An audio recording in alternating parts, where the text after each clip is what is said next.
Linux is a popular operating system for server administration because it's secure, stable, and flexible. In this course, Sean Powers from CBT Nuggets will detail every part of configuring, monitoring, and supporting a server setup that runs the Linux operating system.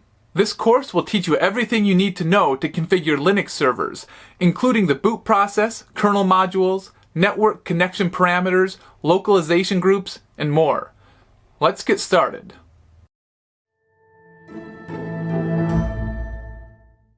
BIOS and UEFI are two tools that basically do the same sort of thing, but they can be a little bit confusing when it comes to how do you know which one to use on a computer, and do I need to support one or the other or both? Or the nice thing is you usually either have BIOS or UEFI. Now, BIOS is an older program and it just stands for Basic Input Output System, whereas UEFI is the new kid on the block, and this stands for Unified Extensible Firmware Interface, which sounds confusing, but really it's just the way that we can interact between the hardware and the operating system. Now, let's say that we have two different vehicles. Now, these are two obviously very, very different vehicles.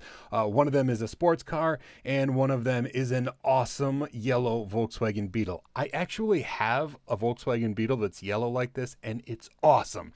But nonetheless, you could be a sports car person. Either way, even though they're ridiculously different vehicles, they both have some common interfaces, right? They're both going to have brake pedals. They're both going to have steering wheels. They're both going to have windshields, and those interfaces are fairly common across all vehicles. Now, the brakes in the underlying system are going to be different. This sports car probably has really nice disc brakes, whereas these old Volkswagens have drum brakes. Now, drum brakes aren't as good, but the interface itself is very, very similar. You push the brake pedal and you stop, and that's kind of what BIOS and UEFI are. They're interfaces between the hardware and the operating system itself. Now, they do work a little bit differently. So here we have our hard drive on our system. Now, using BIOS, like the old method of booting a computer, you would have like the very first sector on the hard drive would be the boot sector, and that's where the MBR, the master boot record, would live. And then that would tell the computer where the partitions are and point it to where to boot. Now, there's a lot of limitations with BIOS. You could only have 4 partitions using the BIOS and MBR combination. There are some hacks to get around that.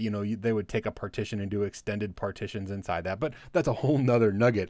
Still, there was this limitation, also a limitation of size with the drive. How much this boot sector or this master boot record can actually reference. It can be a small amount, like 2 terabytes instead of exabytes of data.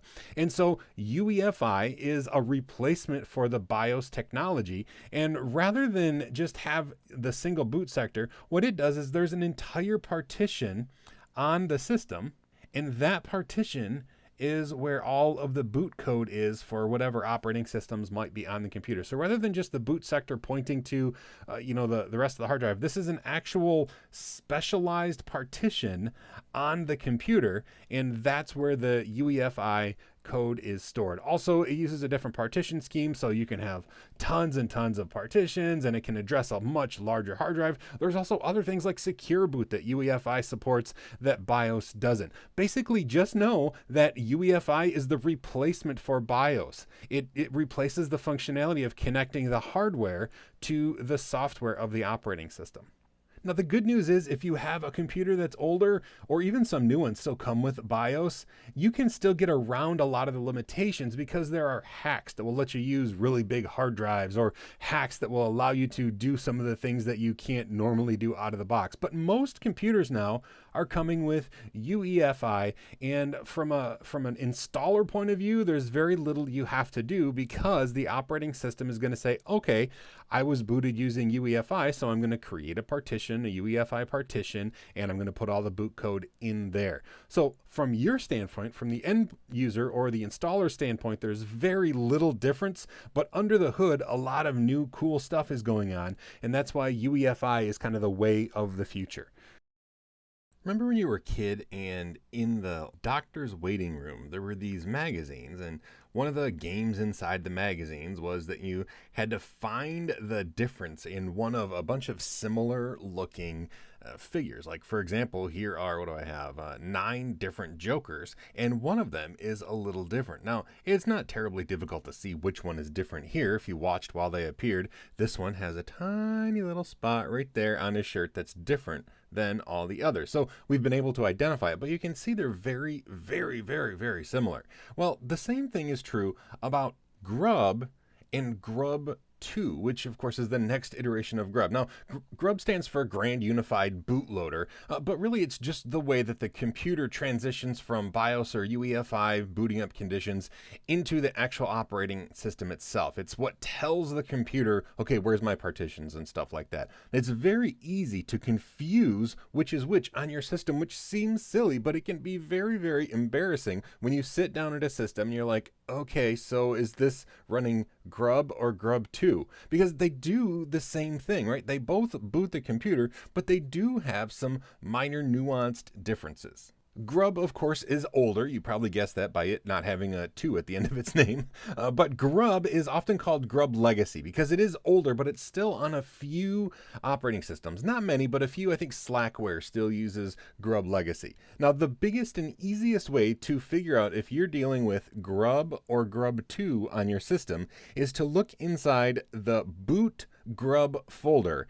And if you see menu.lst or grub.conf, that means you're running Grub Legacy because Grub 2 does not have those configuration files. Grub 2 has this configuration file, grub.cfg. Now, it's easy to confuse .cfg and .conf, so I always just look for menu.lst. If that exists, you're on Grub Legacy. Now, the thing about Grub is it's kind of difficult to modify. It's very easy for automated systems, like when you install a new kernel, to figure out how to update the menu and update the boot code. But it's really difficult for the end user to modify that stuff. And the boot menu, usually when it's booting up, it says press something in 10 seconds in order to change the way it boots. So this usually just appears for you and you can see it. Now, Grub 2 is a lot more customizable. In fact, if you go into the etc. default Grub file, this is a configuration file that's easy to read, and it's going to allow you to change the way that it looks when it boots up. Now, Grub 2 also has a ton of other cool features. It can boot from an ISO file, from a USB disk. It can name, or it can identify hard drives based on their UUID or their device, like DevSDA. So it's a lot more advanced than Grub 1. But one of the advancements that's also a frustration is that boot menu that I talked about that comes up with Grub. It's hidden with Grub 2, so it just goes right to the login screen. You never see anything from Grub 2. And if you don't know this little trick, it can be a real bugger to get into that menu if you want to change something during boot. So be sure to just hold down the shift key when the computer is booting up, and then boom, all of a sudden you're going to get into the Grub 2 interactive menu that you can change boot code things on the fly. It's really, really cool. I'll show you what I mean, but it's not difficult once you know if you have Grub or Grub 2, which allows you to do a lot more configuration stuff. Now, I'm here on an Ubuntu system. This has Grub 2, and if we were to look at, let's just look at it, etc. default Grub, we're going to see this is just a configuration file. We can change these things. Once you make a change, you do have to do sudo update grub. When you do that, it's going to update the boot code inside the boot folder. And if we look in that boot folder, so go into boot, grub, type ls. Well, look at that, grub.cfg, there's no menu.lst, so we know that this is Grub 2. So that's how you manage things in Grub 2. I'll show you really quickly before we end. This is a computer that's turned off. If I start this computer and hold down the shift key, as long as I hold down the shift key, boom, we get this menu. But if I don't hold that, we don't see any menu for us to interact with Grub at all. Now, figuring out if you have Grub or Grub 2 can be a little bit challenging if you don't know that simple trick to look for menu.lst. But they both do the same thing. They tell the computer how to boot up and how to mount its different partitions. It's just that Grub 2 is definitely an advancement. It's more configurable, it does more things, and it's easier for the end user to manage. I hope this has been informative for you, and I'd like to thank you for viewing. Linux is so flexible. It can boot from an incredible number of methods or sources. Now, there are several different things we need to understand about the boot processes, like is it hardware based or is it software based? And I'll tell you what I mean about that in a minute. But there are just this multitude of ways that a Linux system can boot. It can boot over PXE or Pixie Boot. If you haven't seen that, it's just the coolest thing ever. It's when it boots up completely over the network. We can boot from USB, from CD. iPXE is a more advanced version of Pixie. I'll talk about that too. And then ISO images, just like the .iso file, you can actually make a grub2 entry that will boot directly from the ISO, even though you don't have it burned to a disk or to a USB drive. It can live on your system, and you can have a grub menu item that boots directly to that ISO image. It's really flexible what it can do. But that hardware software thing I wanted to talk about, because where the boot process is taking place is really important. Some of it is Linux specific, some of it is not. So first of all, let's talk about the hardware things. Now when I say hardware, I mean the BIOS or the UEFI, the part that takes place before Linux is ever introduced. And PXE is one of those things. PXE, which stands for Pre-Boot Execution Environment, is the way that the hardware says, okay, I don't see a hard drive, or I'm not set up to use a hard drive, so I'm going to query the network. And it just queries a DHCP server, and the DHCP server responds with not only an IP address, which is what DHCP servers normally do, but also a boot file and a TFTP location. A TFTP server is just a place you can store files on a network. And then basically the computer then downloads that image, that boot image, from the TFTP server, and that's where Linux comes into play. That kernel or that boot file is the Linux kernel, so it downloads it off the internet, off of your local network, and then it puts it in memory and boots itself from there. So PXE starts as just a hardware thing and then turns into a software. There's also iPXE, which is very similar, but instead of using TFTP to download that thing, it allows you to use HTTP, which is faster and usually more reliable than the old-fashioned TFTP. But it's very similar in concept, iPXE, if your computer supports it.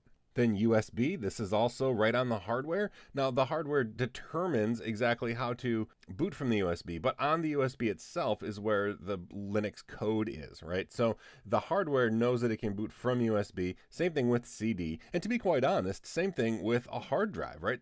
The hard drive is booted to because the computer itself understands how to do that. But when Linux comes into play, we'll say the software side of things, this is once it loads into Linux, Linux does some things on its own, like the ISO booting with grub2. That's after Linux starts, right? Or after grub starts, it says, okay, I'm in grub now. What are we going to do? We're going to either mount a partition, or we're going to look at this ISO file and actually use that as our operating system, just like it was burned to a CD. So some of this stuff is software. This is where you select a kernel. This is where you can have memtest. So a lot of the stuff is done in software, but most things, actually all things, have to start in the hardware. Otherwise, you're never going to, get to the point where the software takes control. But it's important to know that PXE, iPXE, these are not Linux specific boot methods. These are boot methods the computer supports that Linux also supports, in that they can provide the boot file. So I don't want you to confuse PXE, network booting, with something specific to Linux. Same with USB and CD. We can boot Windows from USB or CDs, and it works, because the hardware supports it. If I'm honest, probably the most fun way to boot a computer is using PXE, only because there's no media, right? It just boots directly off the network, and for some reason that's just really awesome to be a part of. It's really awesome to see. But there are multiple ways that you can boot Linux, and it's important to know that they're all there. It's okay if you don't know exactly how to, boot from an ISO file using grub2. Anybody's going to have to Google the specifics of that in order to make it work. But knowing all these different processes exist for booting a computer, that's vital, because that will help you learn and help you troubleshoot when you run into a booting issue. When it comes to actually booting the Linux kernel, there are a lot of problems that need to be solved. And it's sometimes sort of like a chicken and an egg scenario. You have to do one thing, but you can't do that thing until the other thing is done. And what do you do first, and how do you do it? It can be really confusing. But basically, we want to get the full kernel with all of its modules running. So the boot process is very complicated, and it might seem overcomplicated, but the issue is to try to get the kernel running and then allow it to access the modules that are stored on the hard drive on your system. And it ends up being, like I said, fairly complicated. And if I'm honest, I've been system administrator for over 20 years. I've passed lots of certification tests, and I have never fully understood every step of the process of booting the kernel. So you're going to be like the king of the next nerdy party that you go to, because you're going to know all the Trivial Pursuit answers when it comes to Linux kernels. So let's look and see what the boot process actually is, and then I'll show you on a system where those files live. So I have sort of a little flow chart here. Now, a lot of these steps we probably are already familiar with. First, the computer either has BIOS or UEFI, and that's the hardware on the computer which looks for something that Grub or Grub2, it's one or the other here, will provide. And then that boot code of, that Grub uses points us to the kernel. Now, this is the stuff where it starts to get a little, not confusing so much, but complicated. It's almost like this fine dance that has to be done. Now, what the process is normally is we have the actual Linux kernel itself, which is a file, one file, and it's called VM Linux. Or you'll probably currently see it called VM Linux with a Z. And the only difference here, these are the same file. The only difference is that this is compressed, right? The Z means that it's compressed. So it's just a space saving method. So usually we use VM Linux just to save some room on the system. And then this is the kernel itself with no modules, right? So there's no modules. This is just the base kernel. And then once the kernel boots up, it will mount all the file systems, and then it will have access to all of the modules that it needs to insert to make things work, like, your USB mouse and your keyboard and your monitor and your video card. All those things are modules that are loaded into the kernel. They're not part of the static kernel, right? I mean, we could build this huge kernel that includes everything, but that's just a waste of resources. And so we have this stripped down kernel that has just enough stuff to make sure that we can mount the file system so that it can have access to all of its modules and then become the full running kernel on our system. There's a few problems. What if this full kernel and all the modules, so basically what if all the modules here are on a file system that this stripped down kernel doesn't know how to mount, right? It's like, well, I don't know how to get onto a RAID device, or I don't have any idea how to mount this fancy new SSD drive that you put into the PCIe slot or something. Well, that's where initrd or init RAM disk comes into play. This is just enough information, like module information and driver information, to be able to have the Linux kernel access the file system so that it can get to its modules. So rather than make, a custom, a bigger kernel for every specific system, what we've done is we have a generic stripped down kernel, and then this initrd has the stuff we need in order to load the modules by mounting the hard drive, or whatever we need. Maybe this is stored on a network drive, so we have to have the NFS stuff in order to mount a remote disk on the computer so it can access its modules. So this is just like the temporary staging area for kernel stuff that we need, and this is kind of inserted right into this running stripped down kernel. Okay, now I want to mention this because a lot of people confuse the init RAM disk with the init RAM file system. And they seem similar conceptually. They are fairly similar conceptually, except that the init RAM FS is actually part of the actual kernel itself. It's part of this VM Linux or VM Linux kernel. And this is, just like it says, it's a file system that it creates and mounts in RAM. And I want to mention this tool, even though we're not going to go into it much. Dracut is a tool that has made this extremely generic using UDEV and stuff like that, so that it's very flexible. But this is basically the tiny little file system that the Linux kernel uses in order to do what it needs to do to get to the point where it can load the full kernel by loading modules. So initramfs is a file system that it loads into RAM, but that's part of the kernel itself. This initrd is a RAM disk that is mounted alongside of the kernel that allows it to get to the point so it can use the full kernel. Initram disk is not used after the system is booted up. This is just like a temporary staging ground to get to the full kernel.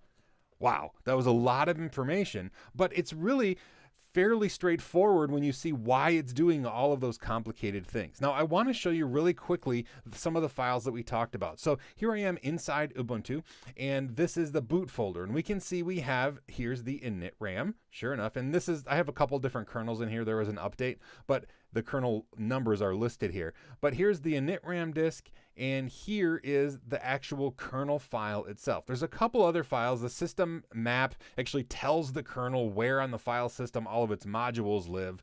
And then config, this is the configuration file when the kernel was actually compiled. So if you want to see the options that were used there, but those are the main files that are on the system. One other thing I want to show you is this system.map tells the kernel to look in lib modules and then the name of the actual running kernel, and inside there is where you'll see the actual different modules. Okay, and this is where the modules that are going to be loaded in to get that full kernel live. So that's the basics of starting a Linux kernel on your system. Now, I know we covered a lot of things and a lot of terms and a lot of concepts, but they should make sense once you go through that flowchart of what's happening and why it's happening. And in the end, which comes first, the chicken or the egg? Well, it depends on what you need to do, right? If you need an egg, then the egg comes first. If the chicken can handle it on its own, no eggs are needed.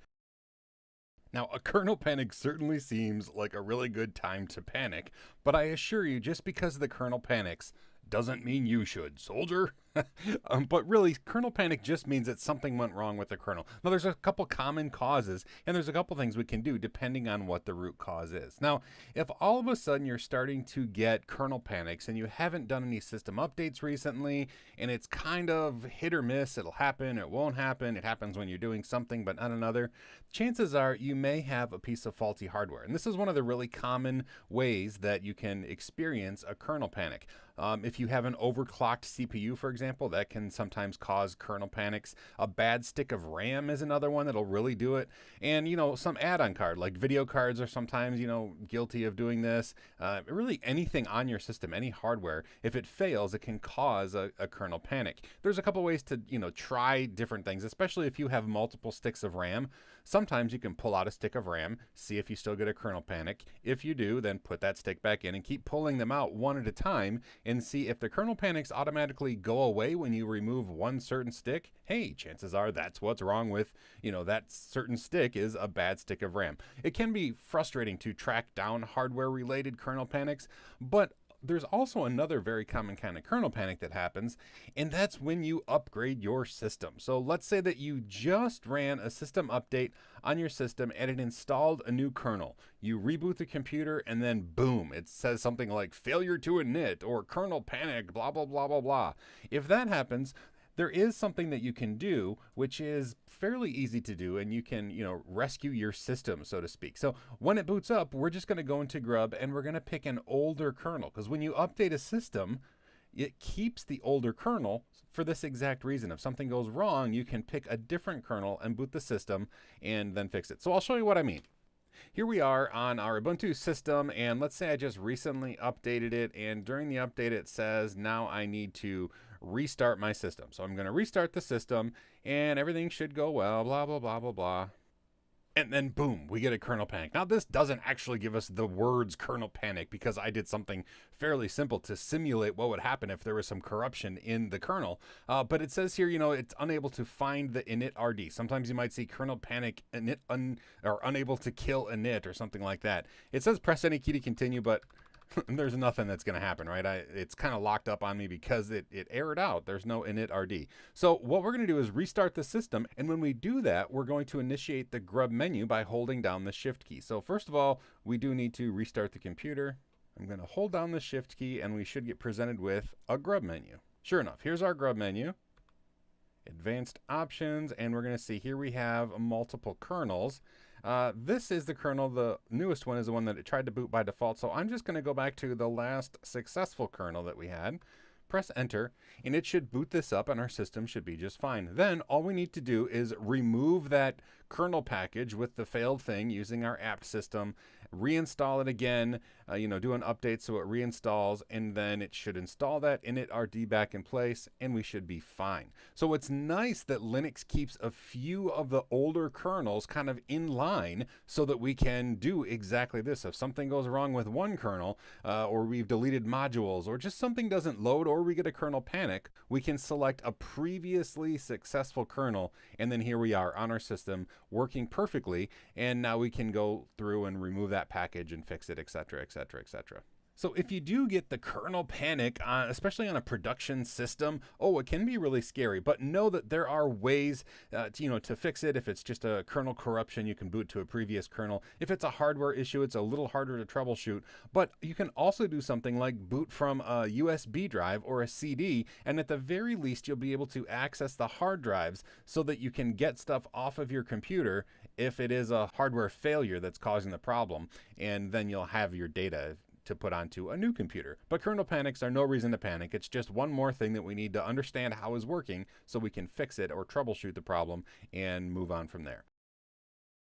We know that the Linux kernel is modular in that it doesn't load all of the drivers that it could possibly ever need automatically by default. It has these modules that it dynamically loads when it discovers that it needs, like a driver for a certain sound card on boot. Now we can configure it to automatically load those modules by setting it up in a config file, which we're going to look at.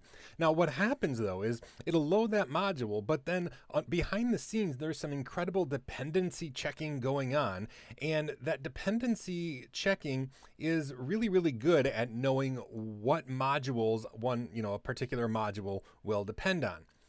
There may not actually be a robot called Modbot in your system or even in my system. I just like to think of a cheesy robot plugging in different modules in my computer. But nonetheless, the computer is really good at finding dependencies. In fact, sometimes it's too good and we need to blacklist certain modules so that Modbot doesn't say, oh, this one will work, and put it in. I'm going to show you why we would do that and also how to do that. But we're looking at two concepts today: how to automatically load a module on boot, and how to make sure that the wrong module isn't loaded on boot automatically by the system detecting a dependency that you don't want it to use. Now here on this is an Ubuntu system, but all Linux distributions have kernels. We're going to go into the etc folder, and there's a file here called modules. So we're going to look at that. We can see right now it's empty. It says kernel modules to load at boot time. This contains the names of the kernel modules that should be loaded at boot time, one per line. Lines that begin with this are ignored. So what we would do is put the name of the module, and we would add something like E1000, which is the name of an Intel network card module. Now, normally the system automatically detects the hardware and it knows what to load, but I want to give you an example of how you can manually load a kernel module and have it done automatically on boot, even if the system doesn't, detect it on boot, like, oh, I have new hardware, I need this particular module. So this is how you would manually do it. All right. Now we're not actually going to save this because I don't want to load that module, but let's say that's loaded. Now, if there are dependencies, it will also load those dependencies. Let's say that the Intel E1000 network card also requires the PCI bus to work. Well, then it would load the PCI bus module. So it's really smart. But let's say that there are two different PCI modules. There's like PCI version 1 and PCI version 37. And by default, it's going to load PCI version 1, and we don't want that. So what we would do is blacklist it. So if we go into etc modprobe.d, first I want to show you there's a bunch of files in here. Anything with .conf is read in, right? So it doesn't matter which one you put it in. There's just some conventions here. Anything we're going to manually put in, we're going to put into blacklist.conf. So let's actually edit that file.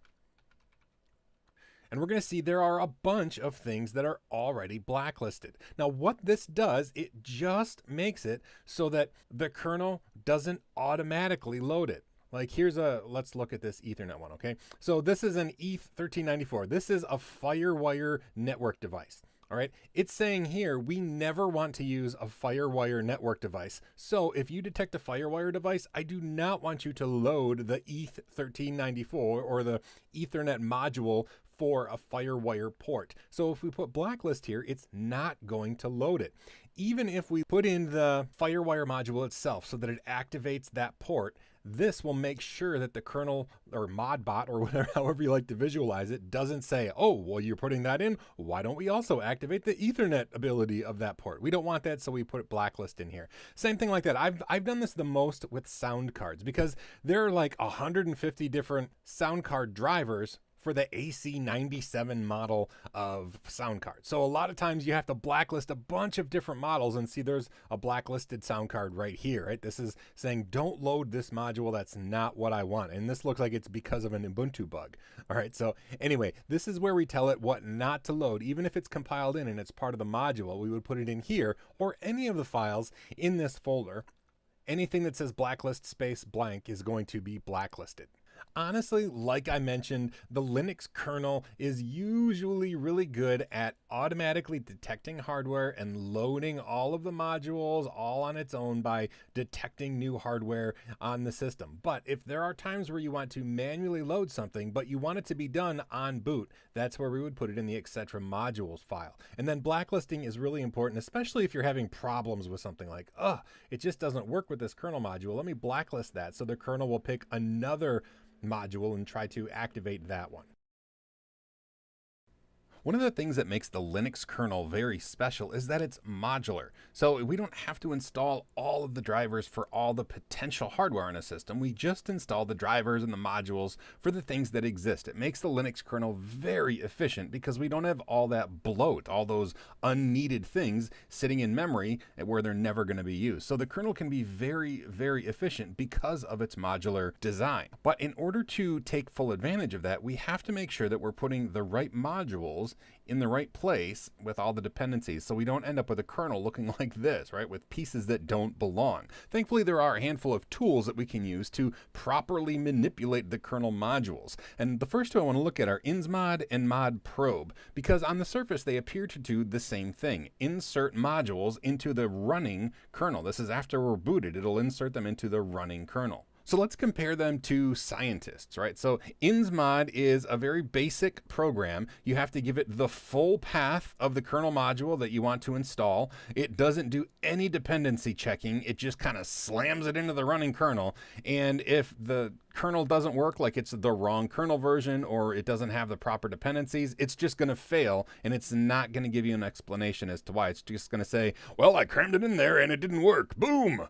But modprobe, on the other hand, is a more advanced program. It's a more efficient model. And what it does, you can give it just the name of the kernel module. You don't have to give it the full path. You can give it just the name of the module itself. It will look and determine all of the dependencies that that module needs. So if one module needs, depends on another module, it will say, oh, let's load that other one first. It does a really good job. Now, it does need us to have a map of all the needs and dependencies on a system, but there's a program to do this. We just make sure we type dep mod when we're done installing a new kernel module, and it will recreate that map so modprobe knows where to find the dependencies. Now, you might be thinking, okay, well, obviously I'm going to use modprobe when I insert modules, and exactly, that's what you should do. Why does insmod even exist? Well, here's the deal. Modprobe actually knows what modules to install, and then behind the scenes it uses insmod to do the actual inserting. So modprobe is really kind of a front end that's very intelligent about what to do on the system, but that's why insmod still exists. It's still the basic tool that is used to cram modules into the running kernel. Modprobe just knows which kernels to load and in what order to load them. So modprobe is what the humans use, and insmod is what modprobe uses, if that makes sense. It's really easy to see that in action on our system. So I'm root on Ubuntu here, and let's go into lib modules, and we're going to see we have folders for each of the kernels installed on the system. We're going to go into the one that we're currently running, which is the latest one. And inside here, we'll see this is where we have a lot of like the map files for the modprobe, so it knows where the kernel modules live. Let's go into the kernel folder where the modules live. Type ls. Let's go into the drivers folder. Type ls again. Oh, there's still a lot of drivers. Let's go into the net folder. All right, there we actually see some kernel modules here. Okay, so we're going to play with Thunderbolt-net. But let's say we wanted to load this in so we could use Thunderbolt as a network device. If we wanted to use insmod, we would say insmod lib modules generic kernel drivers net Thunderbolt-net, because we need the entire path. We're going to press enter, and it's going to say, well, I can't do that. Unknown symbol in module. It doesn't work, blah, blah, blah. It has a dependency. It doesn't tell us what the dependency is. But if we were to use modprobe, and we were to say, modprobe, I want you to put in Thunderbolt-net, and that's all. We don't have to say a path. We don't have to put KO at the end. Just press enter. Boom. It's automatically installed. How do we know? Well, one, we didn't get an error. It just installed it. But if we type lsmod, will show us all the installed modules, and if we scroll a bit to the top, we're going to see, well, look at that. Thunderbolt-net is installed into the running kernel, and we can see the dependency was Thunderbolt, but modprobe knew to do that, and it installed it. Now, there's another tool for removing them, and that's rmmod. Now, there's no super smart version and dumb version of these. rmmod is kind of halfway between, because if we were to say rmmod Thunderbolt, it's not going to do it. It's going to say, I can't do that. It's in use. But at least it tells us what it's in use by, right? Thunderbolt_net, which that's a little strange because the name of it doesn't have an underscore, right? If we want to get rid of this, we could say first we have to rmmod Thunderbolt-net. Okay, no errors. And now if we do the up arrow twice, now we can rmmod the Thunderbolt module.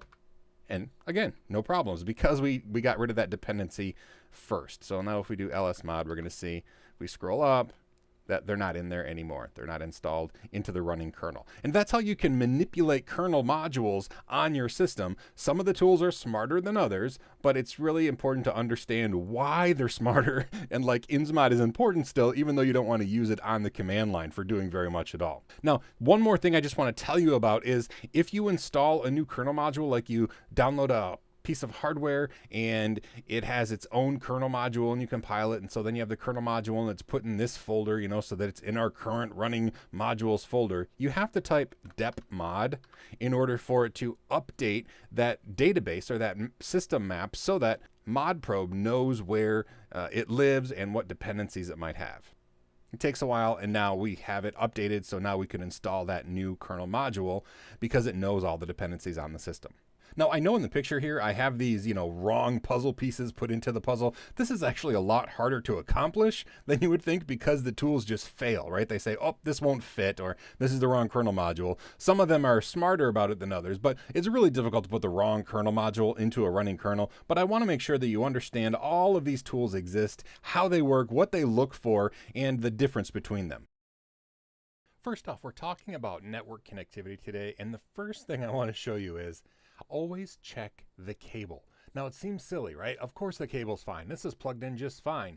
However, see, it wasn't plugged in tight. And whether it's a jokester in the office or somebody who ran over a cable with a vacuum cleaner or something, sometimes it is the cable, and you can spend a ton of time on the command line and be very frustrated to discover that it was just a bad cable. So that's just a pro tip. Check the cable, make sure it's plugged in tightly, and that the little lights on the back are flashing and doing their thing. Now, we could probably do an entire course on troubleshooting a network connection that's not working or not working right. But today I want to go over just a couple quick tools so you can determine very quickly what your issue might be on the network. So I want to look at ping and then just to check out our address on our computer. And so the first thing I want to do is give you this scenario. We're on the computer and we're trying to go somewhere like Google, and it says unable to connect. Oh, we can't get online. So the first thing I would do is open up a command line window, and I would say, let's try to ping Google. So ping google.com, network is unreachable. Okay, well, I know that the Google DNS server has an IP address of 8.8.8.8. So that's the next thing I would do to eliminate whether it's DNS, right? Maybe it's DNS that's not working. So I want to see if my network itself is working. So I'm going to say ping 8.8.8.8. Network is still unreachable. Okay, so there's an issue with more than DNS. That means that there's a problem with my network. So let's look and see what our network address looks like. Now, there's a couple tools. You can try to type ifconfig. If this doesn't work, see, it's not on my system. It's a newer system. So type IP add for address, and it will give you the IP addresses on your local computer for your network devices. So this is the local host 127.0.0.1. This is just like a virtual host that says it's local. So we don't want to use this one, but this is our Ethernet port, right? ETH0, and it looks like we have an address of 10.10.10.10. So I would say let's ping that. So let's make sure that, our network stack itself is working. Yeah, okay, so this is working. I can ping my own IP address. So the IP stack itself is working. I'm going to hit Control C, but for some reason I'm unable to ping out of the network. Now let's assume that my gateway address is 10.10.10.1. Ping 10.10.10.1. Okay, I can ping other computers on my network. So it's not, well, first of all, we know it's not my computer cable, right? Because I can ping a different computer that's across the network, but I'm still unable to ping Google. So for some reason, my internet connection is down. Well, let's look at our IP routing information. I'm going to type IP space route and press enter. All right, it looks like 10.10.10.0-24, so this network is directly accessible via ETH0. Okay, so that's working. That's why we could ping this up here. But if you'll notice, now you might not notice, but there's a line here that's missing. We don't have a default route set. So that means that the computer, while it can access other network or other computers on our local network, it doesn't know where to send packets that are destined for another network. There's no IP routing information here. Now, if this is an IP routing nugget, I could say, okay, let's add a route manually, but this is more of a troubleshooting nugget. So here's the deal. Probably when we got our DHCP address, we didn't get all the information or something fell apart. The first thing you do is either turn it off and turn it back on, right? That's the standard IT guy response, right? Well, in this case, it might work. Or we could actually go and just go to our wired network interface here, turn just the network interface off, connect again, turn it back on. And now let's just look and see what our IP route information looks like. Look, when we brought our network interface down and back up, now we have a default route added. So now let's see if we can ping google.com. Boom, we're able to ping it. We go over here and we should be able to access Google as well. And sure enough, there's Google. So we've successfully troubleshooted the problem with our network connection. In our case, it was a route thing. And really just turning off the network interface and turning it back on was the way to solve it. But the important part is going through the process of determining where the problem is. We knew it wasn't a network line or the network cable because we were able to ping other computers on our network. So it's just a matter of troubleshooting and going down the list of where can I connect, and what might cause those issues. Figuring out connectivity problems is sometimes more of an art form than it is a science. You just have to kind of put yourself in the mindset of a packet and say, okay, what information do I need to go from point A to point B, and what is stopping me from getting in between there? Tools like Ping are able to make sure that you can or can't connect to remote computers, and then using the IP-ADD, you can see what your address is. We also used IP route to look at the IP route information, and that's where we discovered we didn't have a default route. But tools like this are what you can use to troubleshoot your connectivity to figure out what's going on. But don't forget, always check that cable because sometimes it's just a physical cable unplugged. DNS, or domain name system, is the way that your computer converts a URL or a domain name like google.com into the numbers, the IP address that the actual computer knows how to connect to using IP routing. So google.com isn't really helpful for anything except for DNS. Really what the computer needs is that IP address so that it can get there. Now there's a couple tools that we can use to test DNS on our system. One of the most common is Ping, right? You just ping and see if it can reach it. If it can reach it and get a response, hey, it's working, great. But there are three other common tools that I want to cover: Dig, NSLookup, and Host. And let's actually look at those individually because they all do about the same thing, but they do it in a slightly different way. Now, Dig is the program that I use most often only because it has a cool name, right? There's really no reason that I use it other than the word dig is just kind of cool. So Dig, you type Dig, and then you can just type the host you want to look up, like diggoogle.com, and it will use your default DNS server and look it up. If you want to specify a DNS server for it to use instead of the one that your system is currently using, which is a way that you can test your particular DNS server, you put the @ symbol and then the IP address of the server that you want to query. Now, the other two programs can do the same thing. They just do it in a different order. You can say NSLOOKUP and the host you want to look up. And then if you want to specify a server, again, you don't have to, but if you want to, then you put the server after that. Same thing with the host command. You type host, the host name you want to look up, and then if you want to specify a server, you put it there. If you leave it off, it'll use your default. And they all, like I said, do kind of the same thing. So let's look at them really quickly, and then I'll talk about how to query different servers and do just a little bit of troubleshooting on your system, because testing DNS is kind of vital if you want things to work on your system, and they don't seem to be. So first of all, let's look at them all, how they function just by default. So I'm going to say dig google.com. All right, and this is the response I get. It's queried my default server, and we can look. My default server is listed right here, 8.8.8.8, so that's pretty awesome. And this is the response it gets. There's a bunch of A records for google.com. Now, let me clear the screen. We can do the same thing with NSLOOKUP.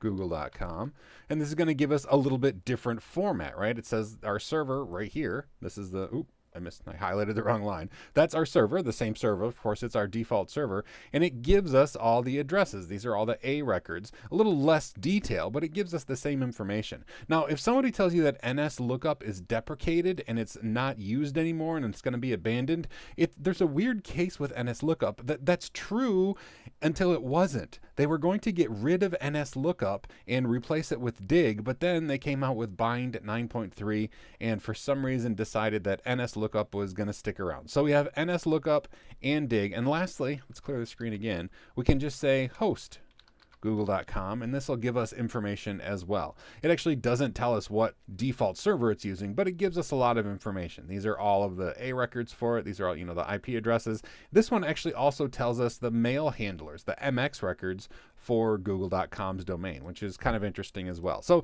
just pick the one that you like the best, and that's what you can use. And the reason that it's important to pick one that you like and use it often is so that you're comfortable with it, right? Like I said, I usually use DIG, and that's weird, I know, because it's the least common way to handle specifying a server, right? The other two you do, like NSLOOKUP, what you're looking up, and then a server. With DIG, you say dig at, and let's say 127.0.0.1. That's localhost, right? So dig at localhost for google.com. And we got a response, okay, google.com, and it gave us this address, which is different, but it came from our local server. Now, it did not get all the same responses that we got from the 8.8.8.8 domain server, our default domain server.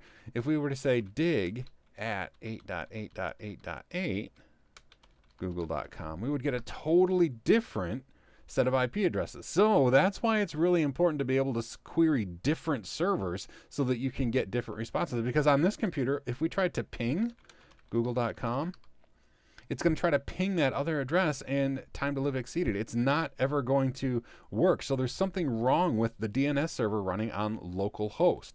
Now, I'll show you what the problem is. The hosts file, I've actually sabotaged here. This is the etc hosts file. This is where your computer will look first for any DNS lookups.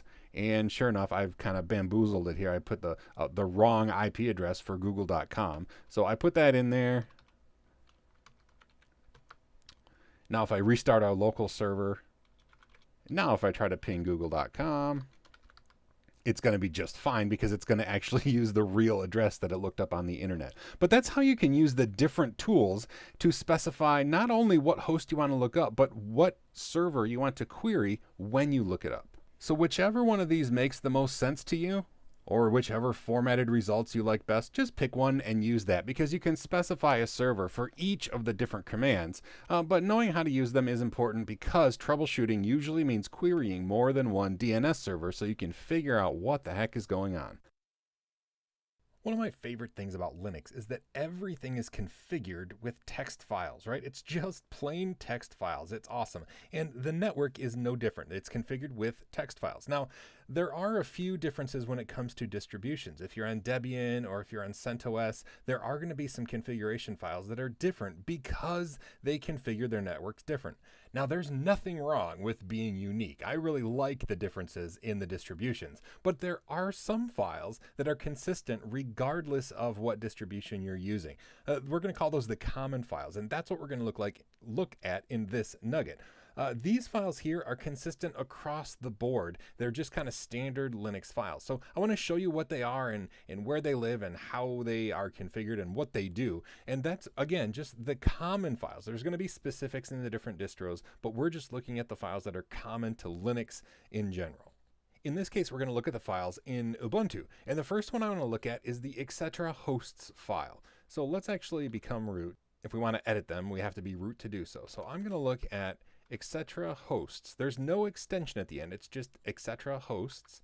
And this is a file that acts kind of like the first resort DNS lookup. So before a system even looks things up via DNS, it looks in here. And there's a couple things here like localhost and Ubuntu, this is our host name, are set up in here. But we can add something.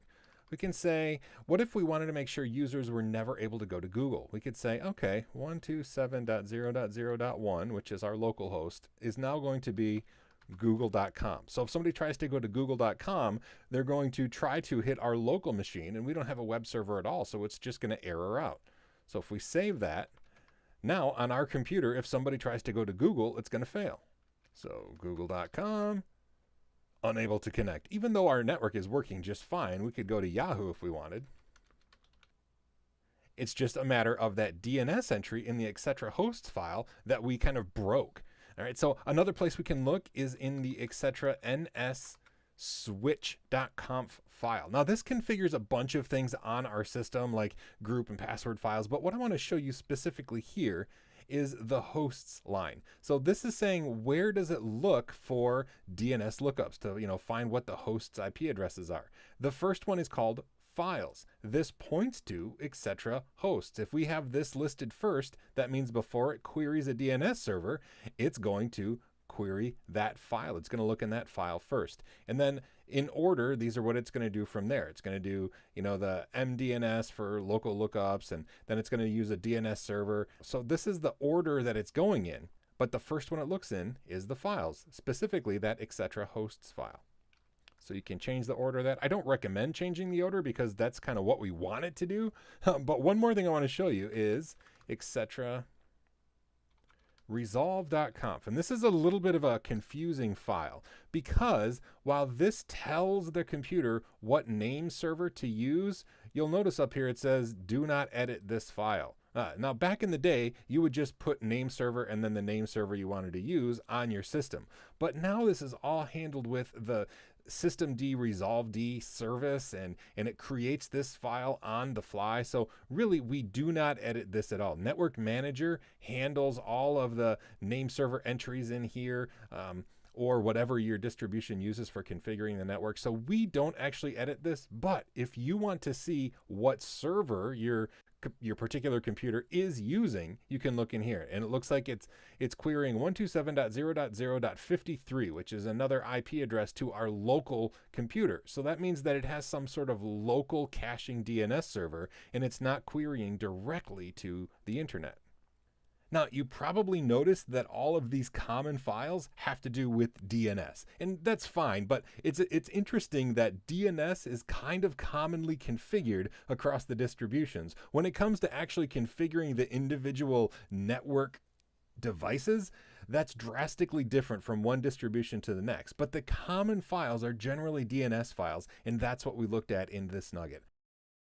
Ubuntu is one of the most common distributions out there, but it's based on and built upon Debian. So when we look at configuring one, it's very similar to configuring the other, and that's the case with network files. Now, I want to show you where to find the different network files on an Ubuntu or Debian system, but it's important to note that in the last iteration of their long-term support for Ubuntu, that's when a change has been made to how the network is configured and what files are used and how those files are configured. Now, there is one commonality between them, and that's if you use Network Manager to manage your network instead of editing the configuration files. That hasn't changed. You can still use that across all the versions that are current with Ubuntu and Debian, but these two ways have changed. So first, I want to look at the older version of Ubuntu. And when I say older, I mean one that's still valid to use as of the date today. You can still use version 16.04. Let's see what version this is. Etc. OS release. So this is Ubuntu 16.04.1 LTS, long-term support,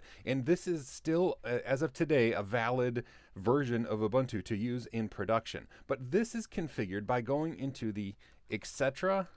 network directory, and there's a single file in here called interfaces. So if we look at interfaces, we're going to see this is how you configure a network interface with an older version of Ubuntu or Debian. Now, this is pretty much the stanza that you configure. There's usually something in here you can look at and base it off of, but this is the format for it. We're not going to go through the, configuring different things. It's pretty straightforward. You don't have to indent. This is just for ease of readability, but this is how you configure a network interface via the configuration files. Now, we could still use the network manager if we were on a GUI system. Like, this is a GUI system, we could use that, but I'm actually SSH'd into a server that doesn't have a GUI interface, and that's where we use these network files to configure it. So let's quit this one. This is how you configure an older version, but a modern version like 18.04 or the most modern version of Debian uses a completely different network configuration system. Now here we're on a newer version of Ubuntu. This is actually 18.04. Let's check that out. So this is 18.04.1, another long-term support release of Ubuntu. And this one uses the NetPlan system for configuring network interface. So if you go into etc. NetPlan and you look in here, depending on what kind of system you have, you're going to have some sort of file in here. It's either going to be like 01 networkmanager.yaml or 50 cloudinit.yaml if it's a server. The thing about YAML files, though, let's look at this. YAML files do depend on indentation in order to be properly configured. So while with the etc. network interfaces of the old Ubuntu system, it didn't matter how things were indented, here it really, really does. And so here, this is where we would configure like a static IP address. And we, here's our IP addresses, gateway, name servers. The format's a little different, but it's fairly similar conceptually to the old system. Like I said, except for that white space. That's really important that it's indented properly. So if you make a change to this, then you just would do sudo netplan apply, and then it will activate the new changes that you made. Now, I do want to point out, again, this is a GUI system, so it has Network Manager, but there's also NMTUI, which is Network Manager Text User Interface, and then you can edit interfaces using just the text boxes on your screen if you don't have a GUI system installed. So that's just one more way that you can edit your file in Ubuntu or Debian if you don't have a GUI, but you want to use Network Manager as opposed to just configuring those files on your own. Whether you have an older system using etc. network interfaces or a newer system using configuration files in etc. NetPlan, configuring the network on Debian and Ubuntu is not difficult. And, it's usually just a matter of changing what's existing. But if you want to use the network manager to manage all of those interfaces, either using GUI or text tools, you can do that as well. It's very flexible, and even with the change in versions, it's not a whole lot more difficult to do one over the other. If we've been learning together for a while, you know that I prefer Debian-based distributions, and Ubuntu is my jam. But I have to admit, when it comes to network configuration files, CentOS or Red Hat, they really have an elegant solution for how to configure the network, and there's no confusion between if you're using the GUI network manager or if you're just using the configuration files in the etc. sysconfig folder. Let me show you what I mean, because CentOS is just so awesome when it comes to network configuration. Now, here we are on a CentOS system, and it doesn't matter which way you configure the network interface. You can go up here and go into the network manager to configure it, or we can go directly into etc. sysconfig, And I just wanted to show you quickly, inside the sysconfig folder in CentOS is where all of these configuration things are. This is kind of unique to CentOS and Red Hat. They put most of their configuration inside this etc sysconfig folder. But inside here, there's also another folder called network scripts, and that's where our networking is configured. If we look in here, we're going to see there is this configuration file for our interface, ifconfig-eth0. So let's look at that. If we edit this, it's going to change the way our network interface comes up. Like if we were to change boot proto from DHCP to static, and then we were to add a line IPADDR equals, let's say 10.10.10.111, which is not currently the IP address. If we were to do that and save it, and then just do a quick sudo service network restart, we would be able to restart our service. And if we were to do ifconfig, we're going to see, scroll up here. Sure enough, that is our IP address now. Now, there are a couple problems. We didn't add like netmask or anything. So let's go up into Network Manager, wired settings, click on the configuration thing. So we're going to edit this in Network Manager. If we go over to IP version 4, we can see it went from, it used to be DHCP, now it's manual. This is the IP address I put in, and it just guessed this netmask because the 10 range is a class A IP address, so it guessed that I wanted to use a class A netmask, but I don't. I want to use 255.255.255.0, and I didn't supply a gateway, so let's do that now, 10.10.10.1, and I didn't supply any DNS server, so we can do that here, 8.8.8.8, and now we'll save this. We'll click apply. If we go back and edit that script, sudo vi, we're going to see that some changes have been made. Now this stuff is still the same, boot proto equals static IP address, but look down here. It added the gateway address that we added, it added the DNS server that we added, and it added the prefix. 255.255.255.0 translates to 24-bit netmask. So it put that in there, just use a different form. And we can see that it made the changes to the actual configuration files rather than having like two different systems and you have to decide which one you want to use. CentOS allows us to make changes in one place, and whether we're using the GUI interface or just this text-based interface, it's going to allow us to make those changes. I love that it has all of the change places in a single file as opposed to conflicting and trying to decide which method you're going to use. If you use Network Manager, you're using this configuration file. If you don't use Network Manager, you're using this configuration file. So it's a really elegant way to handle network interface configuration. Like I said at the beginning, I'm a Debian Ubuntu man, and that's what I usually use in my server situations. But when it comes to configuring network interfaces, man, CentOS has really stolen the show. They have an elegant way of doing it, either using Network Manager GUI tools or using the scripts inside the network scripts folder of etc sysconfig. Network bonding in Linux is really just a way to utilize computers that have more than one network port. And most servers nowadays come with that. Let's say you have a server and it has 3 network ports built into it. Well, if you have to connect it to a switch,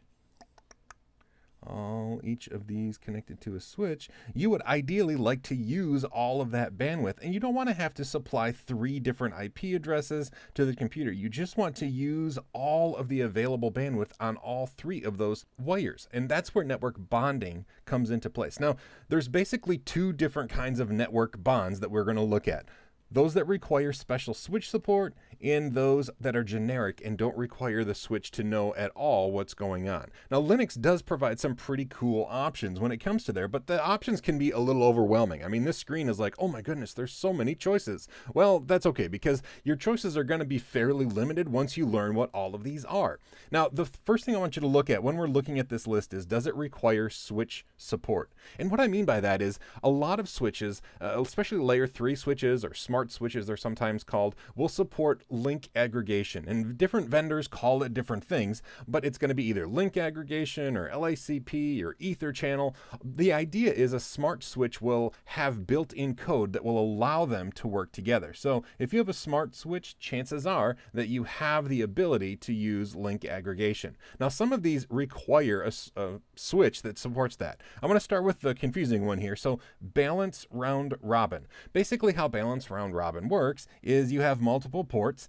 and it says, okay, when I transmit packet 1, I'm going to use this port, packet 2 is this port, packet 3 is this port, packet 4 is this port, packet 5 is this port, packet 6 is this, and it just keeps going through packet by packet and transmitting across all of your interfaces. Now, the reason I said it sort of requires switch support is if you're plugging these into a switch, it does require a switch that supports link aggregation. But what a lot of people do is they'll use this balanced round robin and they will connect two servers together with crossover cables. And actually with Gigabit, we don't need crossover cables anymore, but they'll connect two servers together and they'll use balanced round robin. And in that case, you don't need a switch support or a switch that supports it because there is no switch involved, right? They're just directly connecting the two computers together. And so like if you have a file server that you want to connect to your other server, a lot of times this is a way that you can increase throughput without requiring any special switch support. So if you're connecting directly computers, you don't need to have switch support. If you're connecting to a switch, you do.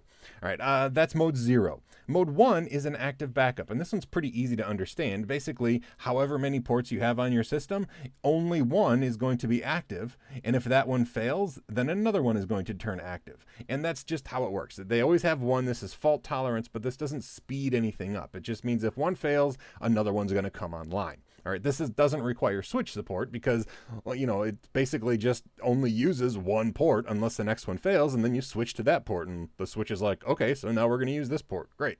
Balance XOR does require special switch support, and this is kind of cool how Balance XOR works. Basically, you have your computer here, your Linux computer, and it does a hash based on your MAC address and the client's MAC address. And so here's another client over here. And basically it says, okay, based on this hash, I'm always going to use port 1 to connect to this client. And then over here, the hash is different. So I'm always going to connect to this computer. So it's basically a way to just spread out which computers use which port. But this computer is always going to use this port, and this computer is always going to use this port. Now, this isn't used very often because if you have switch support, which is required, chances are you're going to use 802.3 AD, which is the industry standard link aggregation protocol, right? This means that your switch knows what to do and your client knows what to do, and it's just a really smart way of increasing throughput and availability, fault tolerance. So if your switch supports link aggregation, you should use 802.3 AD or mode 4, which is the industry standard. Okay, so even though Balance XOR is cool, it's not very often used because if you can use it, you might as well be using the one that's even better. Broadcast, I kind of skipped over that. Broadcast is only in very specific cases that you would use it. It just takes all of your ports on the server and spews all of the data out all of the ports at once. It's not used very often, and it definitely requires your switch to know what on earth is happening. Now, the two I do want to focus on a little bit are these bottom two. Let's say you have a dumb switch. It's not a switch that supports link aggregation. It's just one you bought from Amazon for $40. It's Gigabit, but it doesn't have any smarts built in.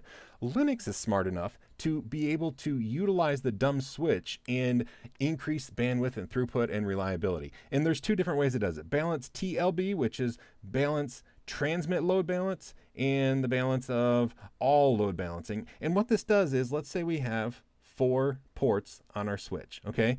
With TLB, it's going to transmit from whichever port is currently the least busy.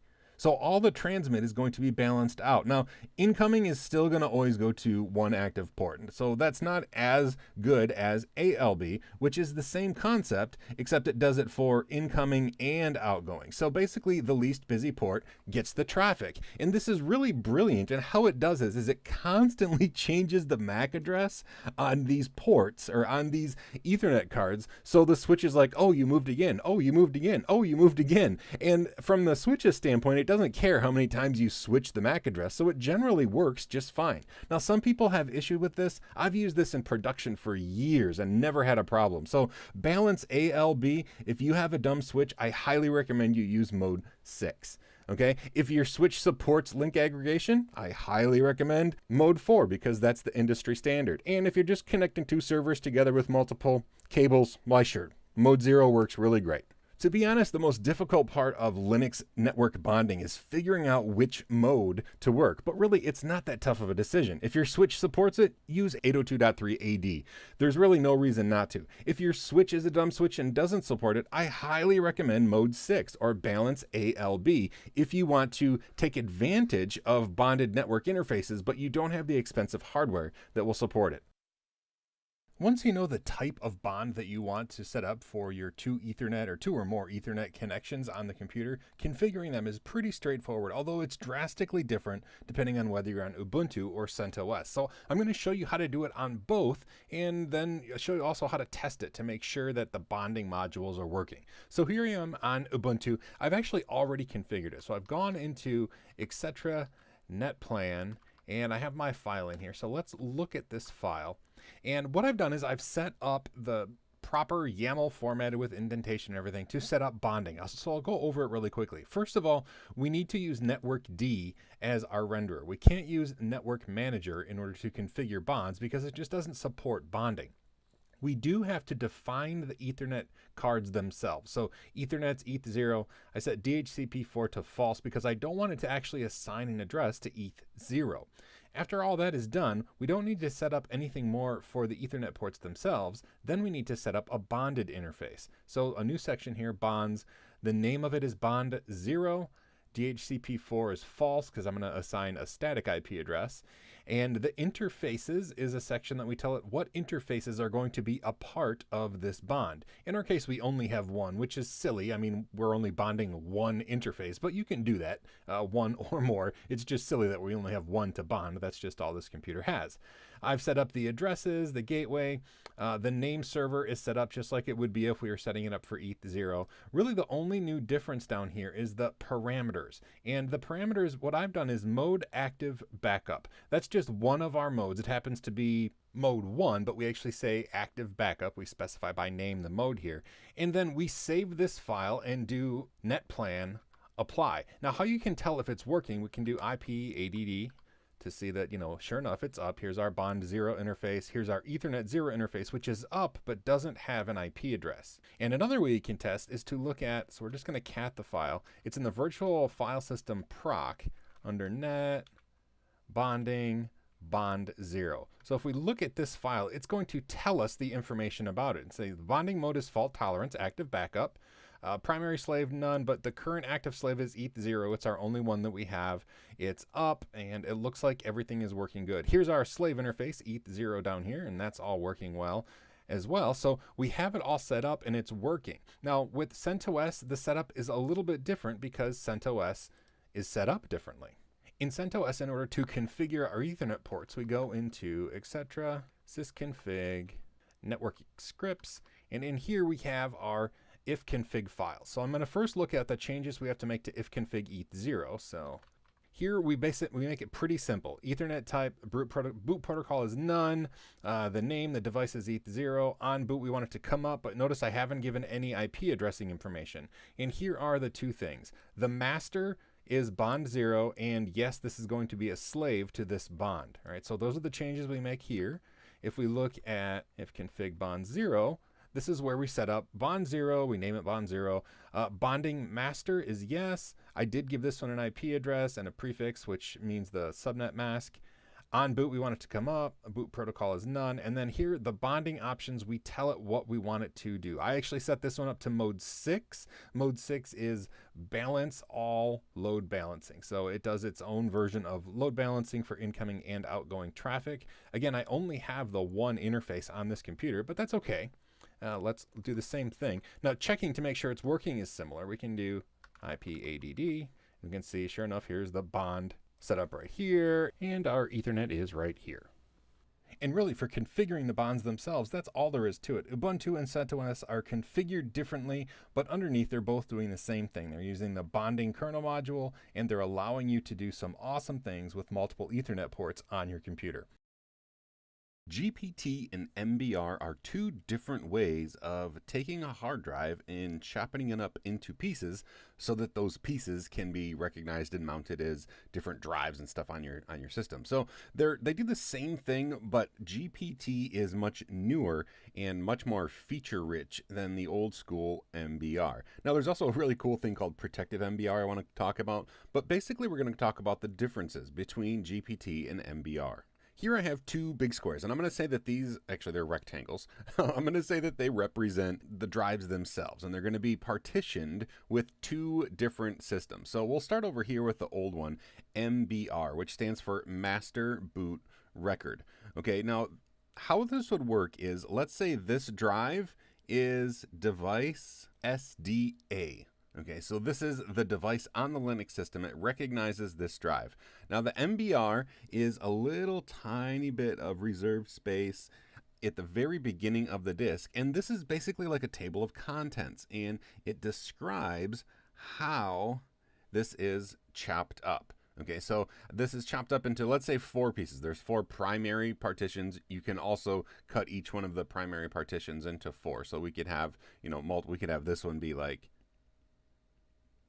have 4 partitions there if we wanted. But basically what this means is, once the MBR defines in this little first part of the drive right here, what is what, we come up with other devices on the system. We have dev SDA1, dev SDA2, and it goes on down the line. And so each of these chunks is referenced on the system as their partition name. Now this is the raw device. Dev SDA doesn't go anywhere. It's still there, but the individual partitions get their own device, and that's how we reference them on the system. So MBR has this, this little tiny table of contents at the beginning, and it says where things are chopped up. Now GPT, or GUID partition table, which I think is interesting because there's an acronym wrapped inside of an acronym.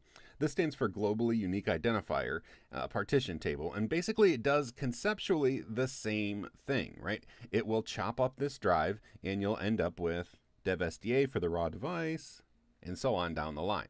The differences are, though, GPT does have a spot at the beginning with the table of contents, but then it also scatters them, copies of them, around the drive, so that if something were to happen with one of the copies of the GPT, it can still figure out what's on the disk. It also does some CRC correction on the files itself, or on the file system itself, so that it knows if there's some corruption and it can fix it. It's just very, very robust, along with the ability to use much bigger drives. MBR is limited to 2 terabytes. GPT is limited to, I think, petabytes. I mean, there's no practical limit at this point of how much drive space it can talk about. Rather than being limited by 4 partitions, you can have tons of partitions on here. So, we could chop it up into as many as we wanted, and it just goes down the line: SDA1, SDA2, SDA3. And one other really interesting thing, and I wanted to talk about, is the protective MBR. So GPT is used on newer systems. It's specifically part of UEFI that replaces BIOS, but BIOS systems can still see GPT drives. And part of the reason they can do that is, at the very beginning, there's this section that looks exactly like an MBR. Basically, it's an MBR record here that says, okay, there is one big partition on this drive. The entire drive is a partition. There's no room available on this partition, and it takes up the entire drive. Now, why would that exist? It's basically so systems don't say, oh, well, there's no MBR in this drive, so this must be a blank drive with nothing on it. Well, we don't want that to happen. So basically what it means is it allows the MBR system, or a BIOS system that is used to seeing MBR, it will allow it to realize that this is not an empty drive. It's just something it can't read. And then there's some really cool stuff where part of this initial MBR can be hints to the operating system itself as to what's happening underneath. And so some older BIOS systems are able to boot from a GPT drive, even though it shouldn't be able to, because the Linux system, or the operating system itself, says, okay, I see MBR is saying that it's really a GPT drive, but I know enough about GPT myself that I'm going to be able to find the software and the drive files and partitions on here myself. And so you can actually use it on there, but it's because of that protective MBR that all that is possible. So when it comes down to it, MBR is the old way of doing things. GPT is the new kid on the block. Honestly, there's no reason not to use GPT. It does everything MBR does. It does it more efficiently, more reliably. It's just the better way to go. So I recommend that you use GPT. And while there are significant differences, a lot of those backwards compatibility issues make it so that you don't even have to worry about them. The Linux file system is actually really cool because all of the network mounts and different hard drives and USB drives are all on one giant file system. There's no A drive, B drive, C drive, D drive. There's nothing like that. It's just all one big file system hierarchy. And we're going to look at the different things because whether it's a real or virtual file system, it's on the same file system. Whether it's relative or absolute, this is just how you traverse the actual file system. We're going to look on the command line about that. Network mounts, they're just, on a remote system, but they just show up as a folder on your local computer. It's really cool. So first of all, let's start at the very beginning. It's a very good place to start. So we have a hard drive, right? So we're going to say it's dev SDA1, and that has the root partition on it, just /. So this is like where everything starts. The root partition is the basis of our Linux file system. It's on a hard drive of some sort. In our case, it's this one. Now, inside there's tons of files and folders. Some of the files are directly on that dev SDA drive, right? On the root file system or folders within that root file system. They're actually stored on that hard drive.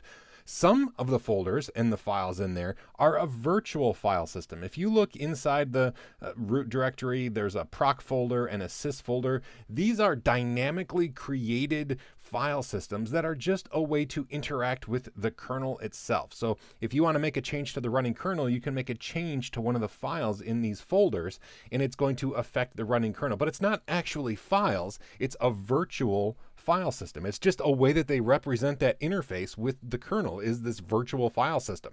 Then we also have like a remote NFS server. It could be NFS or Samba or whatever your network protocol of choice is, but it's mounted on the folder inside of your root system. So this could be like the home folder on your system might not be on the actual hard drive. It might actually be on a remote system, but it's mounted inside your file system. And from a layman's position, just looking at the system, you don't know if it's a remote system or a local system or a virtual system because they all look the same. Same thing when you insert a USB drive. It doesn't come through as like the E drive or the F drive like on a Windows system. It's just mounted somewhere on a folder inside that same one solid monolithic file system. Even if you put in another hard drive, so we're saying this is dev SDA1, like the partition 1 on the SDA drive.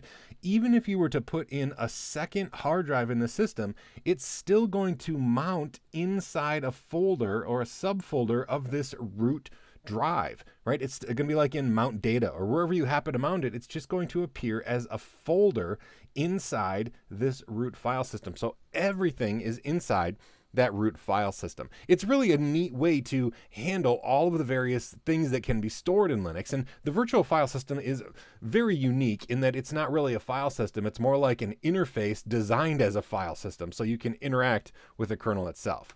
All right, so let's go to our file system here, and I just want to show you kind of how it looks. And I want to talk about this whole absolute versus relative thing. All right, so I'm just going to show you the file system here. We have ls, and we have a folder called pictures. We can do ls picture. Oop, gotta spell it right. ls pictures, and I have a folder CBT gold, which is this background, and then a trips folder. What if we were to do ls trips?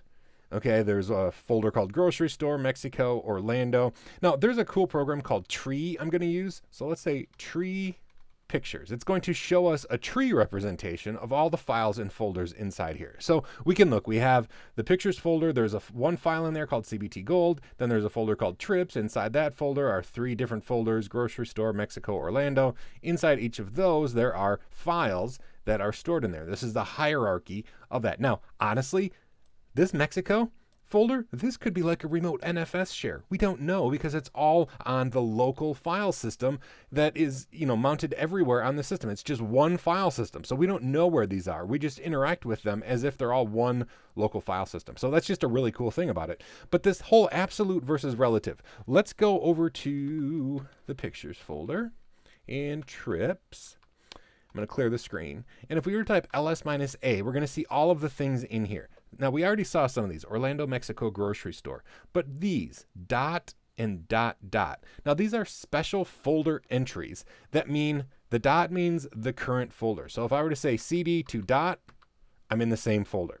Dot dot means the directory above me. So if we're in trips, dot dot is going to be pictures. So if we were to say cd dot dot, all of a sudden you'll see now we're in the pictures folder. That's pretty cool, right? Now we can use that as a folder name anywhere. So let's go into trips Orlando, okay? And inside here, let's do an ls-la. We can see here are all the pictures that we have, and then these two folders, dot dot and dot. In every single folder, you're going to find a dot and a dot dot because it's just a pointer that means this directory, the directory above me. Okay, so we can put that in a string too. Let's say I want to cd to dot dot dot dot and see where this takes us. 2 pictures. Now, why did it do that? Well, because dot dot, if we're in Orlando, dot dot means trips. And then we're in trips, the second dot dot means pictures. So that's interesting. We could do something really complicated, and I'll end with this. We could say cd trips Orlando dot dot grocery store. Oh, okay, what happened there? And we'll end with this one, like I said. So we started in pictures, and we went to the trips folder, Orlando, back to the trips folder, and then into the grocery store folder. And sure enough, that's where we ended up. Pictures, trips, grocery store. So you can use dot dot anywhere in your thing to talk about the relative path of where you're going. Okay, now the absolute path of this is going to be cd home, Bob, pictures, trips, grocery store. And then sure enough, we're in the same folder. This is the absolute path starting at the root level, but we can use relatives paths using things like dot dots. One other thing, I said I was going to end there, and I guess I lied to you. This tilde image or this tilde thing is a shortcut for your home directory. So if we were to say cd to the tilde, which is usually to the left of your 1 key, boom, now we are in the tilde, which if we type pwd, we'll see is home Bob. All right, so those are the relative path tools that you can use to construct where you want to go, but that's really how it works. And the tree program is just kind of a cool way to look at things. You can see everything all spelled out there. The big takeaway is that the Linux file system is just one big monolithic file system, and whether you're mounting network shares or you're mounting USB drives or second hard drives or even a virtual file system to interact with the kernel, it's all under the same bunch of file system in this big hierarchy. Partitions are really just organizational units that are on a hard drive. You kind of chop a hard drive up into different partitions, and those partitions are used for different things like swap space or, a particular folder on your system.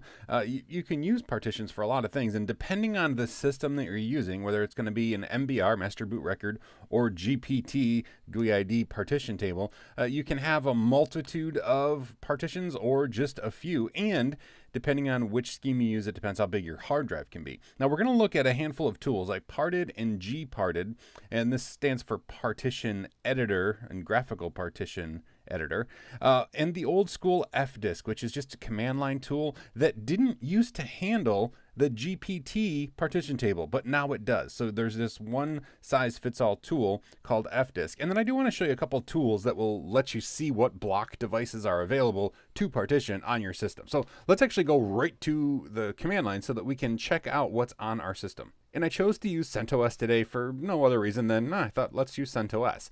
So I want to show you, first of all, how we can identify the block devices on our system. We can type lsblk, and it's going to show us this really nice little cool tree thing, right? So we have FD0, floppy disk, which actually is a lie. There's not a floppy disk on this system. It's a virtual machine. But then SDA is the main hard drive on the system, and it's partitioned to 2 partitions, the SDA1, which is the boot partition, and then SDA2, which is used in LVM, which we'll talk about in a different nugget. Then there are a bunch of other hard drives installed in the system that don't have anything on them at all. There are 4 10 gigabyte drives, SDB, SDC, SDD, and SDE. And we can also see these things if we look at proc partitions. This is, again, the virtual file system that shows us an interaction with the kernel, and we can see, sure enough, here they are, SD, B, C, D, and E, and this is how big they are, the number of blocks, so they're 10 gigabytes. And of course, if we just looked in the dev folder and grepped for SD, we would see all these devices too, right? SD, B, C, D, and E. So what I want to do is just partition one of them. We're going to pick SDB, and there's a couple ways we could do this. We could use gparted. Now notice I'm root. We have to be root if we're going to do the system level stuff like partition a hard drive. But we could say gparted, and it'll start up and scan for all the drives available. And there's a little drop down here, SDB, very cool. We would have to start by creating a partition table, and then we could create a partition with GUI tools. It's really, really easy to use gparted, but a lot of times the system doesn't have a GUI, so I don't want to do it that way. Now we could also use parted, or partition editor. This is the CLI version of the program that we just used. We can type help, and it'll show us it does the exact same things. It's just use text to tell it what to do. All right, so I'm not going to use this one either, but I want you to know that they exist. And if you're more comfortable with them, they're a little bit newer and they have a few more features and that sort of a thing. But what I want to show you is the old school fdisk. And I want to show you this because if you're on a server, it may not have partition editor, parted, or especially gparted, the graphical one. So I want to show you what almost every Linux system is going to have, and we're going to use that one to actually do our work. So we're going to say fdisk dev sdb. We have to tell it what device we want to use, so it's a good thing we know how to find the available devices on our system. Type this and type M for help. Now, we just have these single letter commands, but that's okay. The first thing we're going to need to do is to create a partition table. And it can be one of two types. We can create a GPT partition table by pressing G, or we can create the old MBR or MS-DOS partition table using O. I'm just going to pick, since it's not over 2 terabytes in size, either one is going to work. So let's just use GPT for the heck of it. So I'm going to say G, press enter. It says, okay, it built a new GPT disk label. This is its ID. And now we have a partition table, but no partitions. To create a partition, we can actually type P to see what's there. There's going to be nothing there. So to create one, let's press M again so we get the whole help screen. We can say N for add a new partition. So new. And now it says partition number 1 through 128, right? This is not MBR. MBR would only support 1 through 4. This is GPT, so 1 through 128. I'm just going to pick the default. First sector, the default is going to be the first one available. Last sector, the default is going to be the last one available. Right? This is our range, and it chose the last one. So I want to fill up the entire partition, or the entire drive, with this one partition. So if we type P now, we're going to see, sure enough, we have a partition there. It's 10 gigabytes, Linux file system type. That's okay. And now to quit, let's press M again for help. To quit, we could just press Q and it would quit without saving changes. But we actually want to make these changes, so we want to make the change to the disk. So we're going to use W to exit, which means write. So W, enter.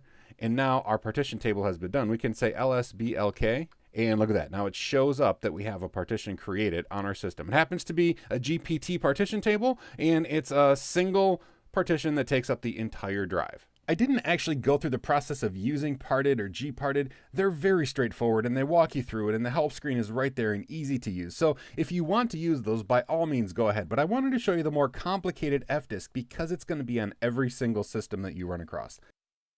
There's a wide variety of file systems that you can put on an empty partition in Linux, but the idea of all of them is the same. You take a big empty partition, like a big field, and you divide it up so that you can store data efficiently. Like if this parking lot were an example of a file system, each car would be a piece of data that is stored logically in its place. And some file systems have, bigger spaces for parking buses, some have littler spaces for parking compact cars, but conceptually they all do the same thing. Now, like I said, there's a bunch of different options available in Linux. ext is the most common family of file systems that you can use on Linux. It's very mature. It's been around forever. The later versions support journals so that if a computer gets powered down before the reads and writes are synced up, usually you can salvage the data on there, so it's fairly robust as well. XFS is a file system that's been around for a long time. This used to be what you had to use for really, really big drives, but now everything supports big drives, so that's not really the issue anymore. It is still used by CentOS and Red Hat, though, so XFS is still widely used. Interestingly, it has its own set of tools, like for file checking, fixing things, manipulating the XFS file system itself. Rather than using standard Linux tools, it has its own set of XFS tools. There's a couple others. BTRFS, it's often called ButterFS. This was the new kid on the block, right? This has awesome features like snapshotting, and it's just awesome. Unfortunately, it's kind of been abandoned, which is weird, but nonetheless, it's kind of what happened. So BTRFS is still functional, but it's not widely used anymore. And then, of course, I'm just going to mention them. DOS, or the Windows world, has their own file systems like NTFS, VFAT, FAT32, things that you're familiar with if you're in the Windows world. And Linux can usually read and even write to most of these file systems, but when we're talking about Linux file systems, we're generally talking about Linux specific ones, and EXT is awesome. I'll be honest, I like EXT. There's generally three. There's EXT2, EXT3, and EXT4. Now, this isn't necessarily like one is better than the next. They each have their own features, but EXT4 is the newest and has the most features.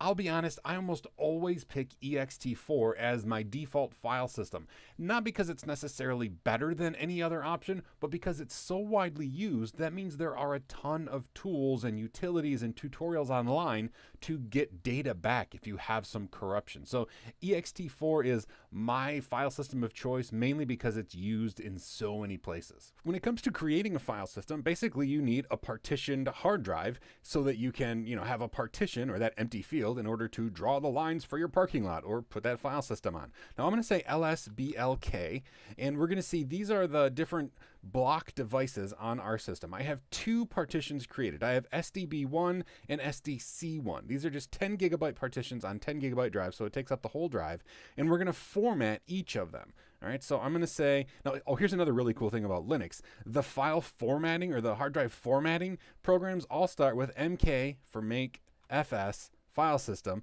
and then just hit tab a couple times, and you're going to see all the various tools for creating the different types of file systems.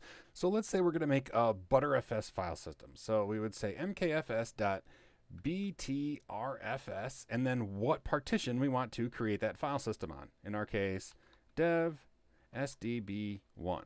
All right, so it's created it. It says we have 10 gigabytes, ID is 1, that's the path. Okay, so it looks like it did that without any problems. Let's create another file system. So mkfs, hit tab a couple times so I can see our options. Now, like I said, I usually use ext4, so I'm gonna say ext4 dev SDC1, which was the other partition that I had created on this system.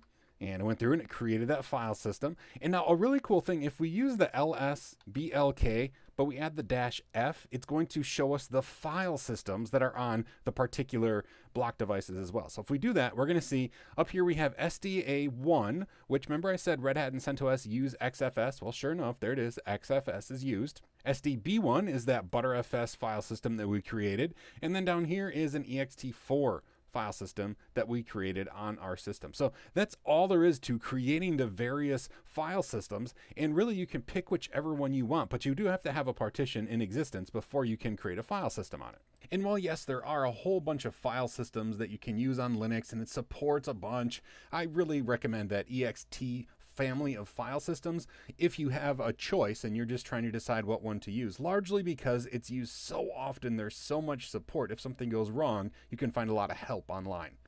If we want to be able to access the data that's on the drives or the partitions of the drives that we put into our system, we have to mount them into our local file system. Now we can do that manually using tools like mount or umount, or we can use the etc.fs tab file to do it automatically on boot. But conceptually what's going on is that we have a new hard drive or a partitioned hard drive, and we want to incorporate that into our file system. Now it's really important to note that when you mount a partition or a hard drive, it goes into a folder, and that folder becomes what is in that drive. Now, we couldn't mount it on this folder because this folder already has things inside of it. It has to be mounted on an empty folder because it doesn't make sense to have all the things in this hard drive in this folder and then have these other folders alongside of it. So it has to be in an empty folder that we mount a partition or a drive. So we could actually take this hard drive and mount it into this folder if it's an empty folder. And that's what we're going to do on our system, is find an empty folder, and then all the files inside this drive will become part of our bigger Linux file system starting at this mount point.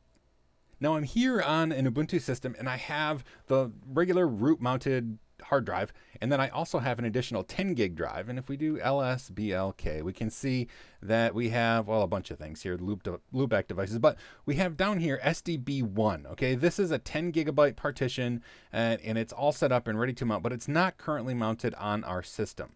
So in order to mount that, I actually want to mount it in a folder. If we look inside MNT, there's a folder called 10 gig, and inside that folder is nothing. It's an empty folder. So I want to mount it on there. Now, if we do BLK ID, we can see a little bit more information about the device itself. So here is dev SDB1. Now here is the universally unique identifier for this partition.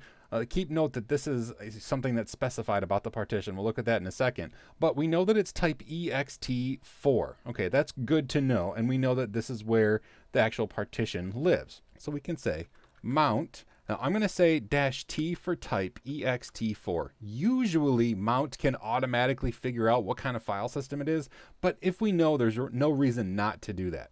So I'm going to say mount dev SDB1, and where do I want it to mount? On MNT 10 gig. Press enter, and now if we go into MNT 10 gig, we're going to see, sure enough, now there's a lost and found thing. This is the root level of that hard drive, but now it actually lives in our file system right here. We can type mount alone on the line, and it'll show us where it's mounted, right? So right here, it's mounted on MNT 10 gig. So let me type CD, and then we can unmount it by typing umount MNT 10 gig. It's not unmount, it's umount. All right, so there. Now that's how we manually mount it and unmount it. If we wanted to have it mount automatically on boot, we would edit the file, etc. fs tab. All right, and I'm actually going to stretch this out so we can see everything on here. We can see there's already an entry in here for the root file system, SDA1.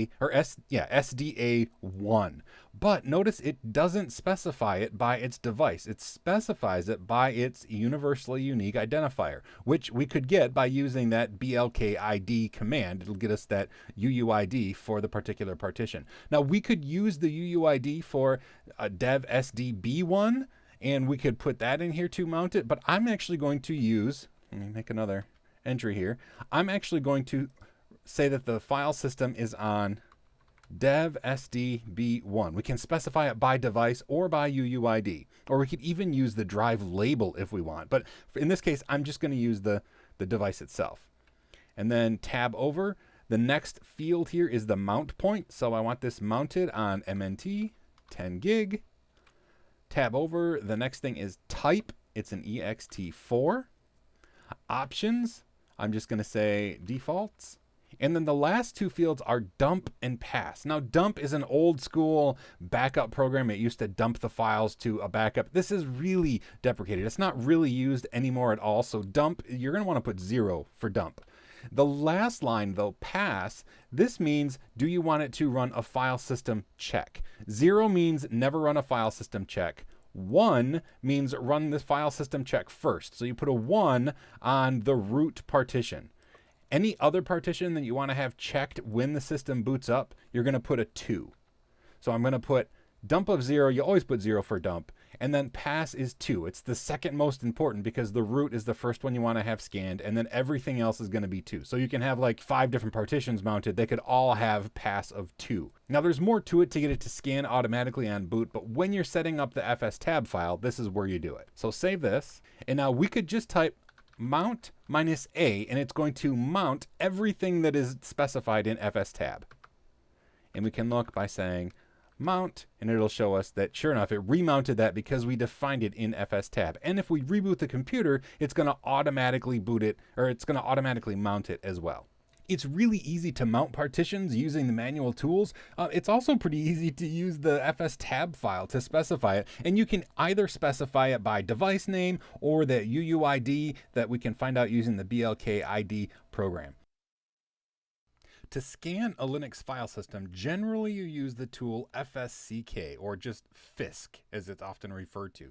Now, the real key though is to have it scan automatically, periodically on boot, so you don't have to manually do it. Because here's the deal, in order to run FISC, the file system itself has to be unmounted. That's not really a problem for secondary or tertiary drive mounts like the home directory or something like that, but the root directory, it's pretty difficult to unmount the root directory and scan it unless you're in the boot up process or you've booted from a CD or something. So I want to talk specifically about how to set up the system to scan the file system on boot, including the root file system, so that you can, have it automatically maintain itself.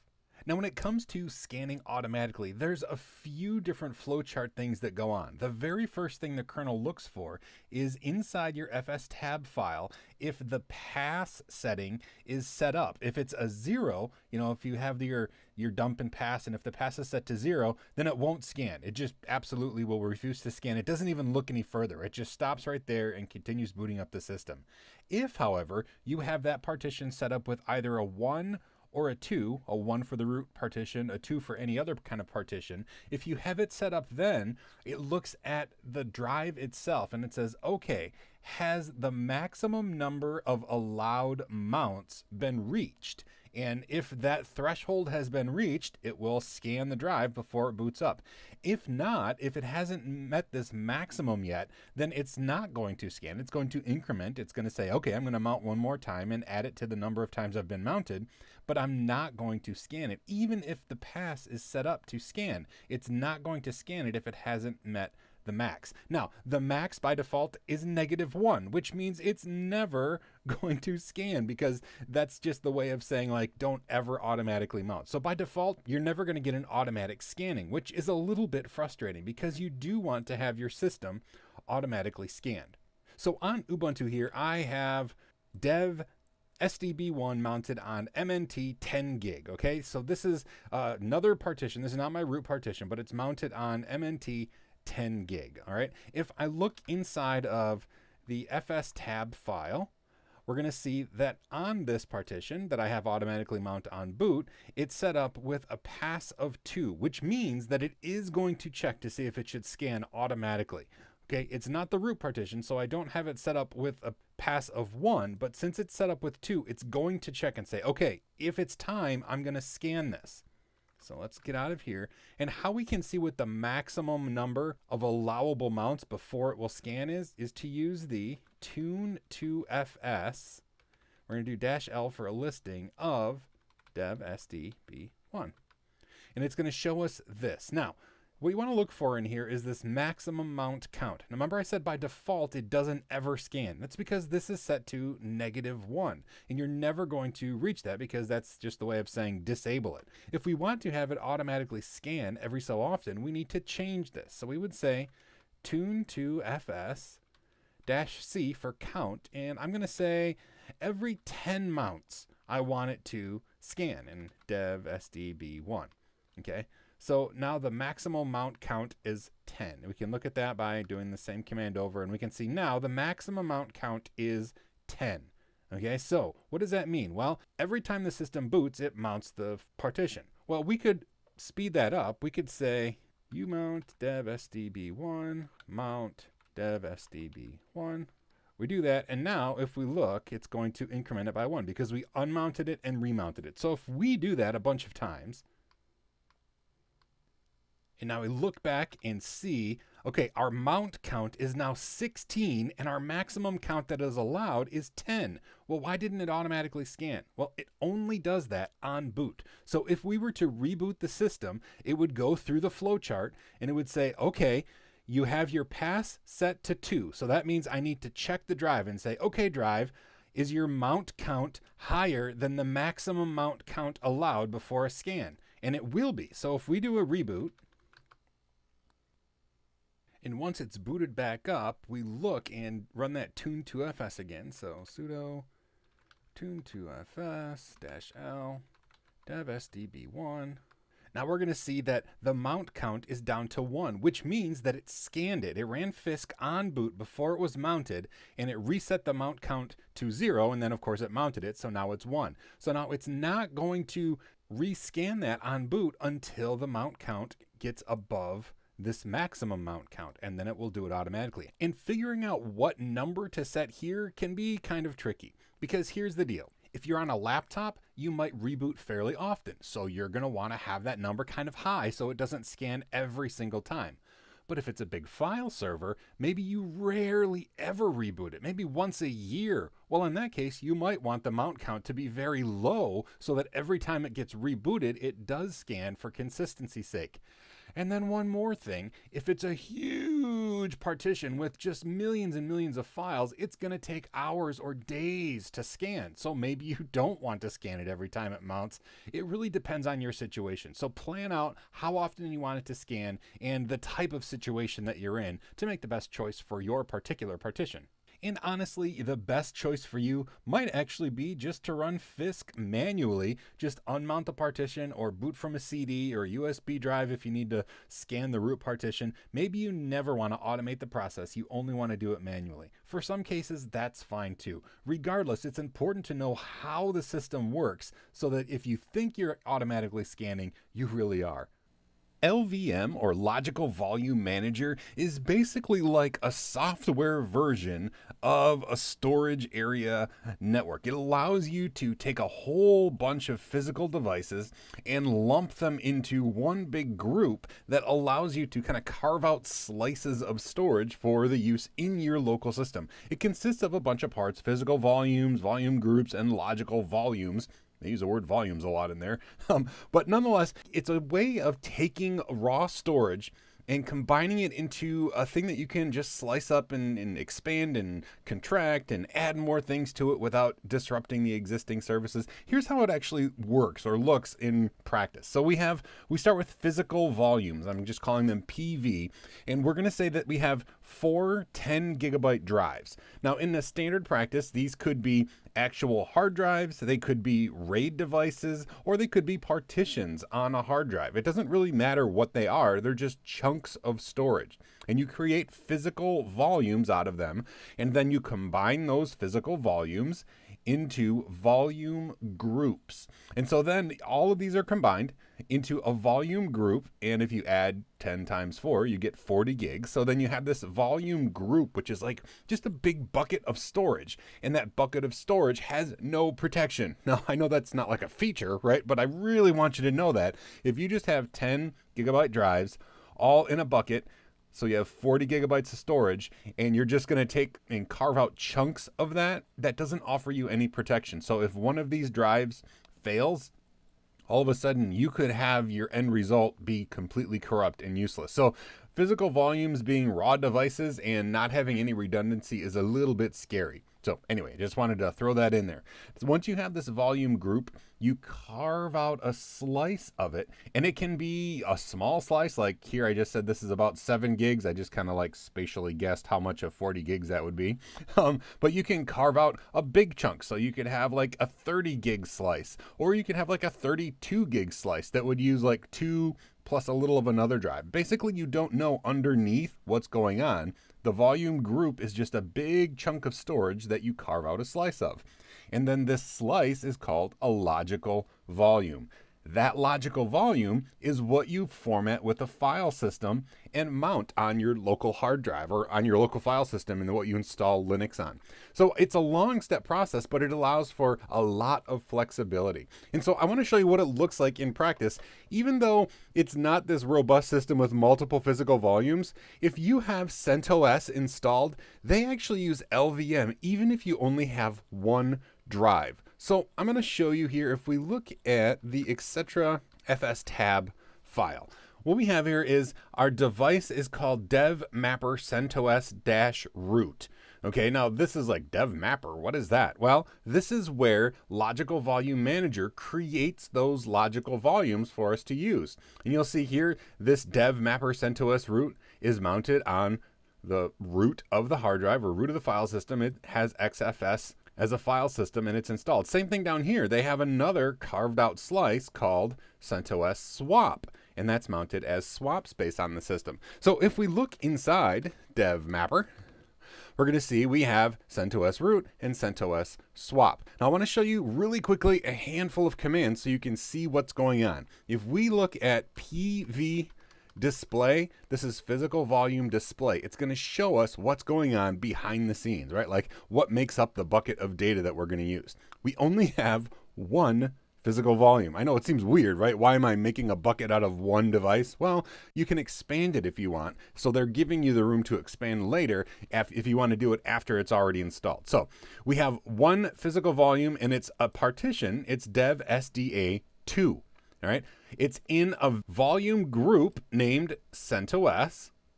And that gives us, it looks like about 19 gigabytes of storage. Okay, so this physical volume is inside a volume group called CentOS. So our bucket with all the data is called CentOS, and it looks like we carved out root and swap from that bucket. So let's look at that really quick. We're just going to look at LV display, logical volume display, and we should see two. And sure enough, we have two logical volumes. I'm going to scroll up a little bit here. Our first one is named swap. It's in the CentOS volume group because that's the only volume group we have. It happens to be 2 gigabytes in size and it lives in dev CentOS swap. This is an interesting thing. You can use dev mapper and the name of it, or you could use dev, the name of the volume group, the name of the logical volume as like in folders here. So that's another way that you can reference it and find the actual logical volumes. And then the same thing down here, dev CentOS root. The logical volume name is root. It's carved out of the CentOS volume group.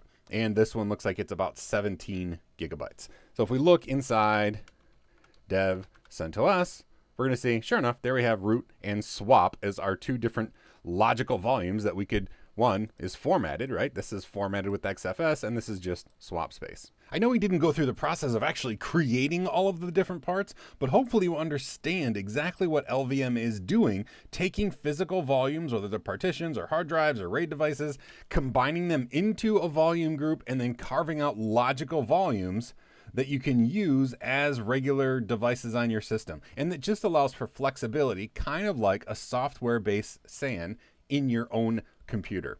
Building an LVM is actually one of the most straightforward things that you can do when it comes to block storage devices on Linux. It's surprisingly consistent all the way through the process for the names of the tools, and it really is kind of fun. And once it's built, you can expand it by adding more drives to the system, or stretching your existing volumes. But let's go ahead and actually create from start to finish an LVM system on our Linux device. Now here I am on Ubuntu, and if we do lsblk, we're going to see that, well, we have a bunch of stuff. But down here, this is the drive that our system is installed on. So we're not going to touch this one. We're going to use these 4 devices. So SDB, C, D, and E, which are 10 gigabyte devices. Notice I don't have partitions created on these. Now you can create partitions. Some people prefer to use partitions for their physical volumes in an LVM. Some people prefer to use the raw devices. Either one works fine. They work the same.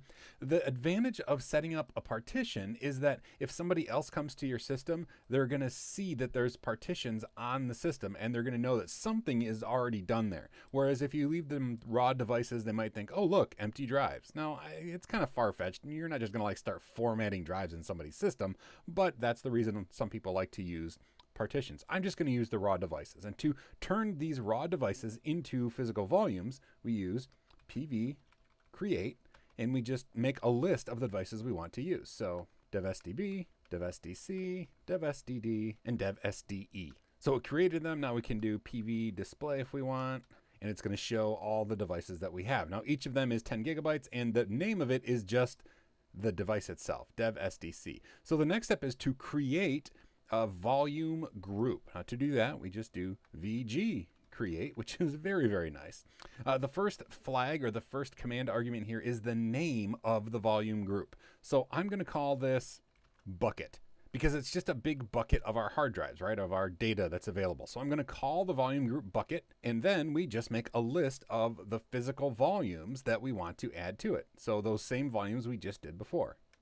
and then press enter. Our volume group bucket was created. We can look at that by doing VG display. There's 4 metadata areas, meaning we have 4 devices. Our current active PV are 4. We have 40 gigabytes of storage just about all together because each one was 10. And now we have this thing called bucket that we can carve a slice out of if we want and use that slice and put a file system on it. So to do that, we're going to use, I'm sure you guessed it, LV create. I love the consistency of these tools. It's really nice. Here we do -L and how big of a slice we want. In this case, let's do something that's going to span all 4 disks. So I'm going to say 32 G for 32 gigabytes. And then -N, the name that I want to call it, I'm going to call this big_slice.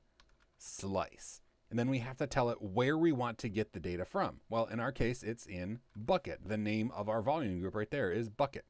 So what we're doing is creating a 32 gigabyte slice called big slice out of the volume group bucket. Press enter. Logical volume big slice is created. So we can do LV display. And sure enough, LV size is 32 gigabytes. So we know that worked. The name is big slice. It's in bucket. The LV path is dev bucket big slice, which is exactly what we would expect because we've created this volume group called bucket. And now this logical volume lives inside there. So the last step is that we would actually use this as an actual block device or as a hard drive in and of itself. And then we could just do something like MKFS ext4 dev bucket big slice. And there we go. So now we've done that. We could mount it somewhere. And every time the system starts, it's going to be available in dev bucket big slice. And then if we put it in FS tab, it's going to be mounted on boot. And then there are other tools that we can go and like LV extend if we wanted to make it bigger. So we could do something like LV extend -L. I'm going to say +5 gigs dev bucket big slice.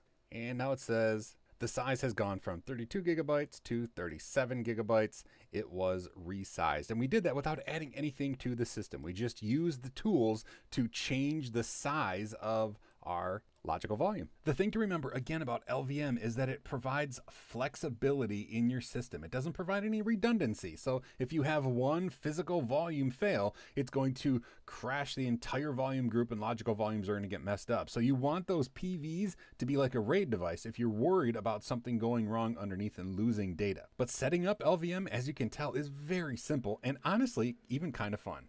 RAID is a redundant array of independent disks or drives. And basically what it means is that you take a bunch of drives and put them together and you end up with a larger pool of storage. Now the cool thing about RAID is that it doesn't just pull things together like LVM and give you a bunch of data. It allows you to do some pretty neat things with performance or redundancy. So I want to talk about the different RAID levels that we can offer using RAID, specifically Linux RAID. Linux has a software version of RAID which is very powerful, very robust, and surprisingly efficient. So basically, I want to make sure we cover all the different RAID types. And to do that, I want to show you this big scary dragon. Now, here's the idea. I'm gonna talk about RAID, but instead of a redundant array of independent drives, we're going to say they're a redundant array of independent Knights of the Round Table, okay? And in true 80s fashion, our knights are going to be just squares like from Atari's Adventure. Anyway, here's the deal. With RAID 0, our drives are set up in a stripe, which means that they work together. Reads and writes happen across 2 drives very, very quickly. And so with RAID 0 or a striped array, it's very fast, right? You can get dual writes and dual reads at the same time. The problem is, let's say that the knights are attacking the dragon and the dragon is attacking the knights. If we lose one of the knights, well, then the dragon can get right through to the king. Because if you lose a single drive in a striped array or in a RAID 0, all of a sudden your data is gone because half of your data is written on that other drive. So while it's very fast, they better kill the dragon quick because if one of them fails, all of their data is gone and the king gets destroyed.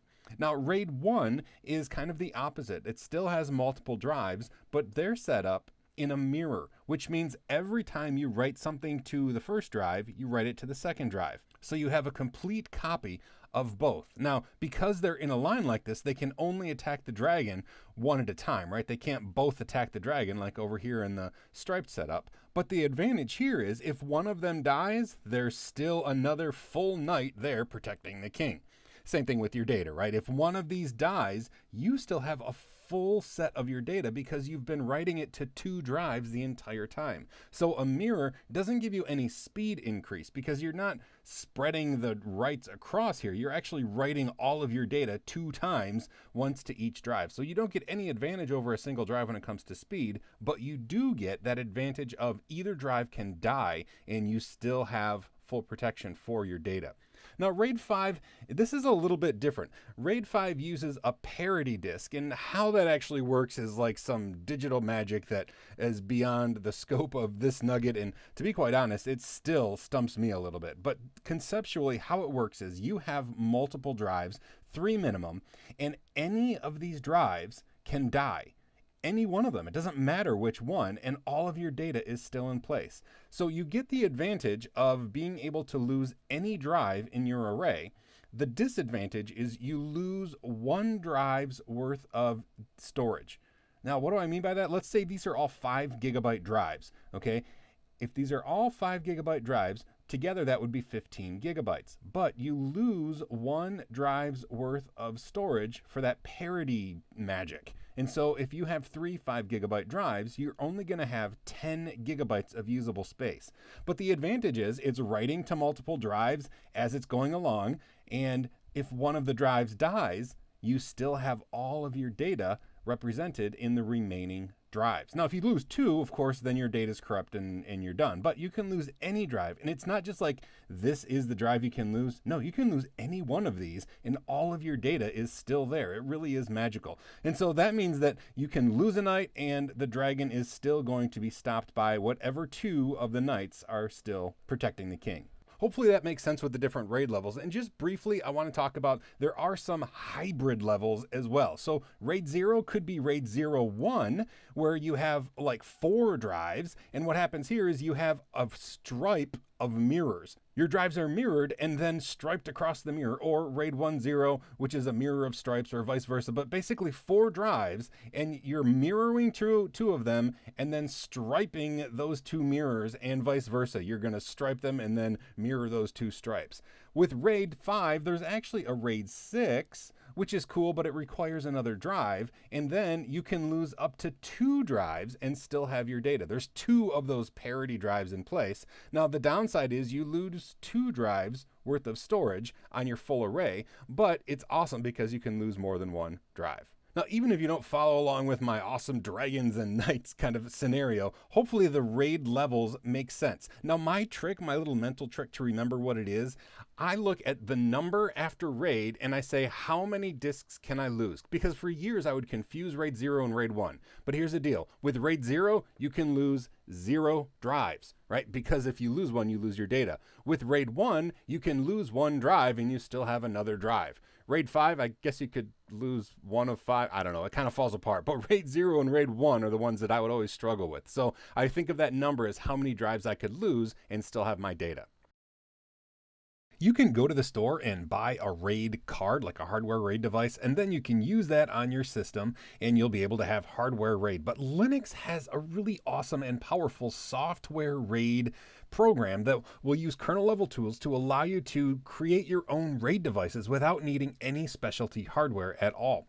Now, there's a couple things we need to discuss, like partitions versus using raw devices. And I want to make sure we cover all the configuration stuff. But conceptually, it's really easy. Rather than having a hardware-based card, we just use our regular SATA controllers, and then our hard drives can all work together in a RAID array that we choose. Now, when I talk about partitions versus raw devices, let's say we have 200 gigabyte hard drives, but they're from different manufacturers.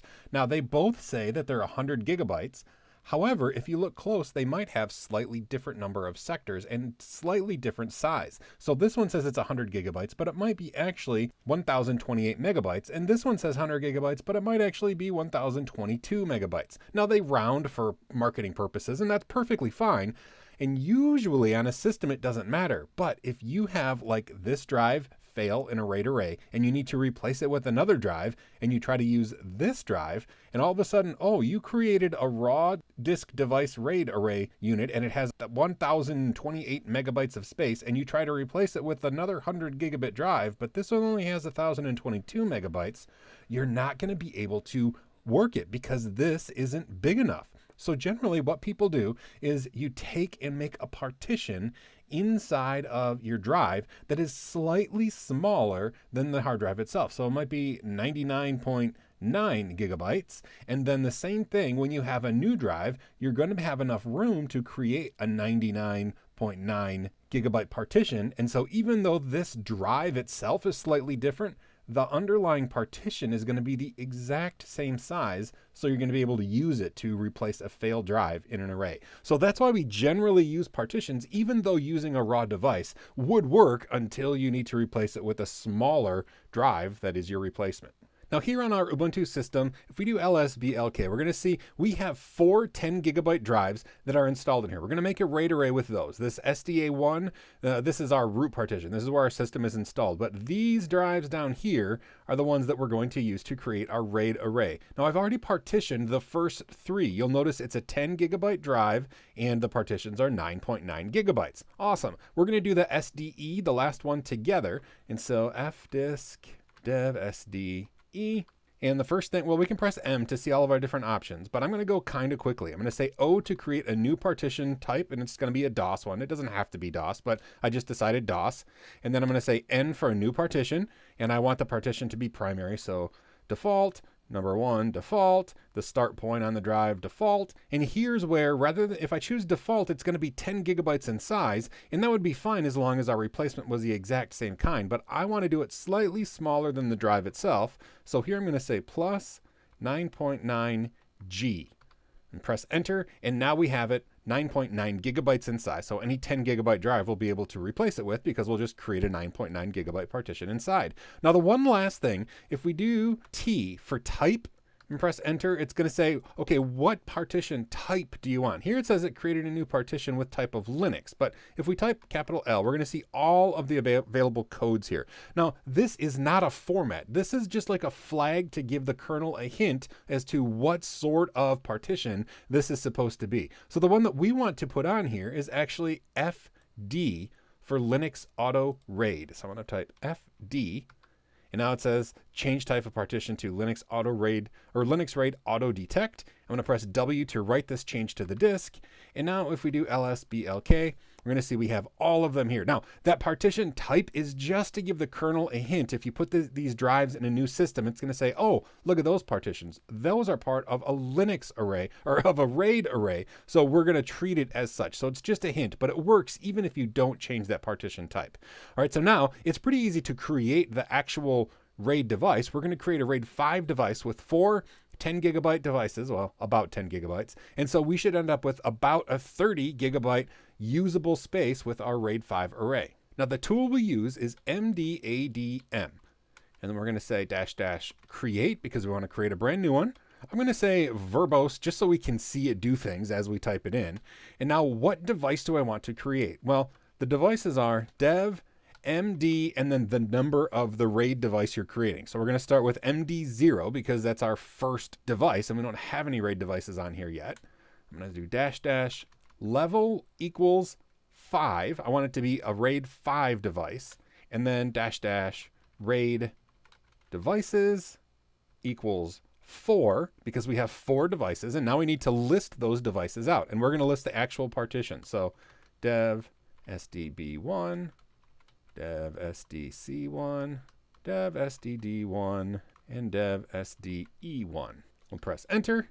Boom, it created it that quickly. Now we can see the details of it if we were to look at proc md stat. This is the virtual file system proc, and this is going to show us the md stat, which is the current RAID arrays in our system. So here we have, it's currently a RAID 5 array. It shows our devices here, lots of information. It says recovery, that's because it's building the array, but we can use it while it's currently using the array, which is really awesome. Okay, so we look into dev grep for MD. We're going to see there we have MD0. So we have a device all created, and we can now use this as a hard drive in our system. Before we do that though, I want to save this configuration of this RAID 5 array into our system so that on boot, it knows exactly what sort of array to build. To do that, we just do mdadm detail scan. And if we do that, it's going to show us the configuration. So that's the configuration for our current array. What we want to do is save that. So I'm going to redirect it into etc mdadm mdadm.conf. So we're going to save that result into this file. And now every time we boot the system, MD0 is going to be created. And then we just treat it like any other hard drive on our system. So mkfs ext4 dev md0, and boom, it created it. And now it's part of our system, and it's going to be about 30 gigs in size. Let's see, lsblk. And we look down here, MD0 shows up as 29.6 gigabytes, about 30 gigabytes of RAID 5 storage on our system. If you're thinking that was a little bit too easy, well, you're right. Linux RAID is awesome. It's super simple to set up. It allows you to use the regular drives in your system and set them up as a RAID device. So as long as you can save that file into mdadm.conf, that detail scan that we did, and you can check for the progress or the status of your current RAID array in MDstat, you are really set. That's all it takes to use RAID on a system using nothing but software provided with the Linux kernel. Installing tarballs sounds like some sort of prank you might pull on somebody in high school, but really this is the way that we would install software on Linux for years before package management systems came out. Now you can still download tarball files of source code for programs and install them, although it's not terribly common anymore. Now we used to refer to this as the 3-step. We would extract, compile, and install. And this is the process to convert source code into an executable program. Now, I'll show you how to do that really quick. I've downloaded already a very simple program as a tarball file. It's called Sunwait. It's just a simple program that waits until the sun goes down and then executes. So if you have a script that you want to run at sunset, that's kind of a cool tool to use to do it. But the first step is to extract it. So we're going to say tar -zxvf sunwait. We'll go into the folder that's created. If we type ls, we'll see there's a couple files in here. This is the source code and also a make file. Now, sometimes there's more complicated things like dependencies. Sometimes there's going to be a config file. So we'll run config and go through that process, and it'll tell you if you need other dependencies. Since we don't have a config file, I'm just going to type make, because make will compile it into an executable program. Now you'll notice we got some warnings, but we didn't get any errors. A lot of times if it's a big program, it'll say, oh, I need this dependency, or oh, you forgot this library, and you'll have to download and install those dependencies before you can compile it. But this one is very, very simple. If we type ls again, we're going to see now we have a result here. We have the Sunwait program. Now we can execute it right here by saying /sunwait, and we'll see, sure enough, there it runs, and we could use this to wait until sunset to execute a program. If we want to install it though, we have to either copy it to our user local bin folder, or sometimes they'll include in the make file an installer. So we could say something like make install. This one doesn't actually have that ability to install it. It's a very simple program. So if we wanted to install it, if you get an error like this, you just simply say, okay, I'm gonna move Sunwait to user local bin. And now if we type Sunwait, it's going to execute because it's in our path.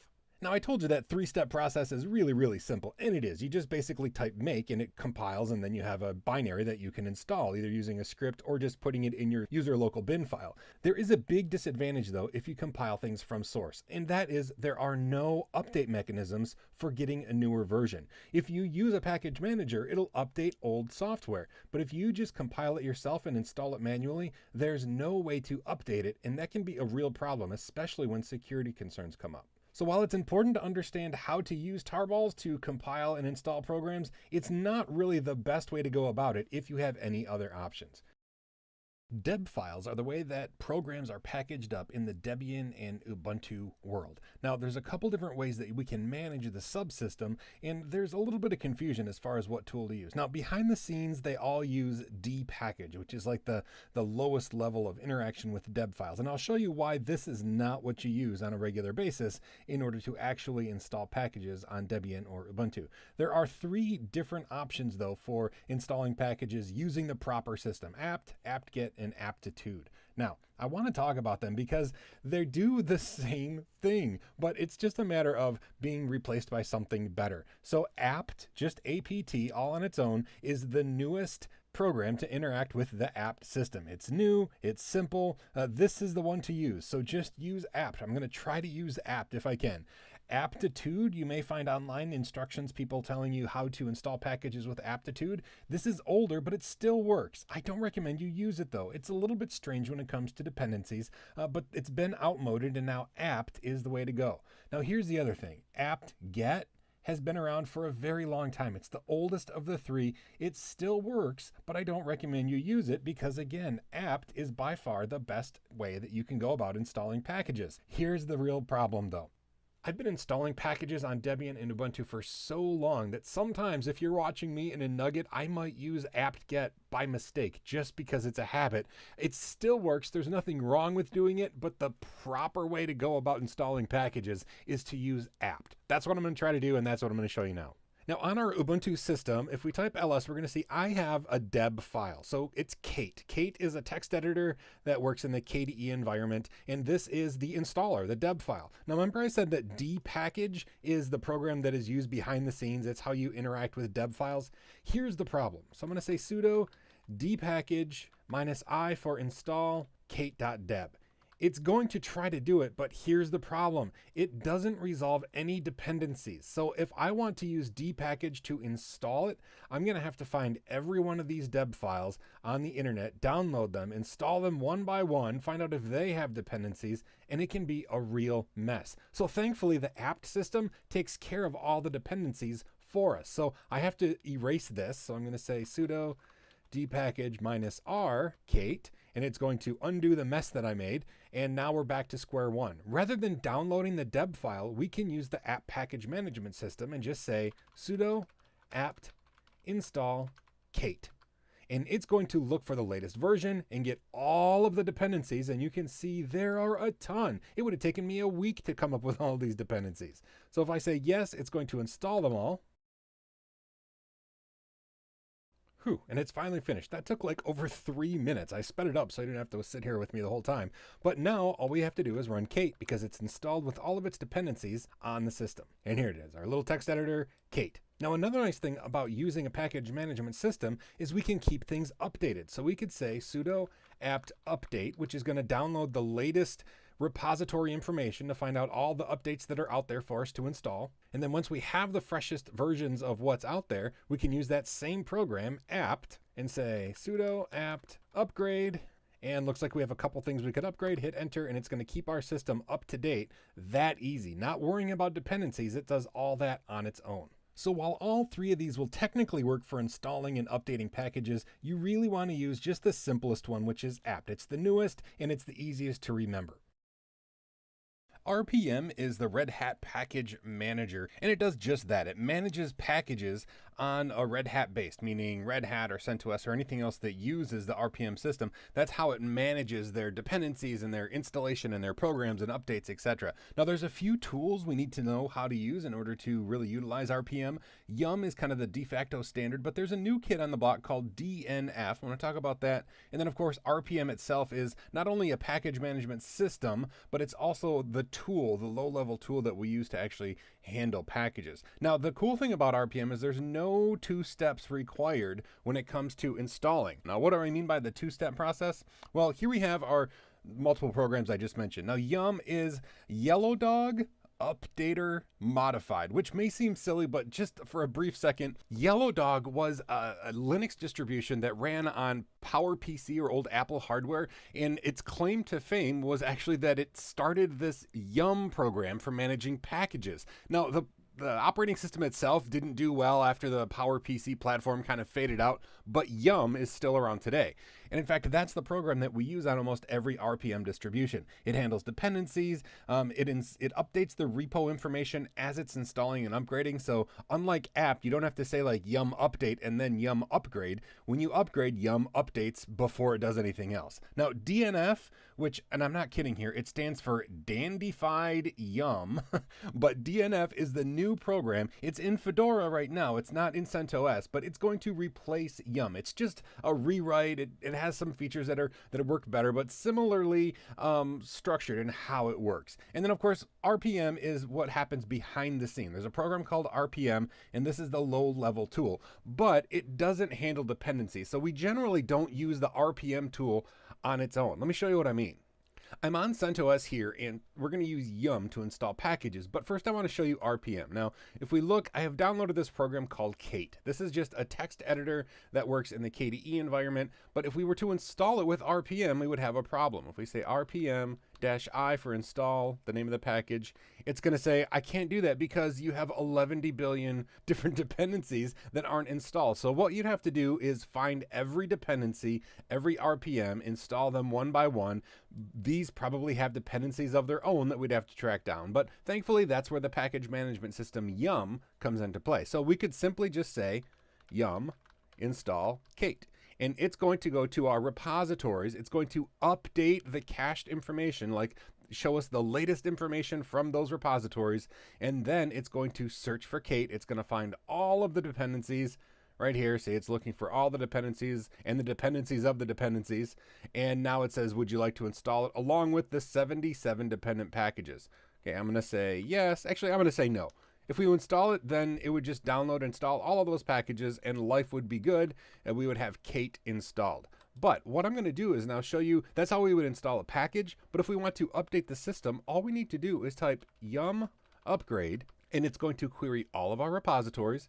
It's going to download all the package information, dependency information that we need. And now it's just telling us if we want to get our system updated, we're going to have to download 116 packages, install one new package, and it's going to take 308 megabytes of space. Do we want to do that? I'm just going to say yes. And it's going to go through the whole process of downloading all those RPMs. It's going to use the RPM tool in the background, install each one of them one by one until they're all updated and all installed to the latest version. So Yum is very simple to use, and knowing that it comes from, a distribution that's no longer even a valid distribution, I don't know, that's just cool for me that, Yum is still around even though Yellow Dog hasn't been a distro for many years. Now, I don't have a Fedora system to show you DNF firsthand, but it's a very similar program to Yum. It's going to work very, very similarly. So if you find yourself on Fedora, just use it very similarly to how you'd use Yum, and you'd be fine. One of the big things I want to point out, though, is that there's no two-step process like there is with the apt environment, meaning you don't have to update your repositories before you install it. You just run Yum, and it's going to update and upgrade all the information before it does any installing or upgrading.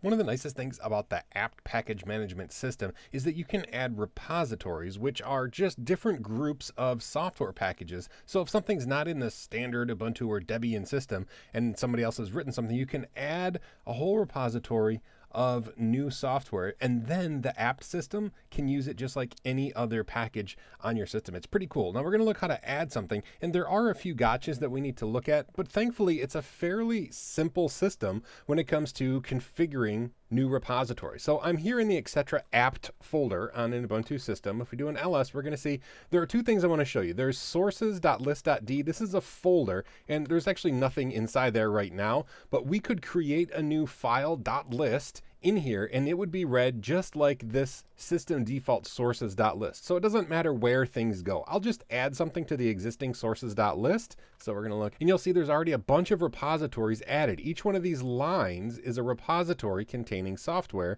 that the apt system can install. Now, some of them are commented, so we would just uncomment the existing ones. Like here, this is a partner archive. We could uncomment this, and then this would be an active repository. But if we want to add a third-party repository, we can, like I said, either add it at the end of this file or create a new file in that sources.list.d folder and call it like new program.list. But I'm just going to add it in here, and I'm going to add the Opera browser repository in here. Let's say we wanted to add the Opera browser. It looks like this. It's okay if every field here doesn't make perfect sense to you. This is just the format. It says what kind of a package it is, where it's stored, what folder in there, and then what version of the software we want to actually add, the stable, and then it's non-free as far as like what type of repository it is. So this is the line, right? This is where the Opera browser is stored on the Opera website. So if we save this, we would be able to do apt update, no dash, apt space update. And if you look, it is updating them all, but I do want to show you back at the top here. It gave us a little warning / error. Oh, and it repeated the error down here. So I can just show you here. It says this repository is not signed. So what that means is we don't have their key, because we don't want there to be a man in the middle attack where somebody, takes over opera.com and then starts sending us bogus packages. So they do key signing in order to make sure that we get the right software. So if we want to use their repository, we have to add their GPG key to our system. Now it's not difficult to do. We just do kind of a two-step here. We have to download the key itself. So wget. So we're going to download the file and then pipe that into apt key add.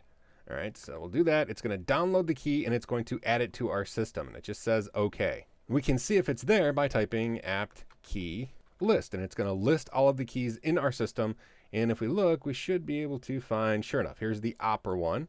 So there's the Opera key that we installed. Now if we do apt update, notice there's no errors at all. It updated, and now we could just install it using our apt system. Apt install Opera stable. And it would install our needed packages. It would resolve dependencies even if they're in other distributions, and it would install it for us just fine. I'm going to say no because I want to show you another way you can add a repository. And this is kind of a cool thing that Ubuntu added. It's called a PPA, or a personal package archive. There's a particular text editor that I really like. It's called Atom, ATOM, and they have a PPA, which is a repository. And to add it, you just say add apt repository PPA : and then where it lives, or what user it is, web update team, and the name of the repository is Atom. Press enter. It's going to do a couple things. It's going to add it to our sources.list, but it's also going to download that key for us. So all we have to do is say press enter, and it's going to install the key. It even does an apt update for us, and then we would just do apt install Atom, and sure enough, it would be able to do it from that package or from that repository that we just added. It can be a bit overwhelming once you have to start adding GPG keys for the repositories that you put into your sources.list, but PPAs make it really, really, really simple. They do everything for you. I really like PPAs. I think it's been a wonderful addition to the way we handle apt packages.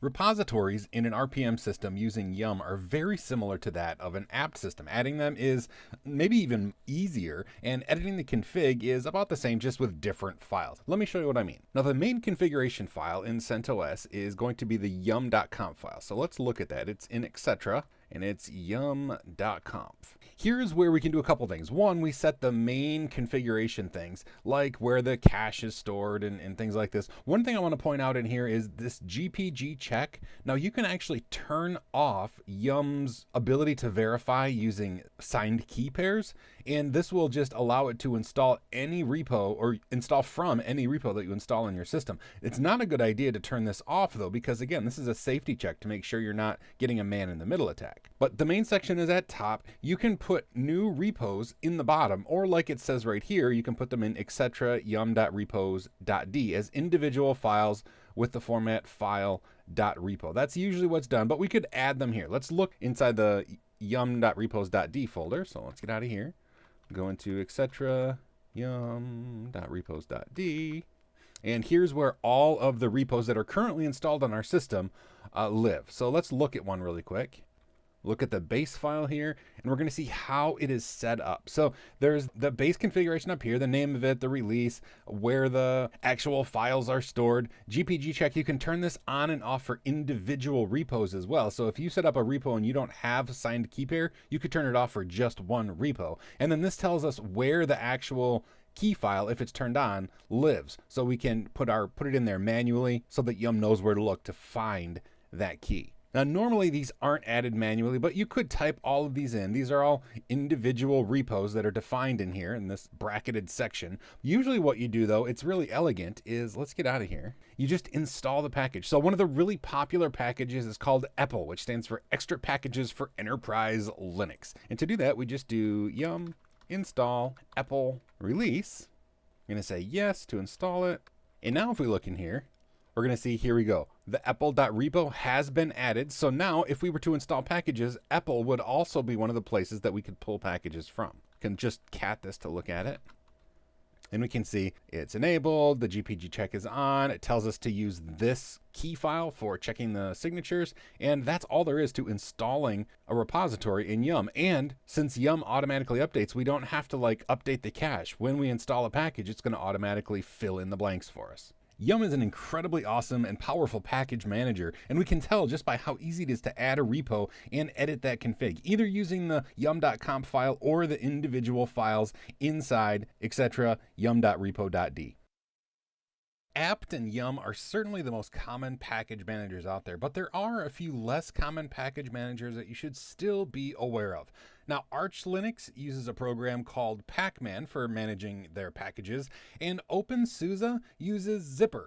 Now, I'm not saying that the mascot for Zypper is a purple horse, but I'm just saying maybe it should be. Nevertheless, it's not too difficult to use them, even if you're not familiar. Now here I have two terminal windows to two different Linux distributions. The first one is Arch Linux, which uses the Pacman package manager. So if we just do pacman-h, we're going to see here are a list of the commands. Now, it's not immediately clear how you go about installing a package. Unfortunately, it's not just install, it's actually capital S for sync. We kind of want to sync the system into a state that we want it. So to install a package, it isn't difficult once you know what to do. Just pacman -S, and let's install Vim, my favorite text editor. You have to actually spell Pacman correctly. Pacman -S, Vim. It'll say, do you want to install it? And say yes. It's installed it. And now if we type Vim, we can see, sure enough, there's Vim, my favorite text editor. Now over here in OpenSUSE, it's a little bit different. Here we use a program called Zypper, Z-Y-P-P-E-R. We're going to do Zypper -H. And it'll show us all of the help commands that are available. This one, it is pretty easy. You just do install, or you can shorten it to just in. So we could say Zypper in Vim. We'll install Vim again. Press enter. It's going to retrieve the repositories online, just like Yum or apt would do. And then it's going to install the Vim package for us, and we'll be able to use it on OpenSUSE. It'll ask us if we want to continue. I'm going to say yes. And it installs all of the packages and the dependencies. So now, same thing here, we could start up Vim, and sure enough, there's Vim, this time on OpenSUSE. Pacman and Zypper are really two of the more popular alternative package managers, but there are some others. If you're on Slackware, you're going to have to install things by hand using tar.gz files. But these two, along with apt and Yum, will get you through most systems.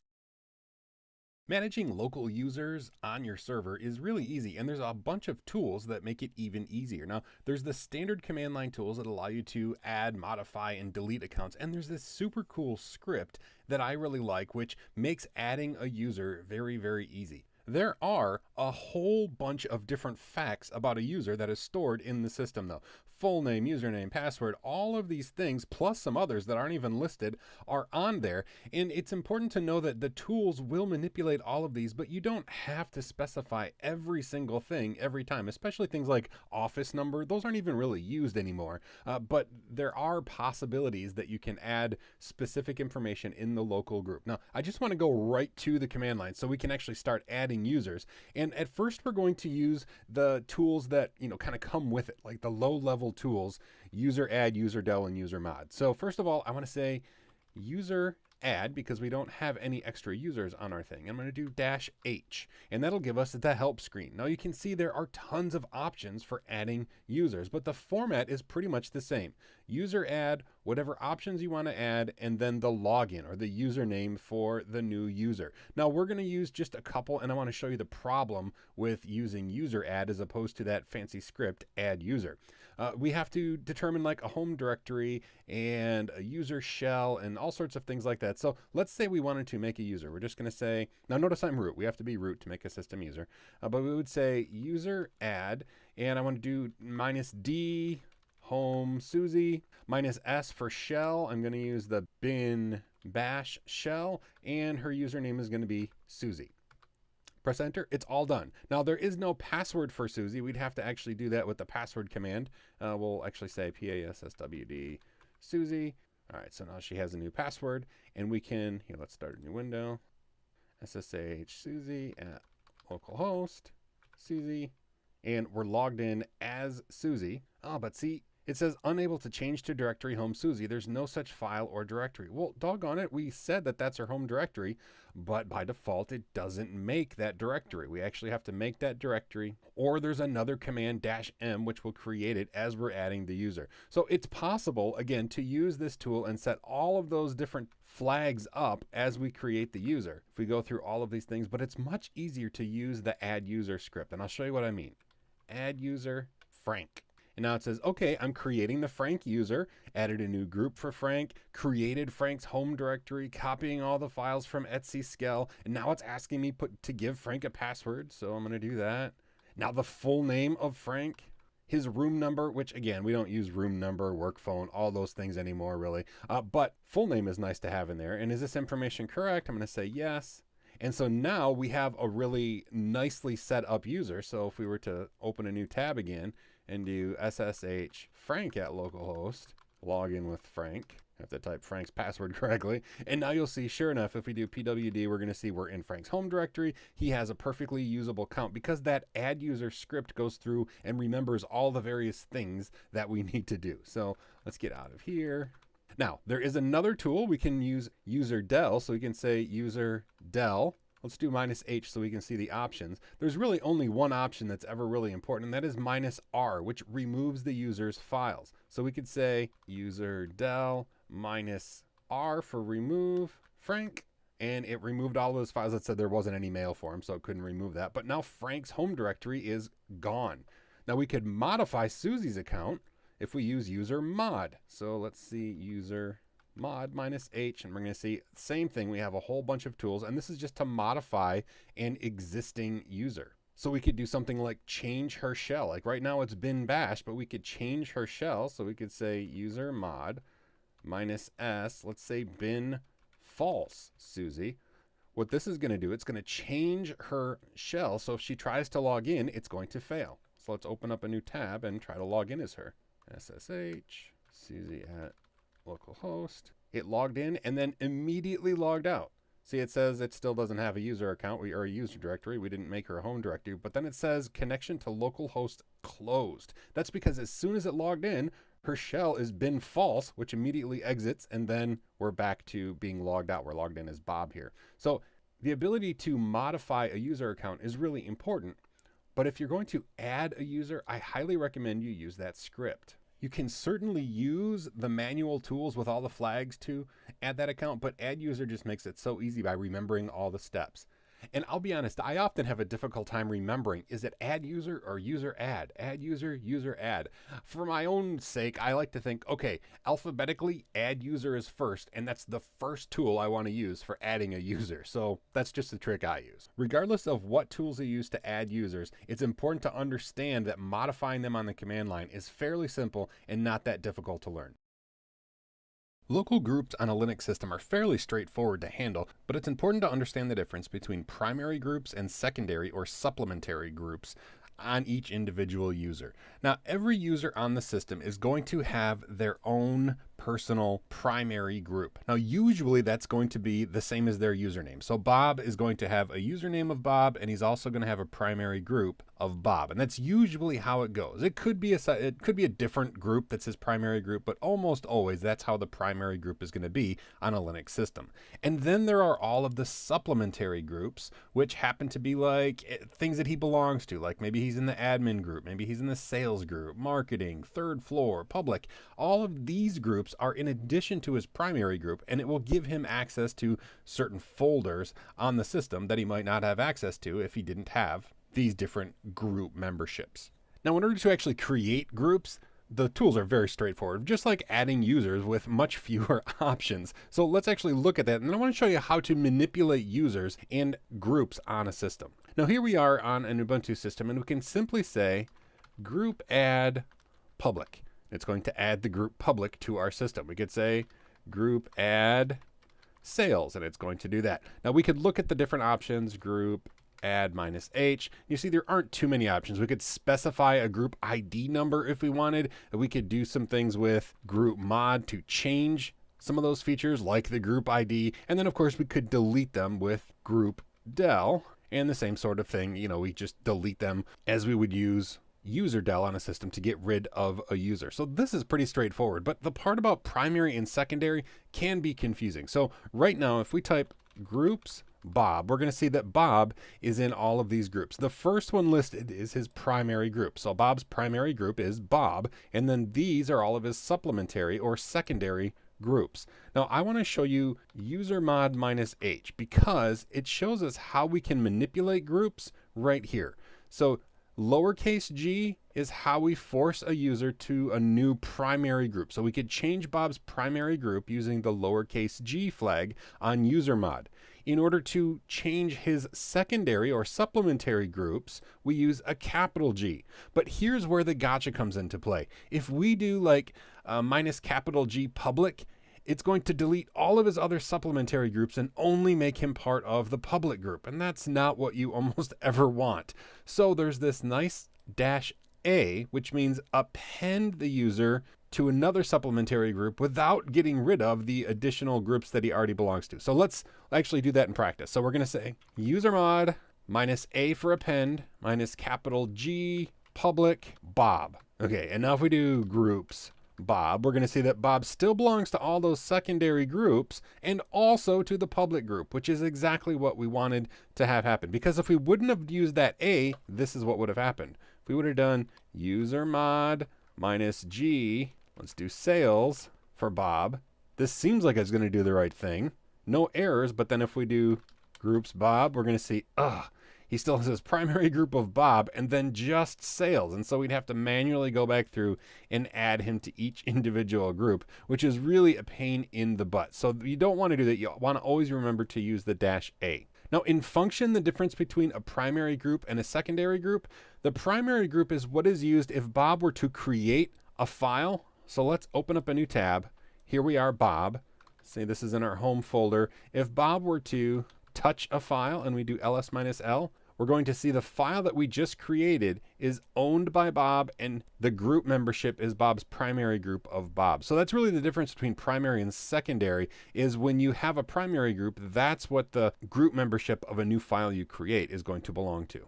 Now, creating groups is really easy with the group add, group mod, group del tools, so I didn't even go into that very much in depth. The real important takeaway is the idea of primary versus secondary or supplementary and how to take individual users and put them into groups without deleting all of their other supplementary groups that they already belong to. I hope this has been informative for you, and I'd like to thank you for viewing.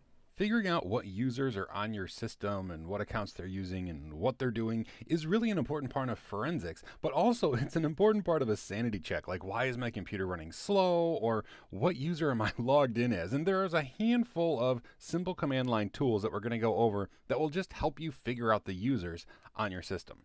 Now, the first scenario, this happens a lot if you log into embedded systems like routers and stuff where you don't get a prompt that tells you who you are. You just get like a hashtag here. Well, what you can do is say, who am I? Which seems a little bit silly, but it will just give you the user that you're currently logged in as. If you're starting to use sudo and su and you're SSHing from one computer to another, sometimes just figuring out what user you're logged in as is really important. So it seems silly, but it's something that I use in Nuggets even. You'll see me use that quite a bit.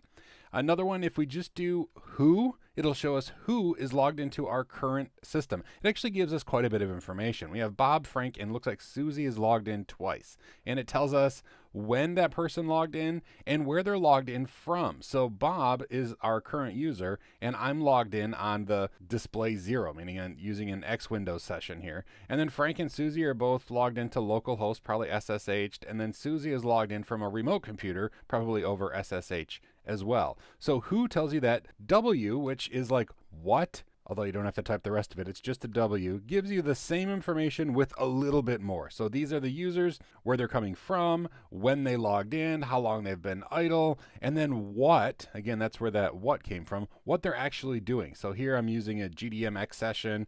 Looks like Frank is sleeping on the job. Frank, judging you, buddy.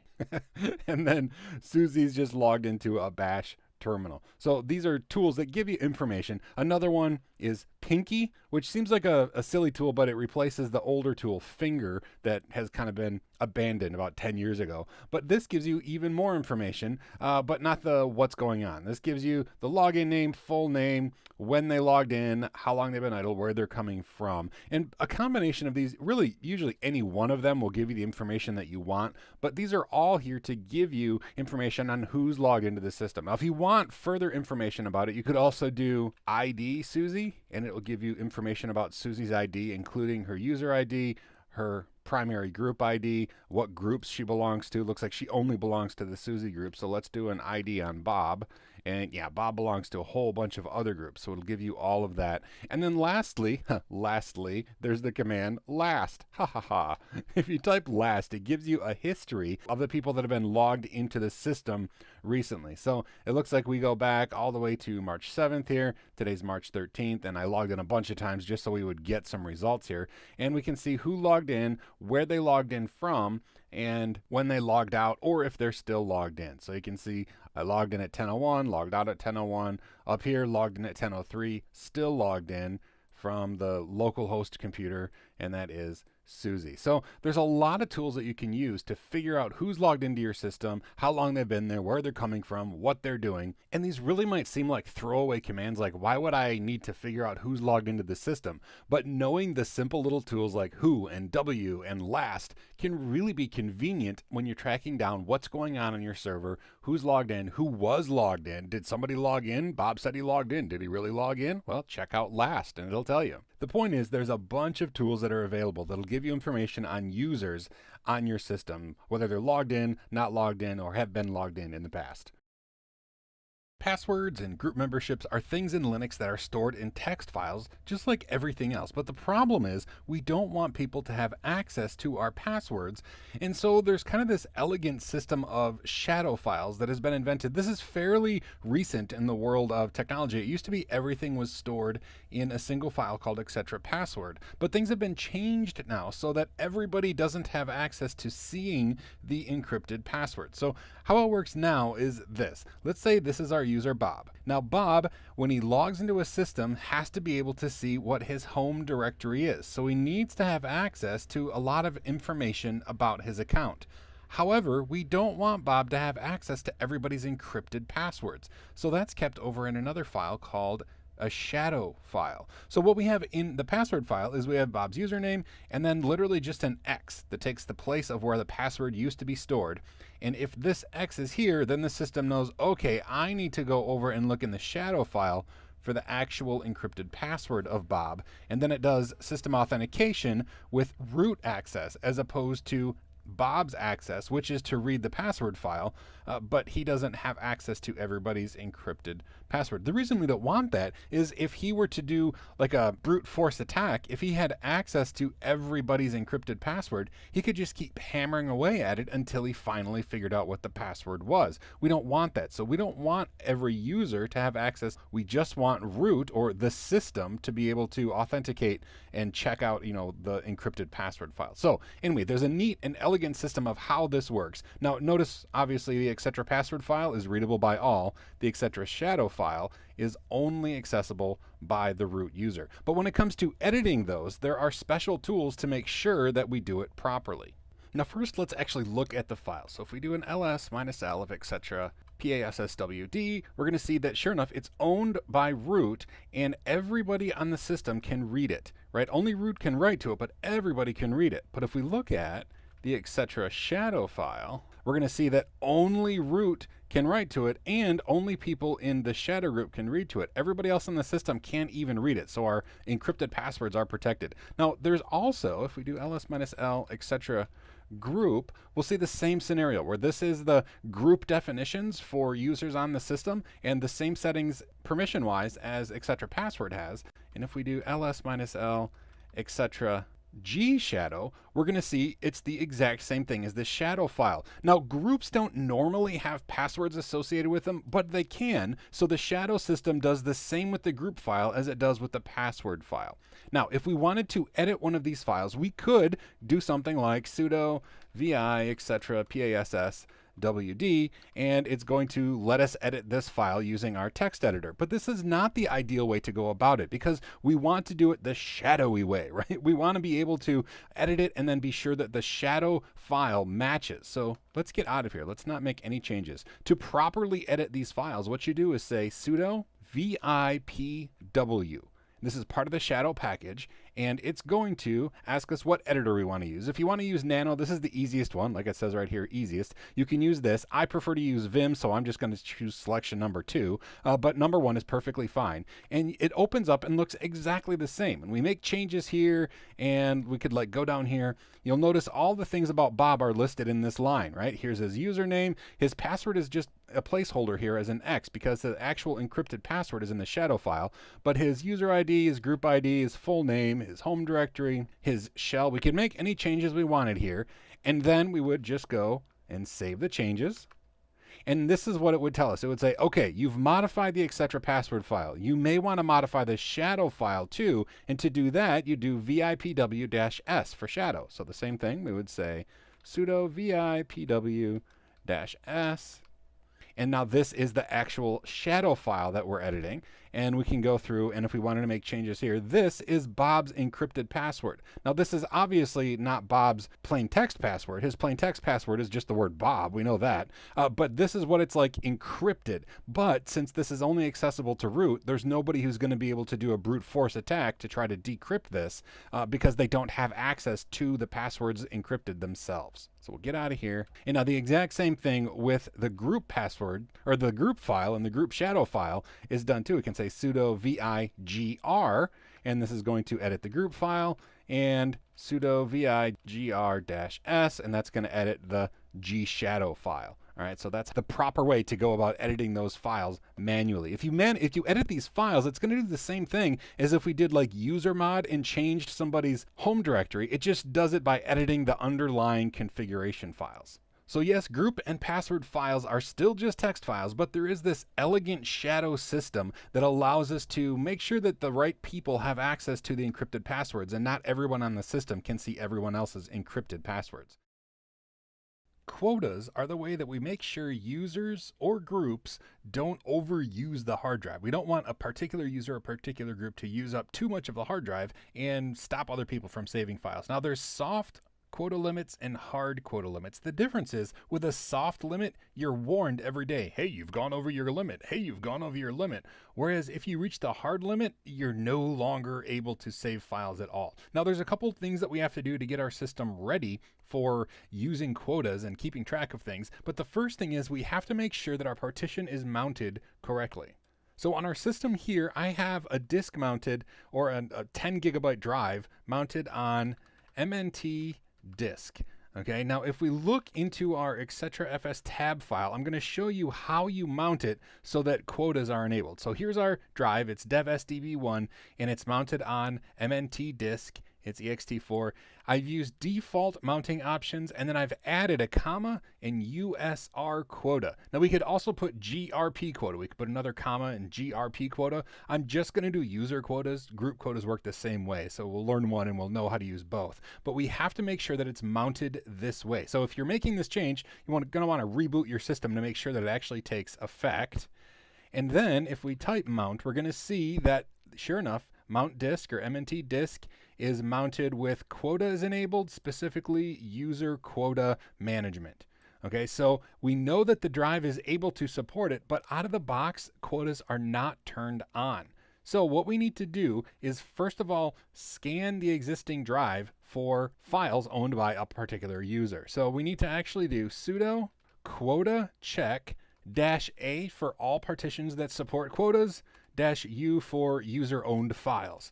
Press enter, it's going to go through, it's going to check our drive, and now if we look in MNT disk, we're going to see, sure enough, now there's a quota file that has been created, and it shows just, all the files on the drive, who owns them, which is none right now, but we're going to change that in a minute. Now the other thing is, so that prepares the drive, but we actually have to turn quotas on. So we're going to say sudo quota on -a for all supported partitions.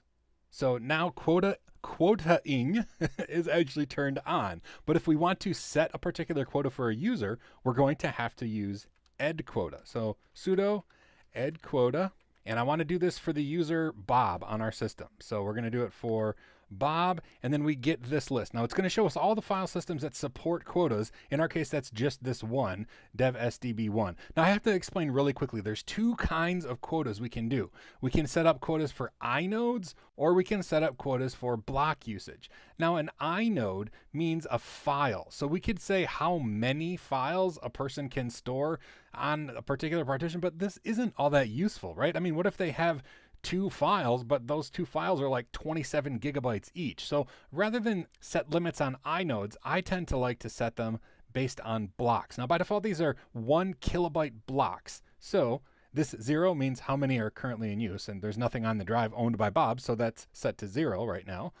But I'm going to make some changes here. I'm going to say I want the soft limit to be 500 kilobytes, and I want the hard limit to be 1,000 kilobytes. Okay, or like 1 megabyte. This is not a practical number. You'd probably do something bigger in real life, but we're going to save this, say yes. And now as Bob, if we go over to mount disk, ls, we're going to see that's in there. Now there's no usage currently, but let's say I were to create a file. Now to do that, I'm going to use dd. It's okay if you don't use the dd command. Basically, we're going to say an input file of dev0, output file of file1, block size equals 1 kilobyte so that we can know exactly how many kilobytes we're using up, and count equals, let's say 400. So this should make a 400 kilobyte file. If I press enter and do ls-l, we're going to see, sure enough, we have a 400 kilobyte file on here, and this is fine. This isn't meeting our quota at all. We haven't done anything bad. We're not even up to our soft quota. But if we do this again, I'm just going to push the up arrow and change this to file 2 and press enter. Okay, it's done the same thing, and we do ls-l. Now there's 800 kilobytes stored on this particular disk. What this means is it hasn't stopped us from creating it, but every day we're going to get an email from the system that says, hey, you've gone over your soft limit. You really need to delete some files. And we'll maybe do that, maybe we won't do that. But here's what happens if we try to create another 400 kilobyte file, which will take us over the limit, right? Because 400 plus 400 plus 400 would be 1200, but we only have 1,000 kilobyte limit. So what's going to happen? If we press enter, it says that there's an error writing file 3. The disk quota is exceeded. So let's do ls-l and see what happened. So it looks like it went along and it was creating fine. And it got to 200 kilobytes, and all of a sudden it couldn't write anymore. And that makes sense because 800 or 400 plus 400 is 800 plus 200, it is 1,000. So we hit our hard limit, and that's exactly how quotas work on the system. Once quotas are turned on, it's really a hands-off kind of thing. They take care of themselves. The emails go out automatically every day if the user goes over their soft quota, and at the hard quota, it stops them no matter what. So quotas are easy to set up. Once you remember to use quota on to turn it on, make sure that it's mounted with the proper options and run that initial quota check so that it knows what files are on there, so it knows when it is or isn't getting close to the actual quota that you set. User profiles are where initial settings are set for a particular user. Like if they're going to set up like aliases or they need their path variables, those are the sort of things that profiles will do. And there are system-wide profiles and also individual profiles. And it can be a little bit overwhelming because not every Linux system is the same. Now there are some commonalities. Usually there's an etc environment file, and that file will often, but not always, set up the path variables so that the users who log in get a particular path set up. Now, there's almost always an etc profile in the system-wide file, and a profile is something that is run on a login shell. So like the very first time you log into a system, like if you're logging into a GUI, that first time you log in, you will execute the profile. These are settings that only need to be executed one time. Like it doesn't matter if you're going to open a new terminal, you only need to set these settings one time. And then there's also going to be one of these, not both of these. It's usually either one or the other, either the etc bash rc or etc bash.bash rc. This one is pretty common in Ubuntu. This one is pretty common in CentOS. But nonetheless, they serve the same function. So you're going to have one or the other. And these are profile settings that need to be set every time you open a shell. So let's say you're already logged in to X Windows, like in a GUI session, you're in there and you click on an icon to open up a new terminal window. Well, that's not considered a login shell. This is just considered a subshell of your main system login. So you will not execute a profile. You will only execute your bash RC. Now, this is, again, system-wide. So that happens to everybody. When you log in, you get the system-wide profiles applied. And then every individual has the possibility to have these individual files in their home folders. Now, they all start with a dot, so they're all hidden. You have to do ls-a if you want to see them. But these are the same thing as up here. It's just if you have any changes or additions you want to make to the system-wide settings, you put them in your own personal folder, and you put it in like bash RC, and that'll run every time you open a subshell. Everything in here will be set up. And then the dot profile or bash underscore profile, depending on which system you have, you're going to have one or the other one of these. But this is executed the very first time you log in. Just like the system-wide profile, your personal profile only gets executed that initial time when you log into the system. Any subshells will only apply the bash RC files. But that's the way it works. I'll show you really quick how it's set up on a system, but the hierarchy is really the important thing to understand. Now, this is Bob's home folder. I did an ls-la, so you can see all of the things in here. He has a .bash RC file, and he also has a .profile. That means that these are going to be applied after the system-wide settings, because the system-wide settings are given to everybody. And then any personalizations, like if you have an alias that you want to set on your own, you would put it in your own personal bash RC file. Now, inside, etc., there are those common files like ls-l grep for profile. We're going to see we have etc profile and also etc profile.d. This is a folder. If we go in there, we're going to see there's a bunch of sh scripts. All of these are included in the .profile. In fact, I'll show you what I mean. vi ... Let's look at that system-wide profile file. And if we look all the way down on the bottom here, it's going to call in all of those files inside profile.d. So when I say that the profile is executed by everybody, not only etc profile, but also etc profile.d, everything in here is going to be executed as well to every user on the system. Now, there's a couple important things to remember. Don't worry so much about what exactly is the name of the file. When you look in the etc folder, you're either going to find an etc bash RC file or an etc bash .rc file. Don't worry too much about which system has which. Whichever one is there is the one that you need to use.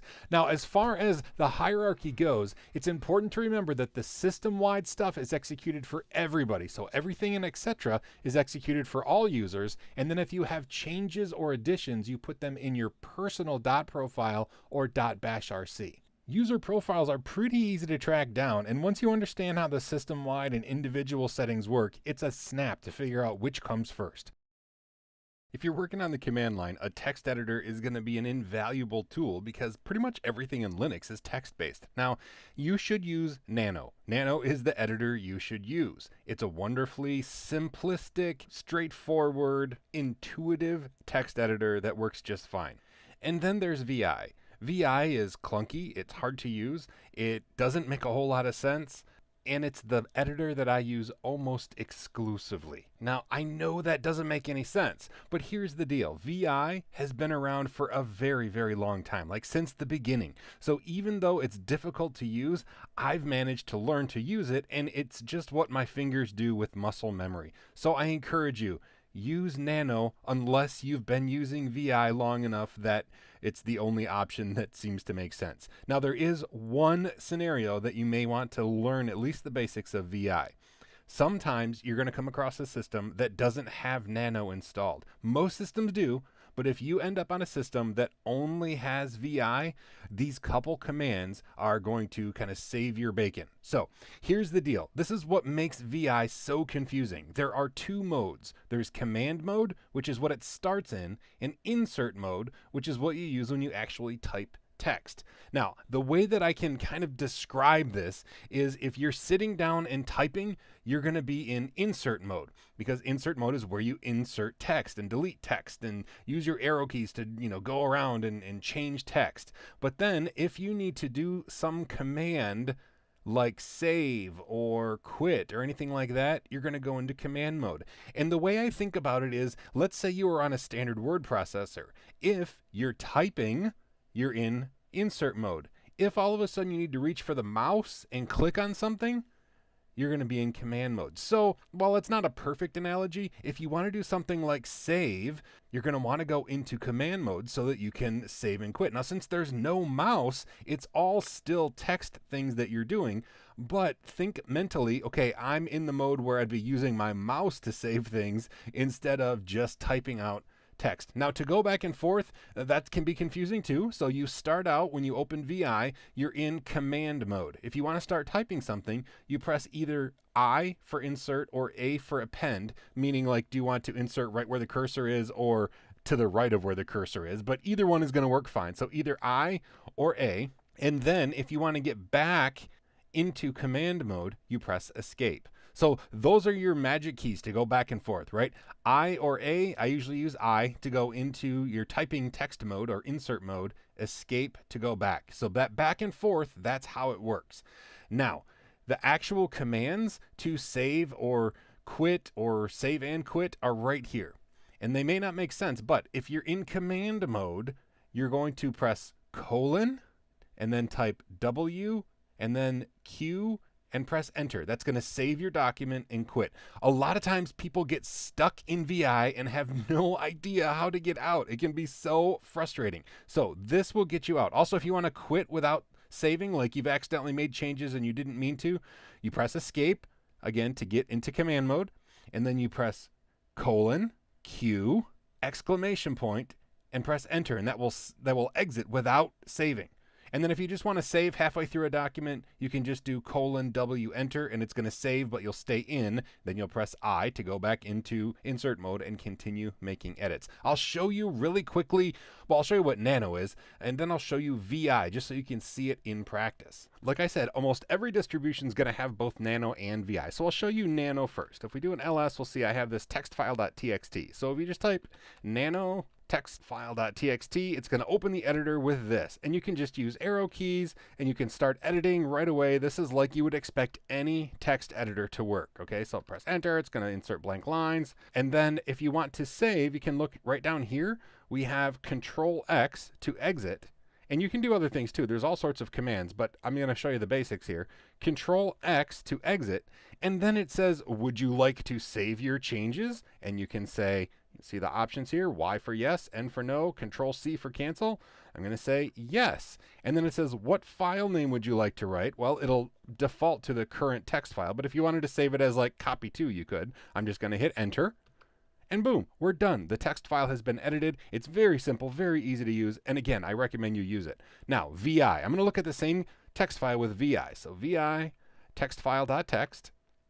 And here we have, we're in, what mode are we in? We're in command mode. Now we can still use the arrow keys to get around, but we can't edit any text or insert any text. If we want to add text, we press I, and then look down here. It says insert. So this is a little cheat. It tells you that you're in insert mode. If we're going to go back into command mode, press escape.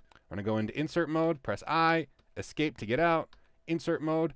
And once you're in insert mode, you can type text. And then if you want to save it, again, you have to press escape, and then colon, W, Q, enter. And then boom, we've saved the file. We can look and see the text file has been changed. All the changes were saved. And that's how you use VI. It's confusing, but that's how it works. So again, use Nano. It just makes sense. It's easy. That's what I recommend you use. But if you have to use VI, at least now you know the couple shortcuts that are going to get you through so that you can actually use it to edit text. Now remember, I said I use VI all the time, and it's true. But the funny thing is that it's followed me into things like word processors. So sometimes in my Microsoft Word documents even, on the very bottom, you'll see colon WQ, because my head, I just automatically do that when I'm done editing text.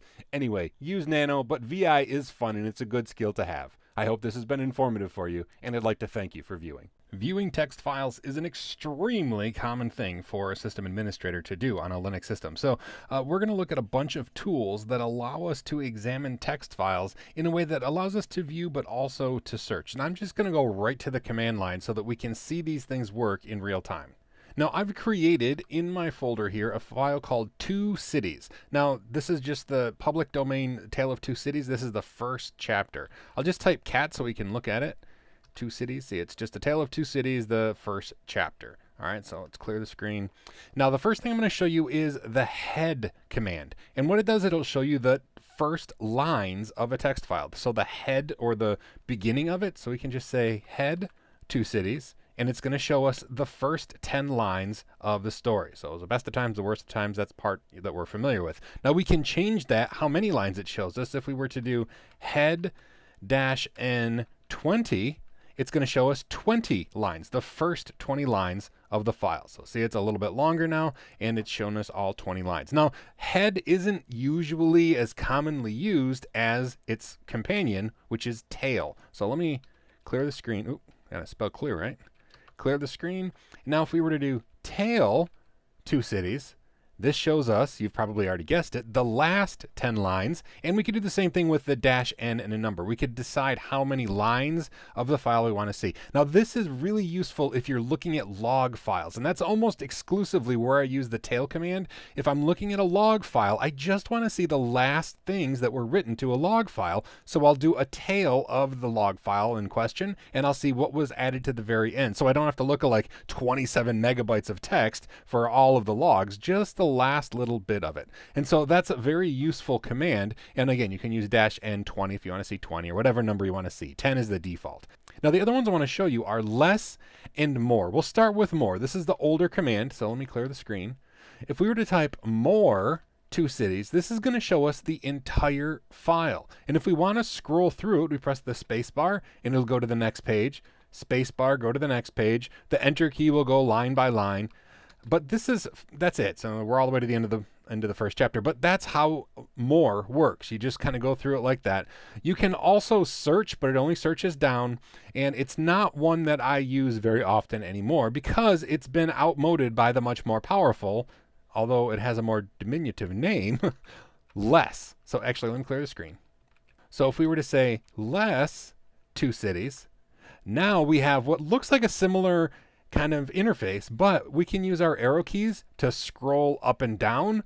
Page up and page down work, so we don't have to worry about like hitting the space bar to go down a page. We can, space bar will go down a page, but then we can scroll back up with the up key.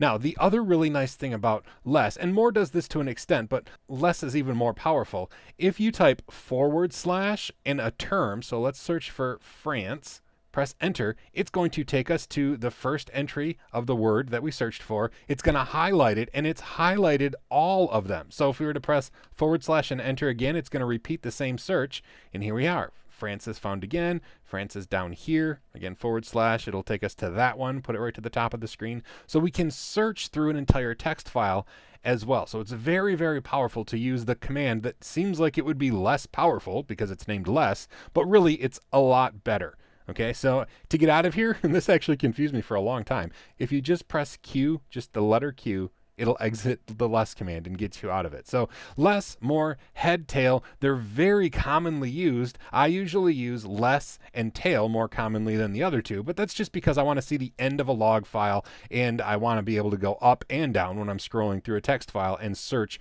really powerfully. It's not a really tough nugget because these are pretty straightforward tools. They're all useful, and you'll probably find yourself using them fairly frequently on the command line. Sometimes when I'm at the grocery store, I wish I could search for where things are. Like I think pizza sauce should be right next to spaghetti sauce, but it almost never is. Well, thankfully, when it comes to searching for text in a Linux system, there is an awesome tool that allows you to do just that, narrow down what you're looking for with a tool called grep.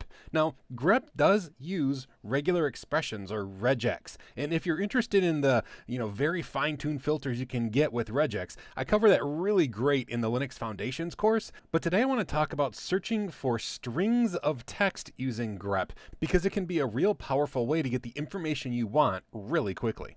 Now, I said that grep uses regular expressions, so if you want to make sure that it's absolutely searching just for strings of text, you can use the $F flag, and that means just fixed strings.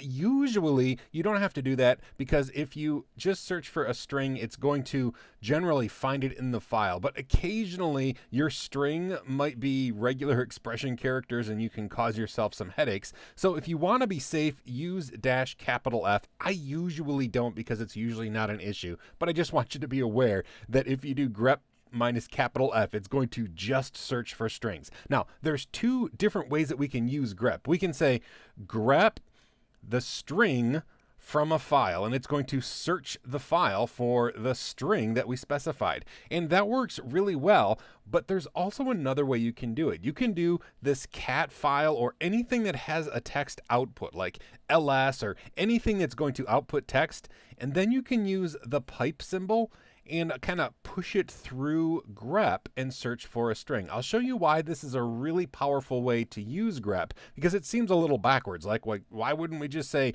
grep this string from this file? I'm on an Ubuntu system here, and I'm just going to search a log file. Okay, so I'm going to say grep. Now we can say -F, or we can leave that off. I'm just searching for strings. I just, again, want you to know that capital F is going to force it to just use strings. But I want to grep for DHCP from the var log syslog file. Press enter, and it's going to find all of the lines in that text file that have DHCP in it. It actually even highlights the DHCP, which is really convenient. Now, there's another place we could get some system log information, and that is using the dmesg command. But here's the problem. That's a command that has output, but it's not a file. We can't grep the dmesg command, so that's where the pipe symbol comes into play, and it works really, really well. We could just say dmesg, and instead of just having it print to the screen, we can use the pipe symbol, which is usually above the enter key in a US keyboard, grep. I'm going to use -F this time. We don't have to necessarily. DHCP. And then it's going to take all of that output from dmesg and grep for DHCP. And sure enough, there's two lines that have DHCP. Now, another really useful way that we can use the pipe symbol, let's clear the screen, because I want to show you that first one that we did, right? We actually grepped for DHCP from that file, and we got these results. Let's say we had just pages and pages of results, and we wanted just to look for things that mentioned init, I-N-I-T. What we could do is kind of like chain greps along. We could say grep DHCP from var syslog, and then pipe those results into grep init.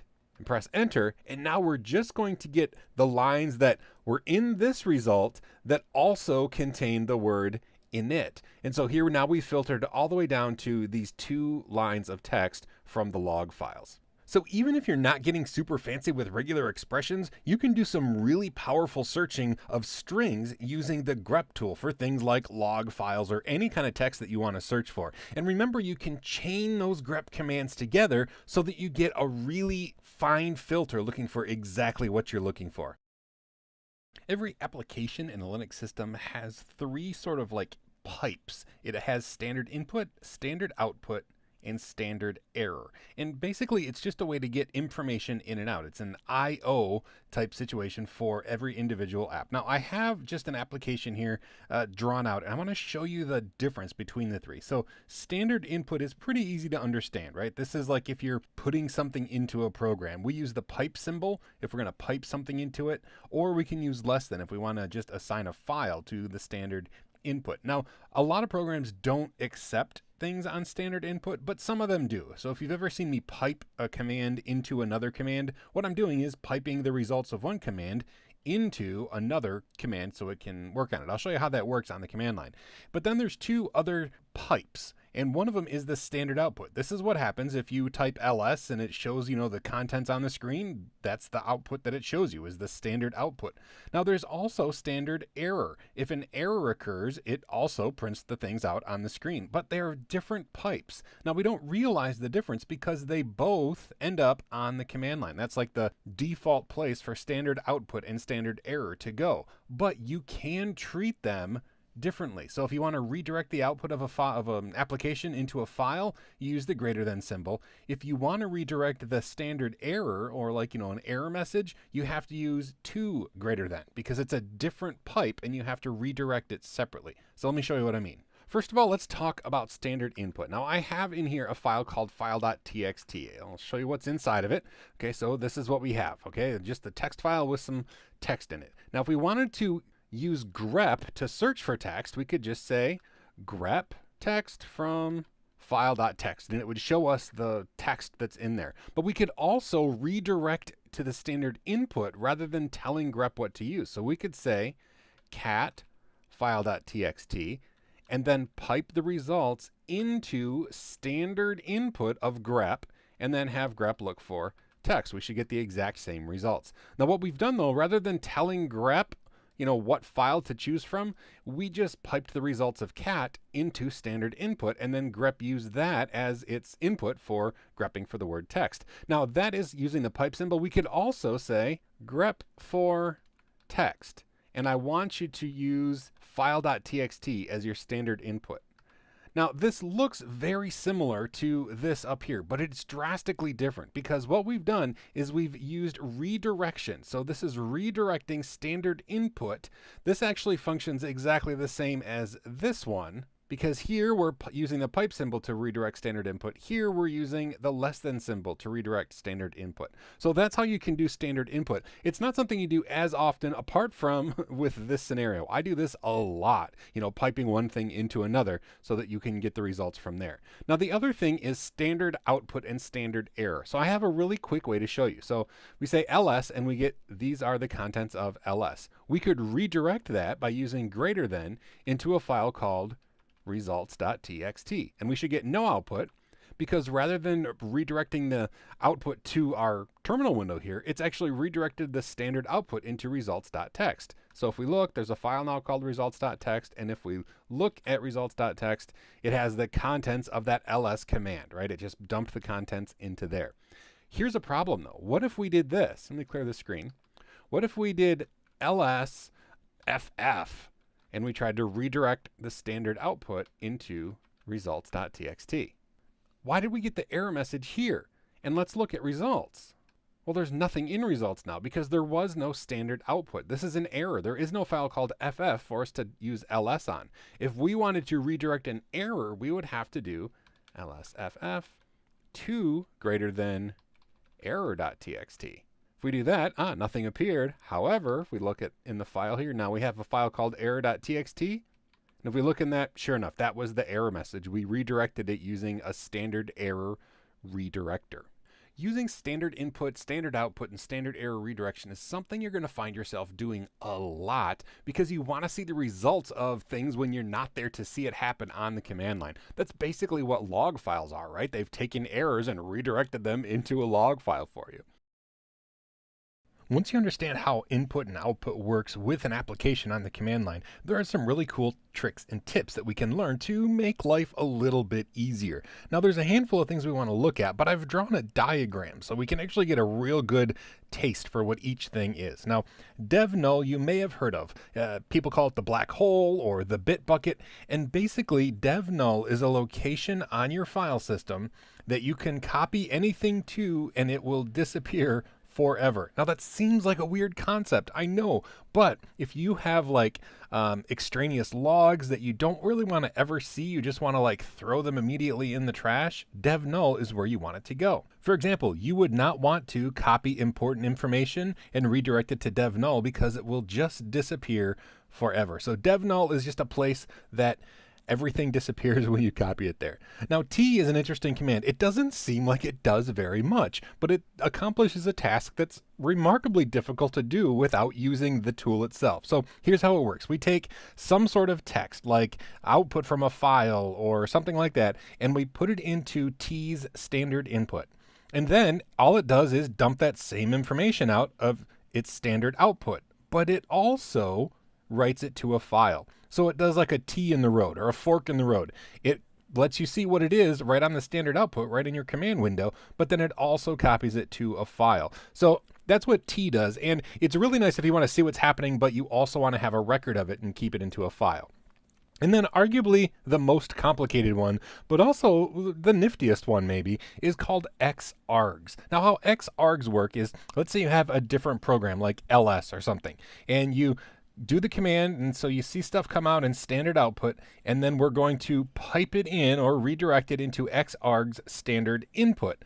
Then what xargs does is it takes it and says, okay, what program do you want me to use this information that you just piped into me on? And you tell it like application number 2, and then it executes application 2, and it uses that information as the arguments for the second command. Now, the reason this is really powerful is not all applications can accept things from another program on their standard input. So xargs basically takes and forces a program to accept something from standard input by accepting that standard input itself and then putting it as an argument onto the application. Now, let's look at all of these really quick because the cool part is, when you actually do it. Now, first of all, dev null. So we're going to say echo hello, and it'll put it to the screen. If we do echo hello, and then we redirect it to dev null, boom, it's completely gone, right? That's how dev null works. It's just a place that never fills up. It's kind of like a teenage girl at a pizza party sleepover, right? It just never gets full. You can put as much as you want in there. It's just going to disappear.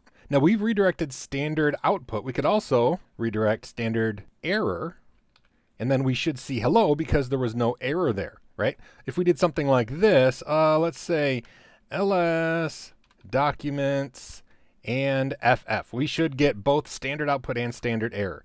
Sure enough, here's our standard error. There is no ff, but here is the contents of documents. So we got both. Now, if you wanted to do something cool and redirect both standard output and standard error into one place, you can do this. You can say ls documents ff, just like we did, and I'm going to redirect standard output into dev null. And here's the magic part.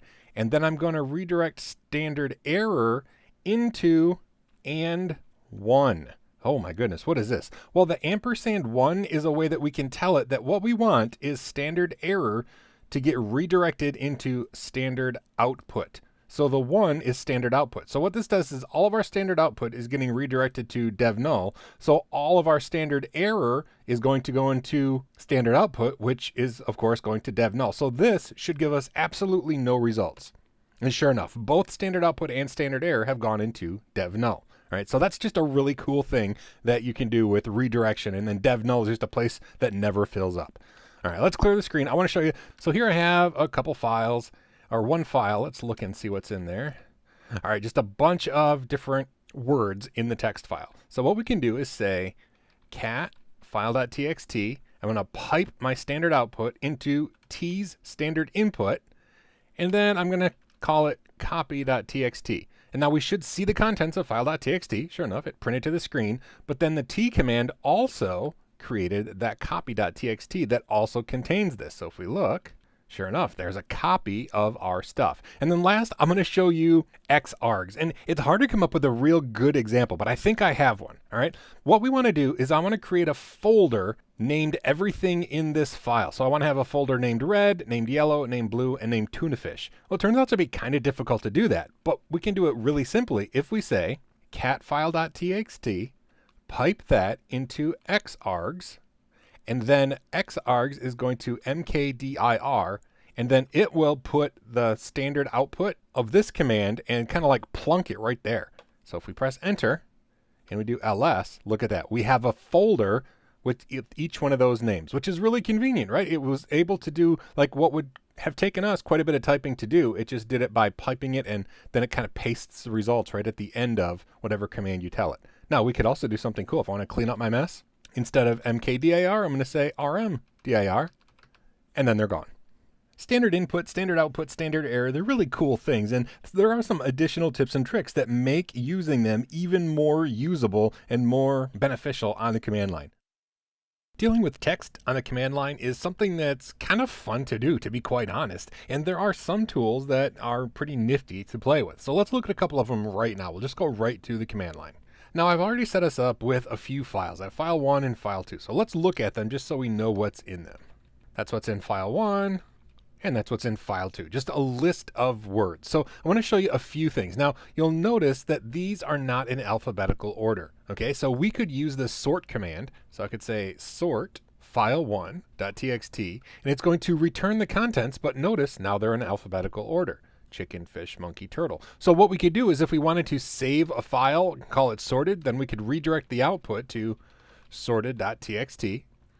And then if we look at sorted.txt, now it's going to be a file with them in alphabetical order. So sort does just that. And if you look at the commands for sort, like to the man page for sort, you can see that it does some other things. You can actually sort with options like, do I ignore case? What about numbers? What about, what if it's a bunch of dates? So sort's very powerful, but that's basically what it does. It takes a text file and then it outputs that text file sorted however you tell it to do. So let's clear this screen. All right, the next one I want to show you is word count. It's pretty simple. It's just WC and it stands for word count. So we could do word count of file1.txt and it'll give us 3 fields. It says 4, 4, and 27 in our case. What this means there are 4 words, there are 4 lines, and there are 27 characters. Now, if we just want to know one of those things, we could just say WC minus M for character count file1.txt, and it's just going to show us that there are 27 characters in file1.txt. Now, the last 2 I want to show you are really the most interesting. So there's cut and paste, which I know sounds like a GUI thing, but let's actually look at our file again, just so we know exactly what we're dealing with. So file1.txt, this is what we have, these lines. If we were to use the cut command, we could say cut, I'm going to do cut by characters, and I want it to cut out character, let's just say 1 from file1.txt. If we do that, we should see just the first, I did file 2. My goodness, I'm like, those aren't the first letters at all. So let's look at file1.txt. That makes more sense. So the C in chicken, the F in fish, T in turtle, M in monkey. Okay, so we have those. We could do more than just one character, and we could do more than just the first character. Let's say we wanted to do cut minus C, the 3rd, 4th, and 5th character in the file1.txt. So now we should see ik, sh, urtle, and nk. And what it did is it took the 3rd, 4th, and 5th character, but you see fish only has 4 characters, so there is no 5th character. So it just did sh for the fish line. All right, but see, that's what cut does. It'll actually take it right out of the middle of the file, which is surprisingly difficult to do if you don't actually use the cut command. And paste does kind of the exact opposite. So let me clear the screen because it's kind of full. And I want to show again file 1 and file 2. Now, let's say we wanted to put this file 2, after file 1, right? We wanted to say chicken lips, fish whiskers, turtle feathers, and monkey flippers. Well, that's kind of difficult to do. If we cat them together, it's just going to put one at the end of the other. So that's where paste comes into play. We can say paste file1.txt, file2.txt, and it's going to output. Sure enough, it put a tab between them, and then we have chicken lips, fish whiskers. If we wanted to do this and redirect it into a file, and then we look at join.txt, look at that. Our file now has those 2 pasted together. Now, I know that most of what we did using these commands was really just playing around, but really playing around is one of the best ways to learn to use a tool, and you're going to find that every once in a while, one of these tools, like cut or paste especially, are going to be extremely useful because it's kind of hard to put things next to each other in a text file or cut out the middle bits of a text file without using simple tools like this. Awk and sed are text manipulation tools that for some reason most people are afraid of, and I honestly don't know why. Yes, they can be very complicated. You can do a lot of powerful things, but you don't have to. You can do some very simple yet still powerful things with awk and sed. Now, what do they stand for? Sed just stands for stream editor. And awk, I actually had to Google this because I had no idea. I mean, I've been using awk for decades, but I didn't really know what it stood for. It turns out it's the initials of the people who first wrote it. And I'm not going to try to pronounce them all, but that's what the A, the W, and the K mean. Basically, awk is a data extraction tool. It allows you to pull out certain bits of data from text, and sed, of course, is just a stream editor, which allows you to edit things without interacting with it directly. So let's actually go to the command line so we can see it work. Now, I've already prepared a couple files, so if we do ls, we're going to see we have file 1, file 2, and joined. So let's just look at them. This is file 1, this is file 2, and this is basically the 2 of them joined together. I actually used the paste command to do that. So I have these 3 files, and I'm going to use sed and awk to do things with these files. Okay, so first of all, sed is a stream editor, which means you can put files in and it'll output the edited version. And how it works, I'm just going to cat one of these files. So cat file1.txt. And I'm going to pipe that into sed for stream editor. And here's where I'm going to set up the rules. I'm going to substitute, so I'm going to say S, and then / what I want to search for is the word monkey. And a / what I want to replace it with, I'm going to say dolphin. and then a /NG for global. That just means that if it occurs more than one time, I want every occurrence of monkey to be substituted with dolphin. And then I'm just going to press enter. And what we get is chicken, fish, turtle, dolphin, because it took this initial file and it substituted monkey for dolphin.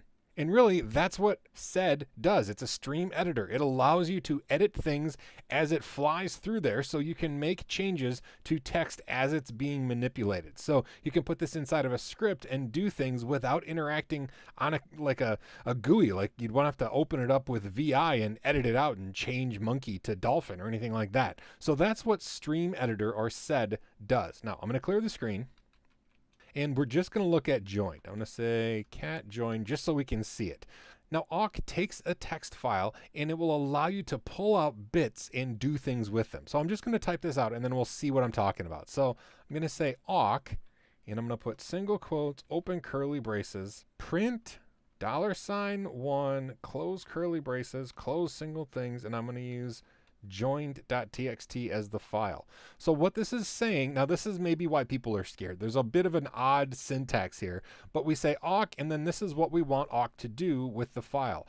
I want it to print out the first field. Now it will auto detect that these fields are separated by a tab. They could just be spaces and it'll auto detect it.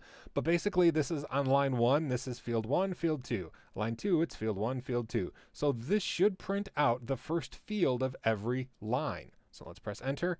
And sure enough, chicken, fish, turtle, monkey. It printed them all out. Now we can do more than just one thing at a time. So let's go back over here. What if we wanted to do $2, $1? Now we should get a printout of Whiskers fish and Flippers monkey, and let's see what turns out here. Now it is going to be a little hard to read, and I'll show you why. See, it did do that, right? Here we had chicken lips, and it gave us lips chicken, whisker fish, feathers turtle, flippers monkey. Now the problem is it took those fields and just mushed them right together. So we could add another thing in there. We could kind of build this out longer, and we could say, I also want a space in there. So hopefully that makes sense. It's going to print field 2, and then it's going to print this space, and then it's going to print field 1. So let's see if that's what we get. Sure enough, lips chicken, whisker fish, feather turtle, flippers monkey. And it doesn't have to be used just one time, right? We could do this. We could say, I want $2, $2, which means field 2, field 2. And now we should get a duplicate of each one. Lips, lips, whiskers, whiskers. So awk just takes bits of data and allows you to manipulate them and do what you want with them. Honestly, the only thing I can think is that the syntax for awk and SED intimidate people. But once you get used to doing it, and especially with Stream Editor, the syntax is very similar to the VI editor when it comes to replacing and substituting things in a text file. So hopefully you get used to them and you're not afraid of them, because they're super powerful and awesome tools to use, especially in scripts, because there's no interaction required. You can put them right inside of a script and they work without you entering more data. Hard links and soft links, or symbolic links as a lot of people call them, are very similar in what you get on the file system as far as usability goes, but they work drastically differently. So let me explain the difference between them. So when we have a hard drive, we basically have every file that takes up a certain number of sectors on the hard drive itself. So this one, let's say, takes up 3 blocks. This one takes up 4 blocks. This one takes up 7 blocks. And these are the actual files on the hard drive. But the file system actually only knows where those files live because of the file allocation table. So this is kind of like a table of contents, right? It says, okay, file 1 is actually right here and it extends 3 blocks. This one I'll say, okay, file 2, this actually lives right here on the hard drive and it extends 4 blocks.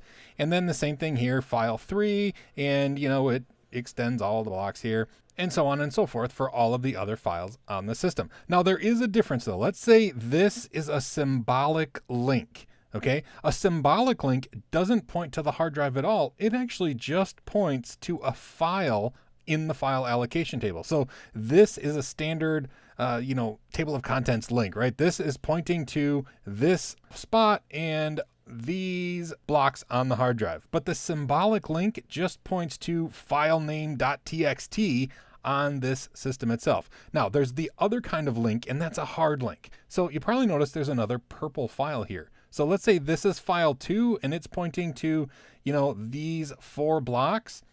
This could be like file 12 and it points to the exact same spots on the hard drive. So it points to the exact same file location and the same number of blocks. It's basically the exact same file, but it has 2 different reference points in the file allocation table. That can be really confusing, but what's cool about it is, let's say you accidentally delete this file. Well, that's okay. It's still on the hard drive and you can still reference it from this file here. So let me show you what that looks like in practice. In our system here, we have, let's do an ls-l, we have myfile.doc. Now, if we wanted to do a symbolic link, we would do ln-s for soft or symbolic. The source is my file and the destination is going to be my linked file.doc. Do ls-l, and we're going to see it actually shows us exactly what's happening. My linked file.doc is just pointing to the name myfile.doc. In fact, it's just pointing to this name itself. So if we were to say move myfile.doc to my new file.doc, and then we do an ls-l, this link is broken because it still points to the name myfile.doc, and that doesn't exist anymore. So this is now a broken link on our system. So symbolic links are kind of dumb. They don't take up much space, but they're kind of dumb in that they don't follow a file if you move it or rename it.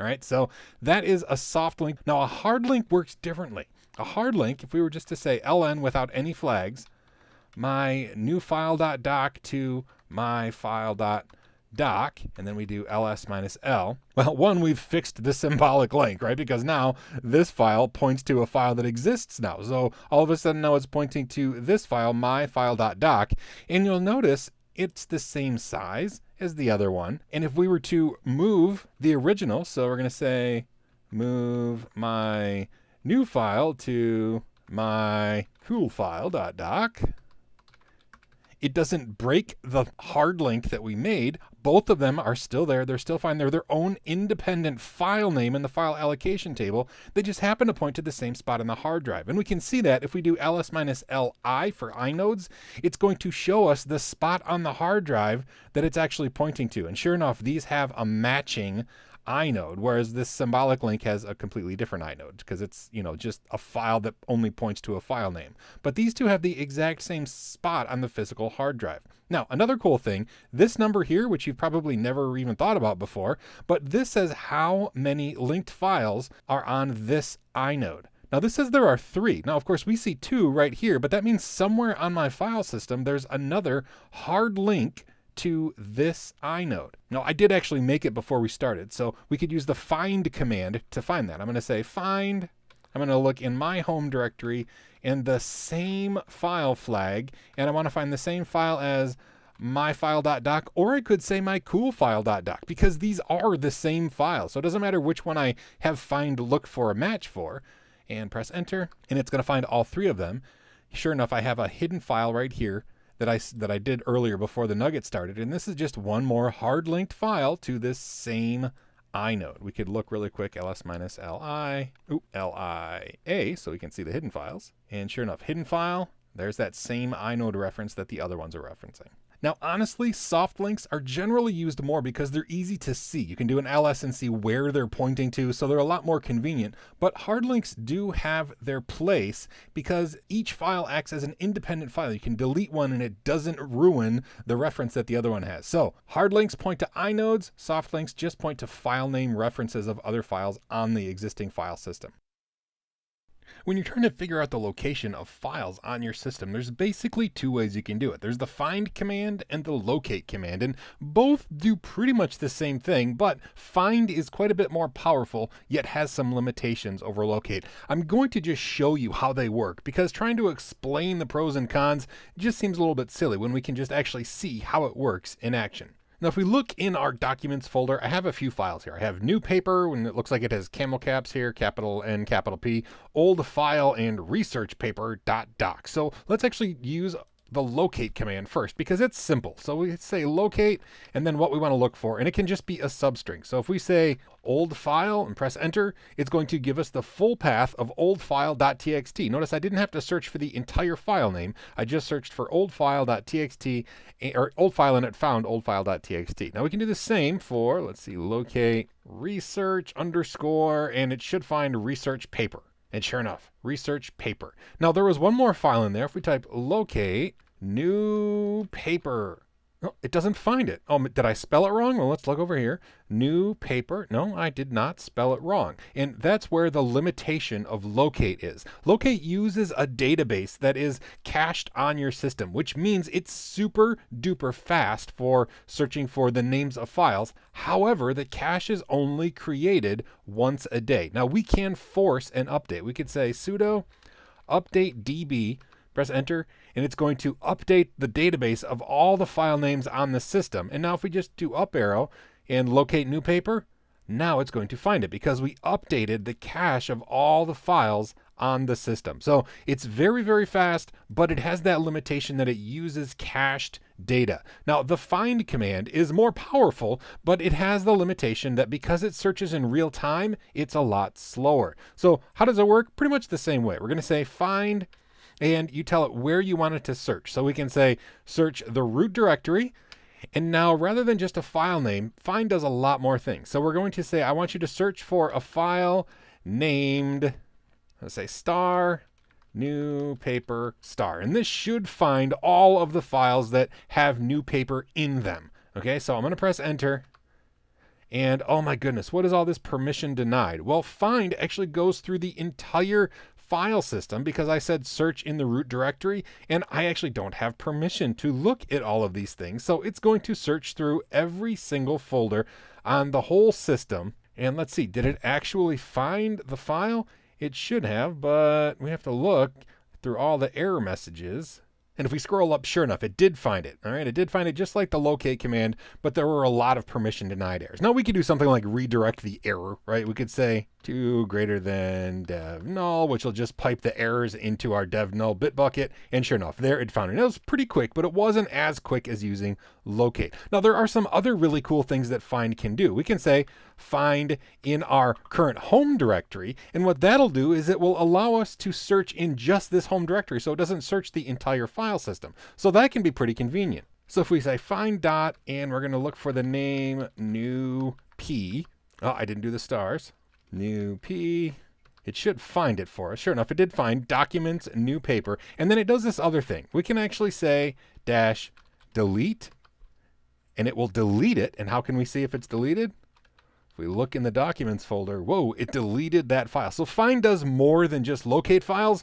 However, it has some finicky things like this. It's going to be using regular expressions to search for the files. And while it's more powerful, it's slower, and it can be annoying when we do things like get errors from permission denied, things like that. So while conceptually find and locate do the same thing, they do them in different ways. The important thing to remember about locate is that it's always going to use old data unless you run that update db command. Now find is much more powerful, but it works in real time, so it's slower, and that means that there are pros and cons to using both tools. While it's certainly possible to set up network shares for copying files from one server to another, generally, if you're going to copy files over the network from Linux server to Linux server, you're going to use either SSH or really SCP, which stands for Secure Copy, but it uses the SSH protocol in order to do that copying, or rsync, which actually will sync a whole bunch of files across the network. So we're going to look at doing both, but it's important to realize that SSH is the same program and the same protocol that we use to connect from one computer to another to reach its terminal. So let me show you what I mean. Now I have two computers set up in our lab. I have this Ubuntu computer and I have this CentOS computer. They're both on the same network. So I'm going to SSH from one to another. I'm going to say SSH to CentOS.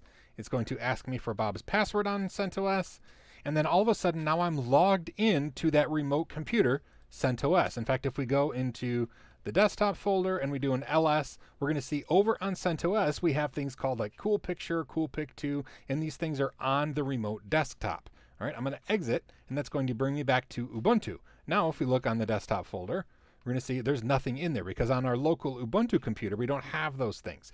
Let's say we wanted to copy something over. Well, let's go into our desktop folder. Again, there's nothing here, nothing up our sleeve. We could use SCP, which is secure copy, and this uses SSH, right? So we would say SCP from CentOS. Now we could also specify a different user. Now it's the same user for us, but I'm still going to specify it. I'm going to say Bob at CentOS, then the remote path, which is going to be home, Bob, desktop, and let's pick one of these files. I'm going to say cool picture.jpg, and I want it to copy it to dot, which means our current directory. I'm going to press enter. It's going to say, okay, what is Bob's password? Bob. And now if we do an ls, we're going to see, look, we have cool picture that was copied over the network using SCP, which uses the SSH protocol, and it was copied over, and now we have a copy of it here locally. We can do the same thing. We could say SCP, a local thing, and rather than the destination be our local computer, we could do it backwards, right? We could say SCP coolpicture.jpg to Bob at CentOS, home, Bob. I'm going to copy it just to his home folder. And so now it's sent one over to Bob's home folder. Now we could copy everything all at once if we wanted by using the rsync command. Now rsync is pretty cool in that it will even recurse directories if we wanted to. So we could actually do this. We could say rsync. I'm going to say -a, so it does all the things, including recursively going into directories. I'm going to say v, so it does it verbosely, so we can see what it's doing. So rsync-av, and the remote thing is set up just like with SCP. So Bob at CentOS, or we don't have to say Bob at if it's the same username. We could just say CentOS, and then the path. So I want home, Bob, desktop. I want that entire folder copied to here. So what we should end up with is a new folder inside our Ubuntu desktop folder called desktop, because it's going to copy this folder to our current thing, and it's going to have recursively everything in the remote desktop folder. Let's see if that works. Press enter. It's going to say, what is Bob's password? Bob. And so now it says receiving all of these files, and look, sure enough, there's a folder called desktop. If we were to look inside there now, well, look, all those files that were on that remote computer are now on our local computer as well. We used rsync, and it will transverse all of the directories recursively, and it will copy it over for us. Now, this might seem like a throwaway nugget, something that is just nice to know, but you're not going to use. I'll be honest, I use SCP and rsync almost every single day. Copying files back and forth using SCP is so easy and so fast. You don't have to set up servers. It's just a way to get one file to another server without having to worry about installing anything, because it uses SSH, which is already installed on all of your servers. So whether you just want to copy a file or two with SCP, or you want to do recursive directories with rsync, it's really easy to copy files over the network in Linux. Pretty much every distribution out there uses systemd to manage the services, like the various programs that are installed, like web servers and stuff on their system. And systemctl is the command line tool that we use to manipulate and manage those services. Now, there's a couple concepts we need to understand. We need to know enable and disable versus start and stop. Enable and disable is basically talking about when the computer boots up, will it automatically start the service?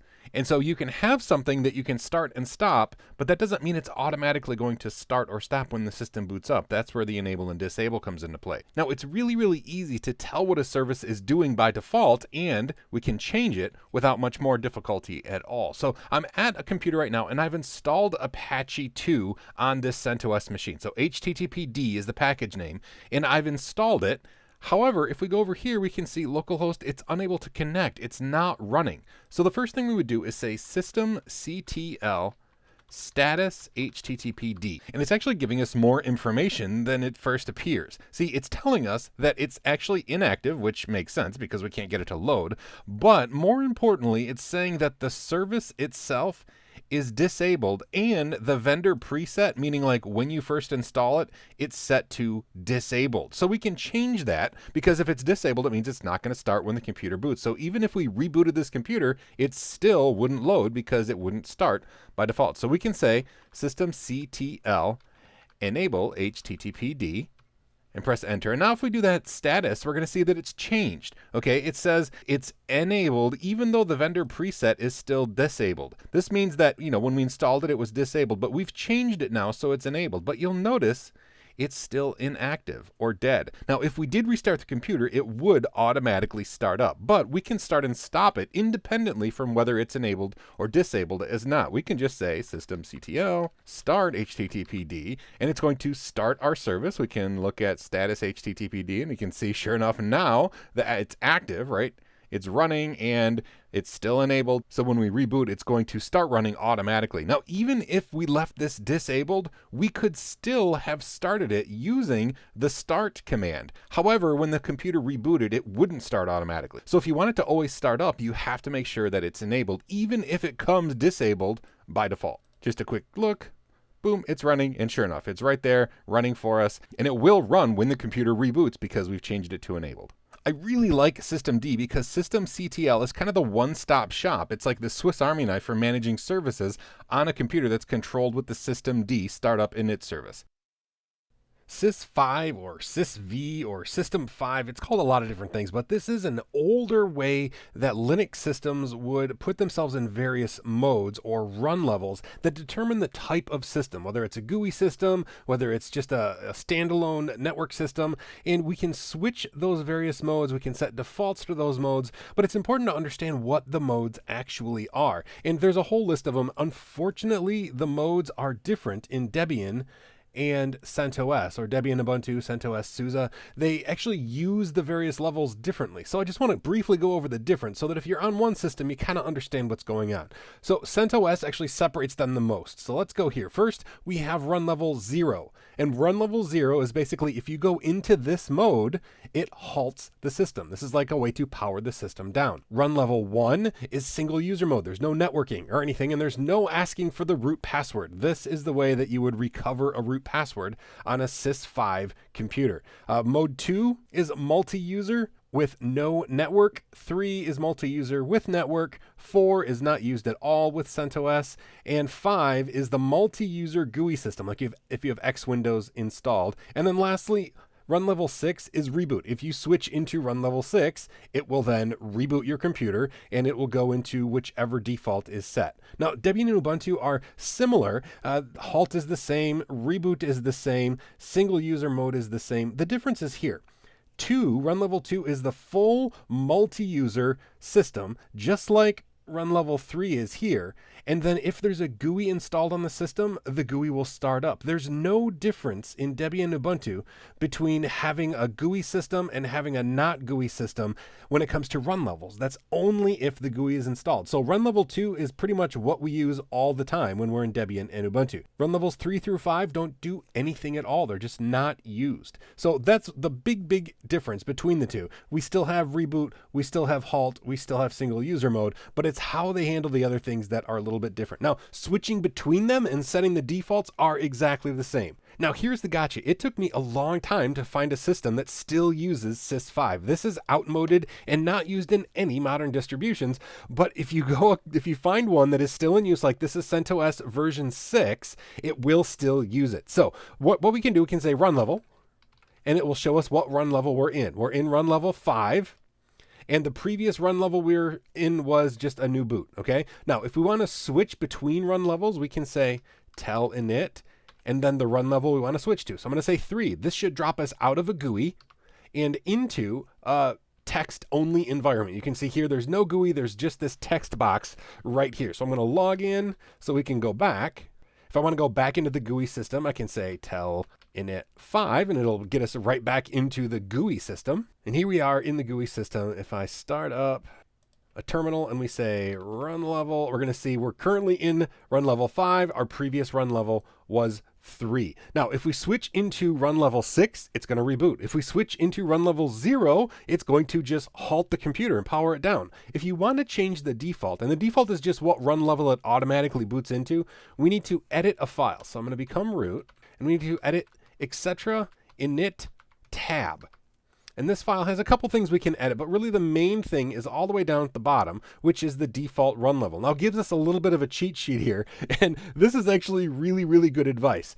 The halt mode, run level 0, do not set your init default to this because it'll boot up and immediately halt, and that's not what we want. Same thing with setting it to run level 6. It will boot up and switch immediately into run level 6, which is reboot. So it's going to be in a constant reboot loop, so you never want to set the default to that.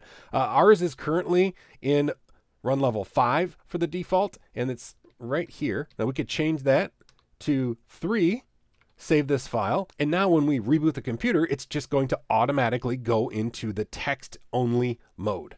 I'll just show you really quick what happens if we telling it into run level 6. It's going to reboot. That's what it does. So if you run across an older system that uses run levels, specifically System 5 run levels, you need to know what the various modes do. And remember, it's going to be different whether it's Ubuntu and Debian or CentOS and Red Hat. And then you need to know how to switch the modes using telnet and how to set those defaults. And most importantly, what not to set the defaults to, namely run level 0 or run level 6. I often find myself on a system thinking, what if I need to switch between modes? Like I have a GUI machine that I want to get rid of that GUI interface so it's just a server with the text mode, or vice versa. Well, switching modes and setting the defaults is done one way with the Sys5 system, but if you have a newer System D initialization system, it can be very, very confusing, especially if you have that Sys5 background. Thankfully, there are pretty simple comparisons when it comes to how it used to be and how it currently is. Now, if you're not familiar with init5 or with Sys5 init, that's all right. We're just going to talk about what the various modes are. Basically, we start with run level 0, which has a correlation in the System D world as a boot target called power off. Now, boot targets are basically just modes, right? These are modes that computers are set to so that they can function in a specific way. And while it doesn't seem like a mode, it's a really easy way to shut your computer down by switching into the power off mode.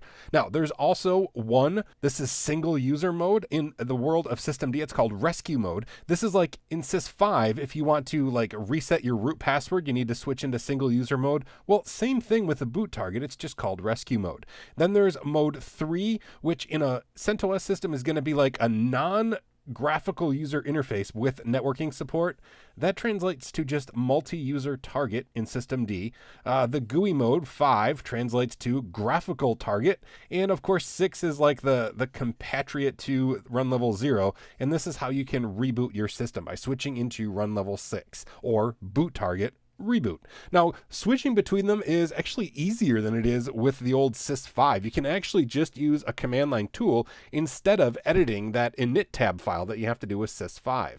Now I'm on CentOS version 7 here because CentOS version 7 uses System D, whereas CentOS version 6 uses Sys5. Now the first thing we need to do is be root. So I'm going to quickly become root. Once we're root, we can type systemctl, which is the way we do most things with System D, but systemctl get default.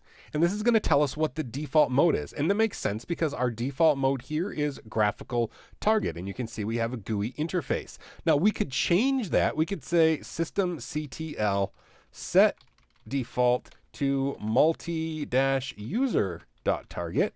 And see, now it's changed that. So if we say get default, it's going to tell us, okay, now it's multi-user. But notice it didn't change. We're still in the GUI environment. Well, that's because it just changed the default. If we were to reboot this computer, it would reboot into a text-only mode. Now, if you want to switch between modes or between targets with a computer that's already started, you simply type systemctl isolate and then the name of the target. In our case, let's say isolate multi-user, and it should drop us directly into, sure enough, the text-only mode. Now, if you're already used to the world of run levels, you just have to kind of think what the different targets that correspond to it are. But if you're not familiar with run levels, like this is something that happened before your time in Linux, that's okay because honestly, boot targets make a heck of a lot more sense than the run levels did because they actually have their description right in their names. And while it's important to understand both sys5 and systemd, you should know that all systems going forward are going to be systemd. So you're going to have to know about the various modes, how to switch between them using isolate, and then how to set and get the default so you know what happens to a system when it boots up, so you don't have your rack servers booting up to a GUI environment, because that just doesn't make any sense. Services are the various programs that are installed on a server that are going to run and serve out like web pages or whatever you might have installed. They're called services. And if you have sys5 on your computer, the way that you manage and start and set defaults for those individual services are by using specific programs in the etc init.d folder. Now there are tools that we can use to manage those, specifically service and check config. And I'm going to show you how they work, because the services are determined to start and stop based on the run level of a particular, what the computer is set to. So if like it's run level 3, a certain system might start, and if it's run level 5, another service might not start. Let me show you what I'm talking about. Here on our system, though, this is CentOS 6, which has sys5. If we look in etc init .d. These are all the various services or programs that are installed on the computer. We can see things, like Postfix is the email server, SSHD is our SSH server, and we can start and stop these by using the service command. So I can say service SSHD start, and it's going to start the service. I can say service SSHD stop, and it will stop the service. I can actually do status to see what it's currently doing. So right now it's currently stopped, it says.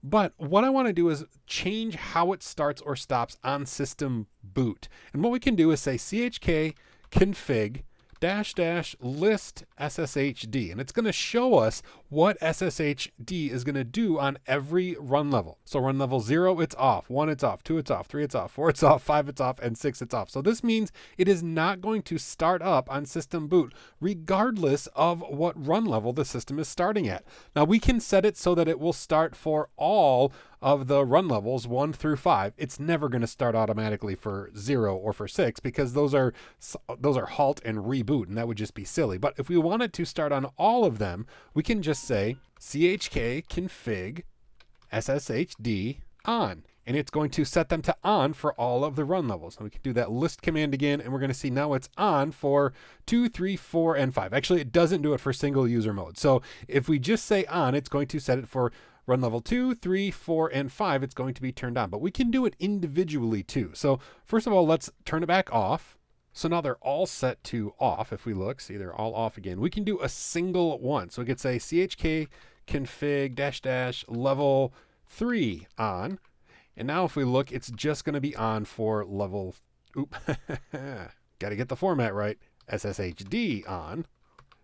And now if we look, there, now it's turned it on for run level 3, but the other ones are still off. So chk config is the way that we change how it boots up, whereas the service command up here is how we change it immediately. If we want it to start or stop, we can use the service command. But if we want it to start on boot, we need to use the chk config command, because that's going to change the behavior at the various run levels. Thankfully, when you install packages, they create their own entries in the etc init.d folder. We don't need to make scripts or anything in there. And the programs install things in there so that the service and the chk config commands know exactly what to do in order to start and stop or configure what happens on boot with a given system that's running sys5.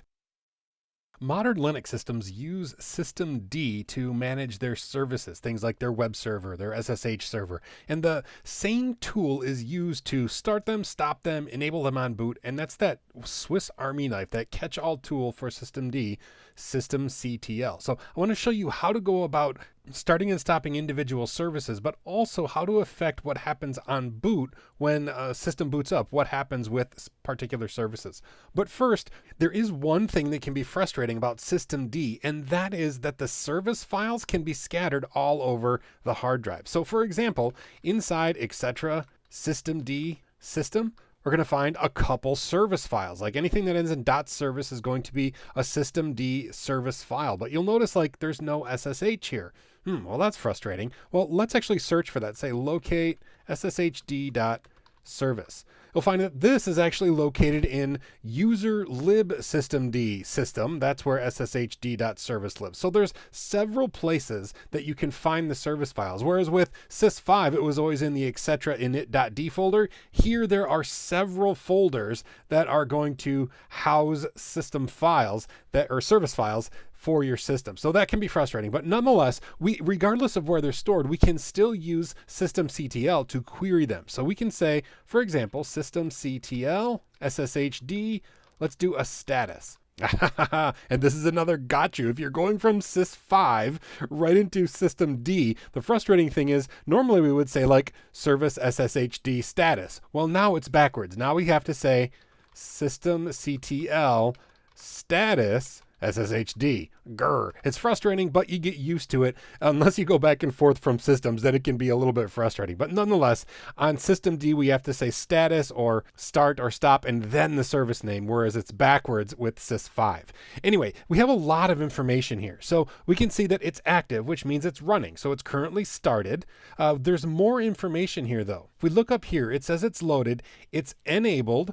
And enabled in systemd world means that it's going to start on system boot. And there's even some more information here. It says vendor preset is enabled. Now what that means is when we install the SSHD daemon, it's going to automatically be enabled. Now that doesn't mean it's going to start unless we restart the system, but it means that it's going to be set to start on the system boot. That's what the vendor preset is. Now we can change this easily. We can say systemctl disable SSHD. And now if we go back and say status SSHD, we're going to see now it's disabled and the vendor preset is still enabled, but we've changed it now so that it's not going to start on boot. However, this is another important thing to note. It's still running because we've changed what happens on boot, but we haven't changed what's currently happening on the system. So if we reboot, it's not going to be running. But if we want it to not run, we actually have to tell it that. So we have to say systemctl stop SSHD. And now if we were to say status, now we would see it's no longer running. It's inactive and it's not going to start on system boot. But let's change that because we definitely want it to start on system boot. So systemctl will start it up, SSHD, and systemctl enable SSHD. And now if we do systemctl, again, this is a catch-all tool, status SSHD, we're going to see it's back to how it should be. It's running and it's enabled, which means it's going to start on boot. So regardless of what service we want to start, stop, or enable or disable, that systemctl tool is what we use for just about everything in the world of systemd. Really the only gotcha with going from sysv to systemd when it comes to services, you have to remember to use the systemctl tool, and then you have to remember that the actual command goes before the name of the service, and that's backwards from sys5. So we have to say like systemctl start SSHD, whereas with sys5 it was backwards. But it's easy to get used to, and I love having a one-stop tool to do all of the things. That when we're planning servers on our network, it's important to know that servers serve things. They serve things like NTP, which is a network time protocol, SSH, a secure shell so you can get into the computer remotely. DNS is domain name service, which translates things like cbtnuggets.com into an IP address. DHCP hands out IP addresses on a local network so you don't have to manually assign them.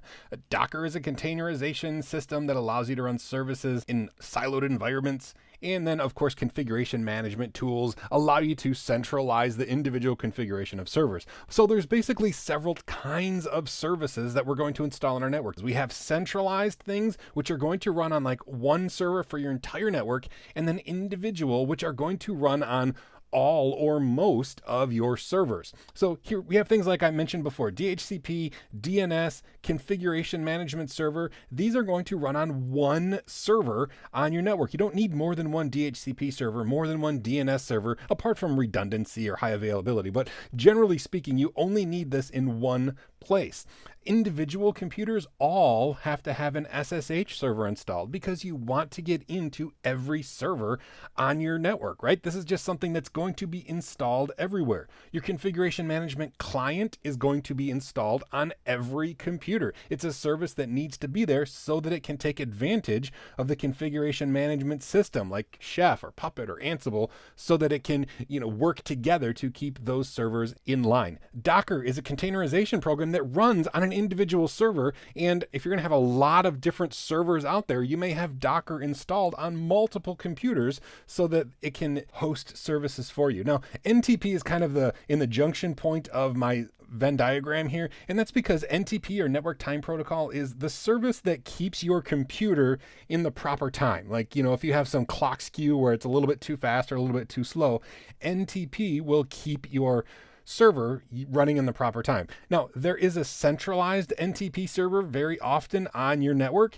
and all of the other computers or servers on your network will then query your centralized NTP server. But here's the deal. This same NTP server software is actually the client software as well. So NTP does two things. One, it queries an above computer for the time. In the case of the centralized one, it's in the cloud.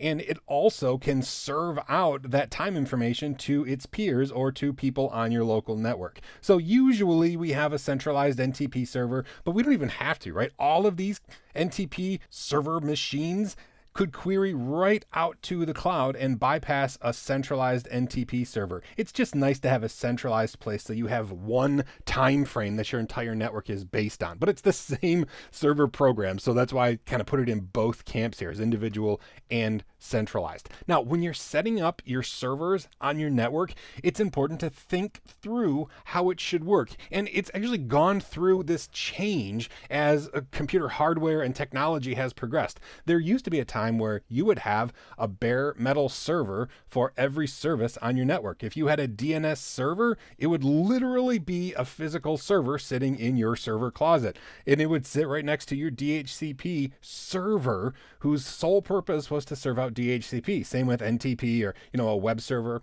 But then we said, what? Now computers are getting to be so fast that we could put multiple services on a single computer. Because the problem here is it was very expensive, right? If you had to buy a physical server for every service you wanted to do, it got expensive fast. So what if we bought a decent sized server and then we installed DNS software, and we installed DHCP software, NTP software, web software, whatever we wanted to do, it would all run alongside each other and be really happy. The problem comes, what if you need to run an update on one of these? Like we need to take DNS offline so we can update it and maybe restart the server. Well, when we restart the server, all of our services go down because we've put them all in one basket, right? All of our eggs are in one basket. It's also a single point of failure. Basically, it's messy.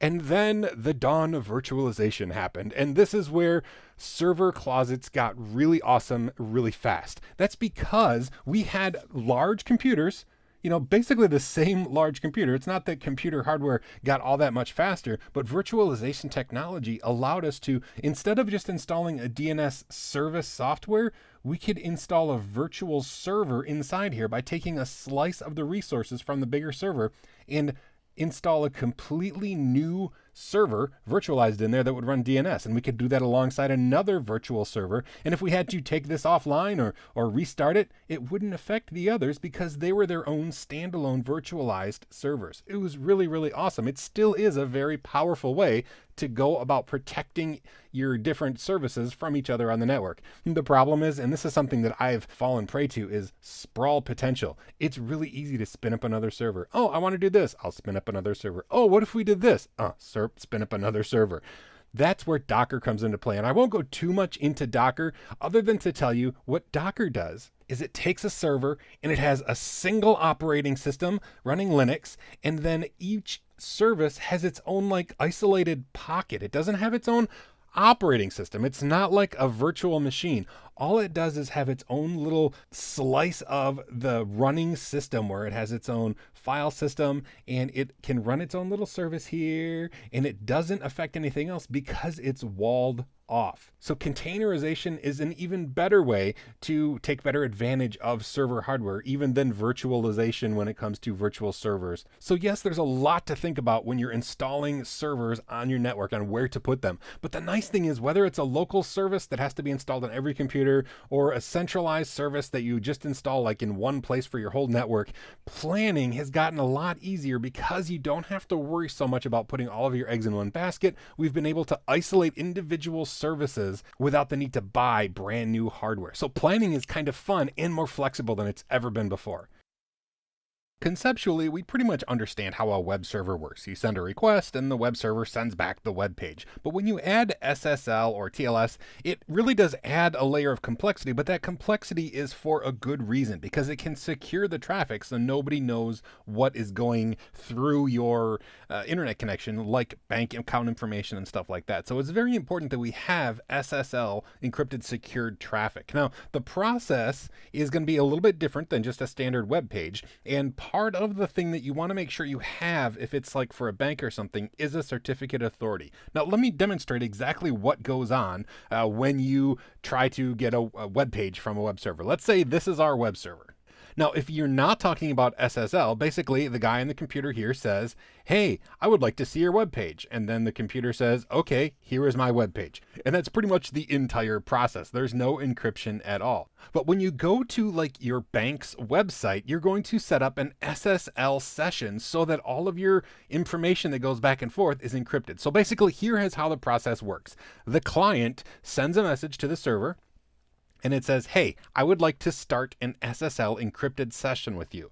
And then the web server responds, okay, here is my certificate. This says who I am and that I'm valid. And look, here's a picture of my kid playing softball. Maybe not that bar, but it sends a certificate describing who it is to prove that it's who the server says it is, that it's not like some man-in-the-middle attack. Now, the only way the end user knows that it's real is because he contacts a certificate authority, which is a centralized, trusted place that signs certificates. Basically, it's this person's job to contact this web server and make it prove who it is. And then once it proves who it is, it gets its certificate signed by the certificate authority. So then, let's say this guy's name is Bob. Bob says, okay, I see that at the bottom of your certificate, it was signed by somebody who I trust. So I'm going to trust that you're really who you say you are. So then, after that identification has been verified, Bob then sends his encryption key to the web server. So the key is sent from the end user to the server, and then the server uses that key that Bob sent, and that is what is used to encrypt the actual data that is going to go to Bob's computer. So the actual encryption uses Bob's key that he sends to the server after the server proves who it is. And then they use this tunnel back and forth, and that's how they communicate, using Bob's key. Now, if you set up a server in your own network, you've probably heard of something called a self-signed certificate. Now, that is exactly what it sounds like. When that initial request comes from Bob and he says, hey, server, I would like to set up an SSL connection. The server does respond with a copy of its certificate. Says, here I am, this is all my information, this is the stuff that, describes who I am. I'm promising that I am the person I say I am, but there's no signature on the bottom from the certificate authority. It's something that that the server signed himself. So Bob has to just trust that this server is who he says it is. Now, if it's on your own local network, that's usually fine, and it's okay to accept a self-signed certificate. But if it's over the internet, you don't want to accept a self-signed certificate because there's no way to be sure that it's actually the server it says it is. And if you trust a self-signed certificate and it ends up being like a man-in-the-middle attack, you could be sending all of your banking data to a server that isn't who it says it is, and that's very dangerous. So a self-signed certificate encrypts the exact same way. The problem is you're not 100% positive who it is that initially set up that certificate. So there's a lot of trust involved, whereas if you use a certificate authority, trust is taken out of the picture because you trust the certificate authority. It's built into your web browser.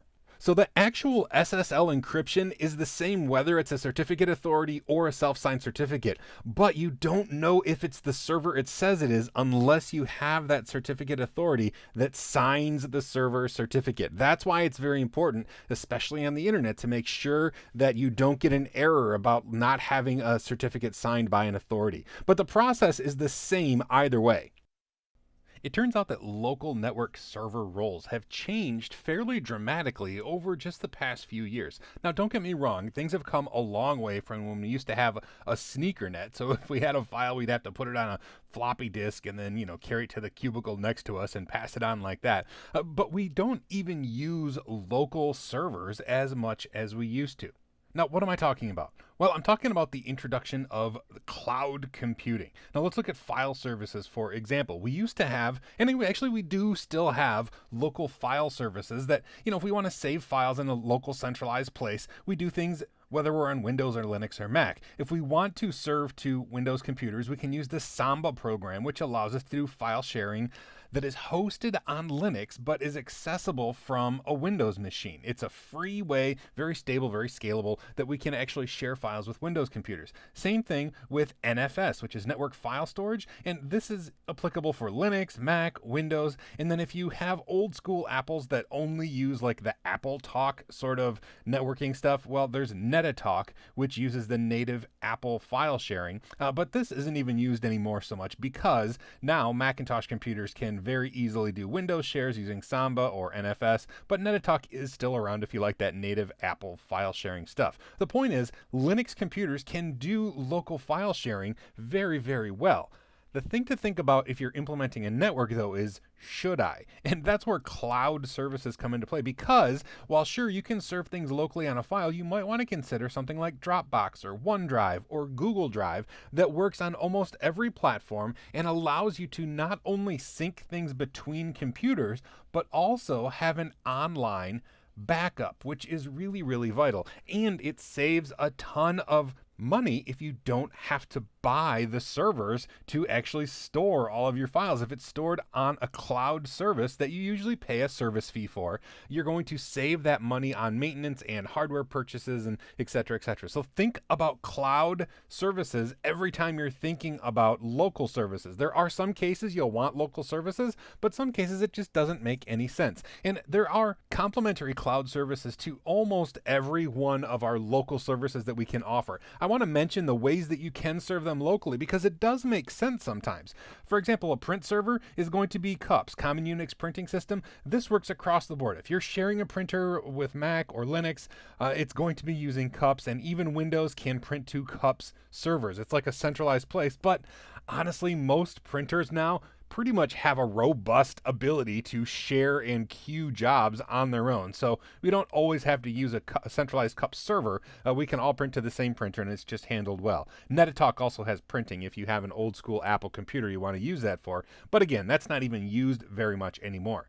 How could your local printer be used with cloud services? Well, it doesn't make sense until you think about no configuration printing, right? With Google Print or AirPrint, these are ways that you can actually send your print job over the internet to a printer that may or may not be connected directly. So it's something that isn't going to replace common everyday office printing, but it's something to think about if you want to be able to configure or especially print from mobile devices. Having cloud solutions is very powerful.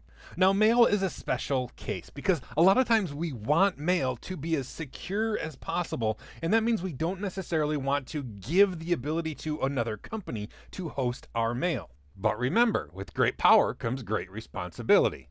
Keeping your locally hosted email files, whether it's using Postfix or XM or SendMail, can be a full-time job because we want those to be really secure, not only so people can't read our emails, but so our servers aren't compromised and used to send out spam to the entire world. So even though having that fine control over security of your own mail is important, think about how nice it is if a huge company like Google or Microsoft or Yahoo would have to worry about the security aspect so you can actually just focus on communicating with it. So there's a lot to be said about using a third-party company for email, even though you do lose some of that local control.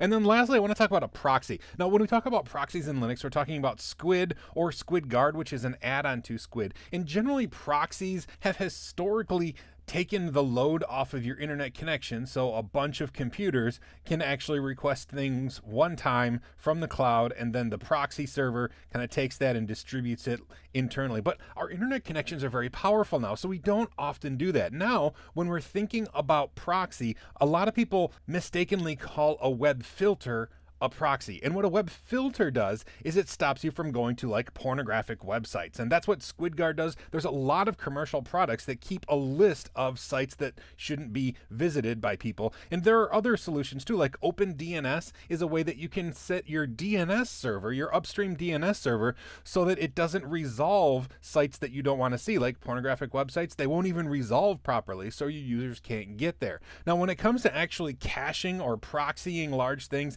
there are some big companies like Akamai that will cache entire video libraries of like Netflix and stuff, because that's a way that they can save bandwidth between ISPs. But in general, we don't use proxies as much as we used to, although there are still a lot of use cases for things like SquidGuard or OpenDNS for blocking unwanted websites that are going to waste time or expose us to things that, we may not want to be exposed to in the company or in a school. So while it's really important to know that there are local services that you can provide on your network using Linux, I encourage you to think through before you install a server on your network to do a particular task. See if it really makes sense to host that locally, or if going for a third-party service might make more sense. Authentication services and database services are both things that we often do on local computers. So I want to talk about their purpose and their importance, but it also might seem a little weird that I group them together. And that's because we usually think about authentication and databases as local services that run on robust servers. And that's for a reason. It's because they're very, very important to what we do on a regular basis. And I just want to talk about, while we oftentimes still run them on local computers, there's still an argument to be made for putting those in the cloud as well. Now, generally, if you're talking about Linux, you're thinking about a SQL service if you're thinking traditionally, right? This could be MySQL or Maria database, which is basically MySQL, only newer, Postgres. There's a whole bunch of other SQL servers that would normally run on a really robust server on our network. Now, there are tons of other database services. Some of them are, are non-SQL, and some of them are good for certain types of data and bad for other types of data.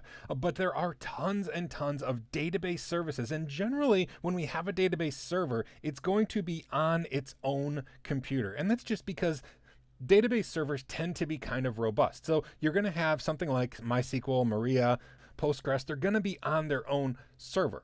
And authentication services are similar as well, because we need to have a central place to authenticate all of our users. Now, when you log into like Gmail, you're going to put in your username and password, and that's all stored in a central place on Google servers.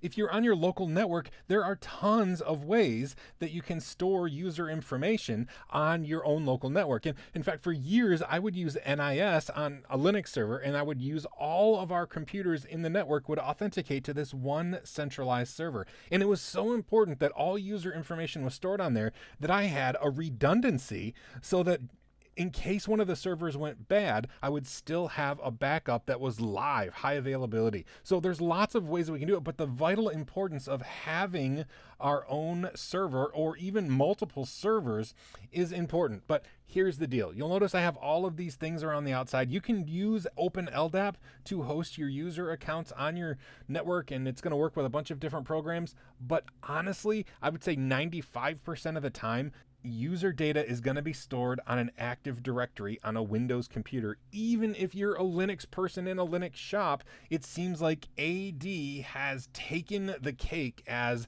the king when it comes to user authentication. Now, the one alternative to that is if you're going to use an online like SAML, I don't want to get too much into programming, but there are ways that you can leverage online authentication for your local stuff, like single sign-on and things like that. So that may take the place of Active Directory on your network. But if you're talking about user authentication, Active Directory is almost certainly going to be where a medium to large or even small office is going to host all of their user accounts. So it's important to know that you can host authentication services on a Linux machine, but you may not end up doing that because Active Directory is probably going to be somewhere, and it's a great place to centralize your users and your computers. So the whole point of this nugget is really twofold. One, authentication can be done on Linux. And I did it for over a decade where everything was hosted on a local Linux machine and I used NIS for authentication. I could have used OpenLDAP, but generally you're not going to do that on a big network because you have more than Linux machines that need to authenticate. Now, the other thing though is database servers. I want you to know that they're almost always going to be on their own server because they use a lot of resources, a lot of memory, a lot of CPU, a lot of disk I/O. So if you're setting up server roles on your network, think about a database server as having its own need, unless you host it out on the cloud, in which case you're just paying for somebody else's resources, which can often be even more effective. Centralized logging and monitoring is great for a big network because it's easy to lose track of a big number of servers, but honestly, it's great even if you have a tiny little network. Now, I'm going to look at combining syslogs, but I also want to peek at SNMP because both are vital for combining information from multiple sources, centralizing them, if you will, so that it's easier to see and easier to use for making predictions and adjustments in how your infrastructure works. So first of all, I want to talk about central logging. Okay. Now there are a ton of devices out there. A lot of them can be, servers, and lots of servers on the rack, and you don't want each one to have its own set of logs. You want to combine them, but there's other things now that can create logs, but may not have the storage area to keep those logs on themselves, like security cameras, routers, motion detectors, smart bulbs, printers. All of these things can create log files, and if you can redirect them to a centralized server, that's going to allow you to comb through data in a very efficient way. And in fact, sometimes this is the only way you can get data from certain devices that have absolutely no storage on them, but can generate logs and information. Now, when you combine them all together, it is pretty neat how it works. The centralized log server is going to just have one big log file. However, each individual device is going to put its own name in the log file. So you can sort by whatever computer is adding it. So even though you have one log file that is going to contain everything, it's easy to separate out the individual devices to see what they're doing using tools like grep, or there are some really fancy DevOps tools that will allow you to sort data from combined log files. When you combine log files like that, you end up being able to see some trends or see some relationships that might not otherwise be easily accessible. For example, if none of these devices are able to access a DNS server, well, maybe you have some problem with the network in that portion of your company, and so you can help troubleshoot based on what logs are being submitted. Now, SNMP is slightly different, and it stands for Simple Network Management Protocol, but it's a little bit of a misnomer because traditionally this was used to not only read data, but also remotely control devices using this network management. Again, it was a two-way street protocol. Now, there are still some instances where you can use this to manage devices, but mainly it's used for pulling data. And what I mean by that is, let's say you have some data that you'd like to concatenate together for an informative data pie that's just delicious. You're trying to make graphs or something.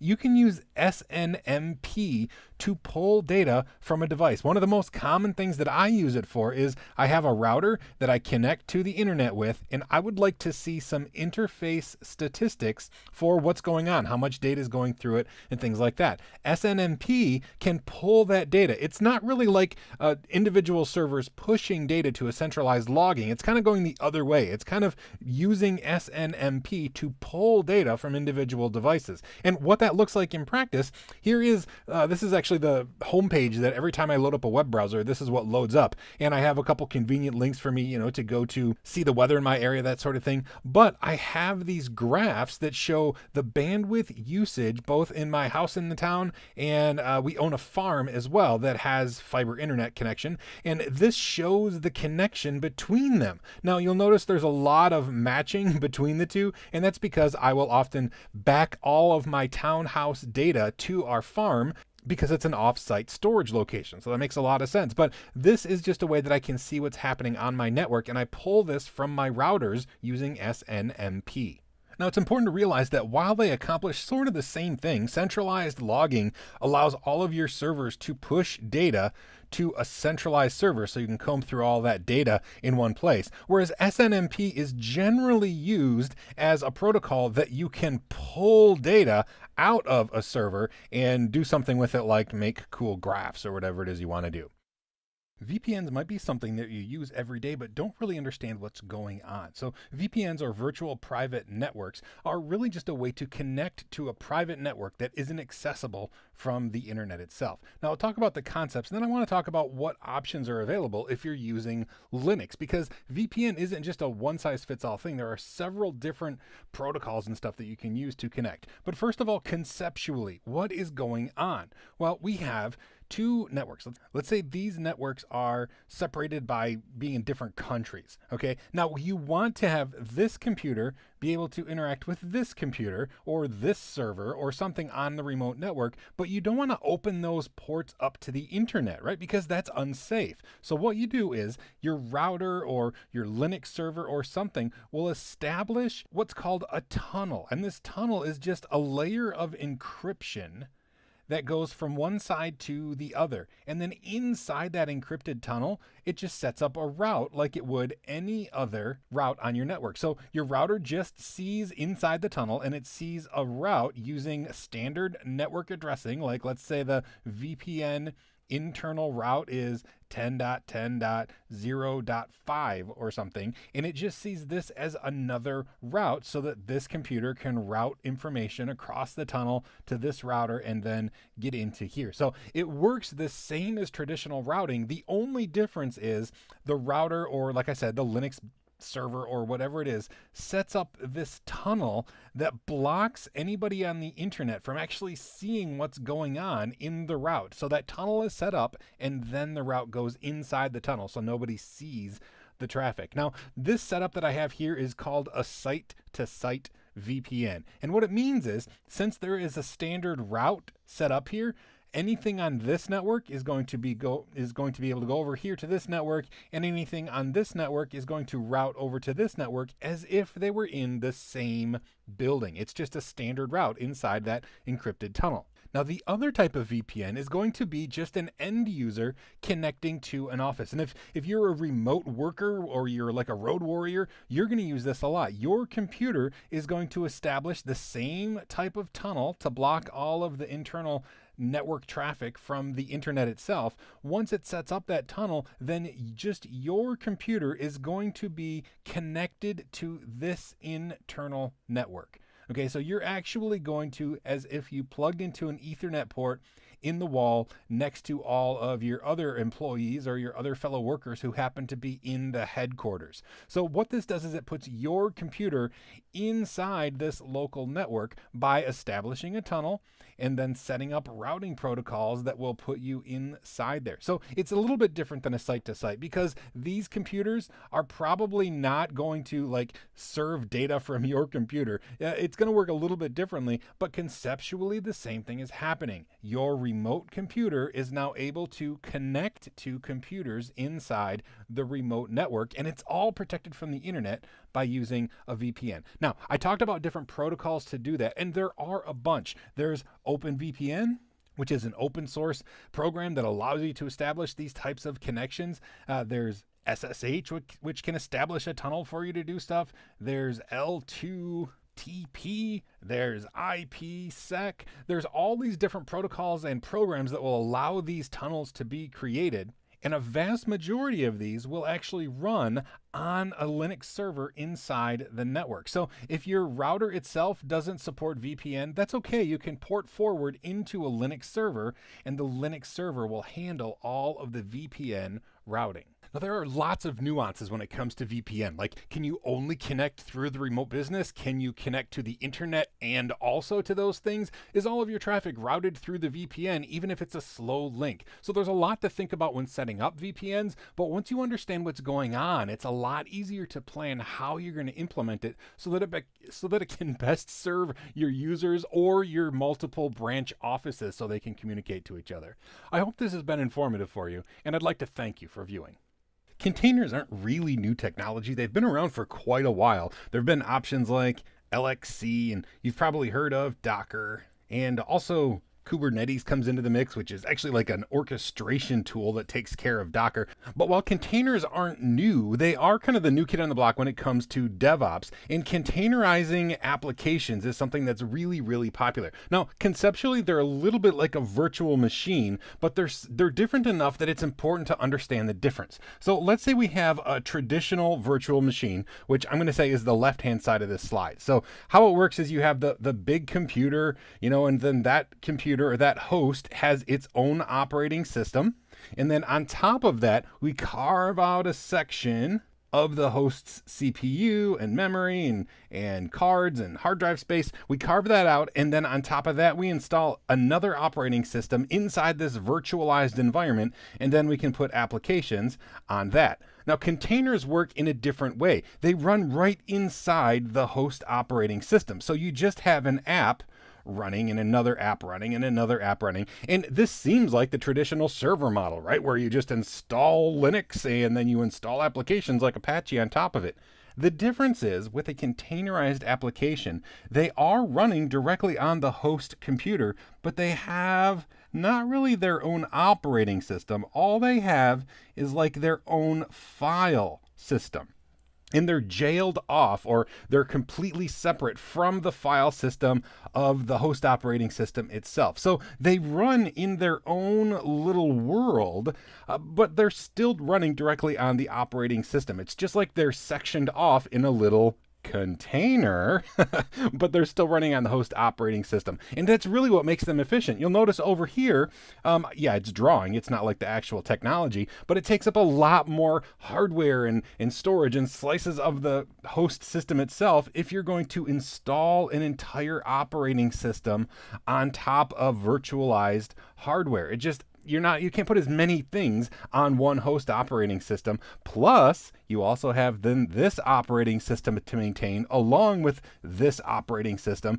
These don't have their own operating system, so you don't need to maintain anything except the application itself. And it works really cool. That jail system is neat. So I want to show you how that works. And let's go actually over to a virtualized environment. So here I'm running Ubuntu and I have Docker installed. So we're not going to get into how Docker works. There's a whole course on how Docker works that I taught, which is one of my favorite courses. But first of all, we're just going to start a Docker container and we're going to put ourselves inside of it. So this is just a little bit of free info. We're going to say Docker run -IT for interactive TTY. Let's say we're going to run the Ubuntu image and I want to run bin bash, which is the shell command that I want to run. So now, boom, it was that fast, right? It created the container that quickly, and I didn't pause the video and wait for it. It actually went that quickly. And now we're inside this container, which acts like its own operating system because remember, it's jailed off, but it's still running on the system. And we can demonstrate that. See, I'm no longer on CBT Docker. Now I'm on this internal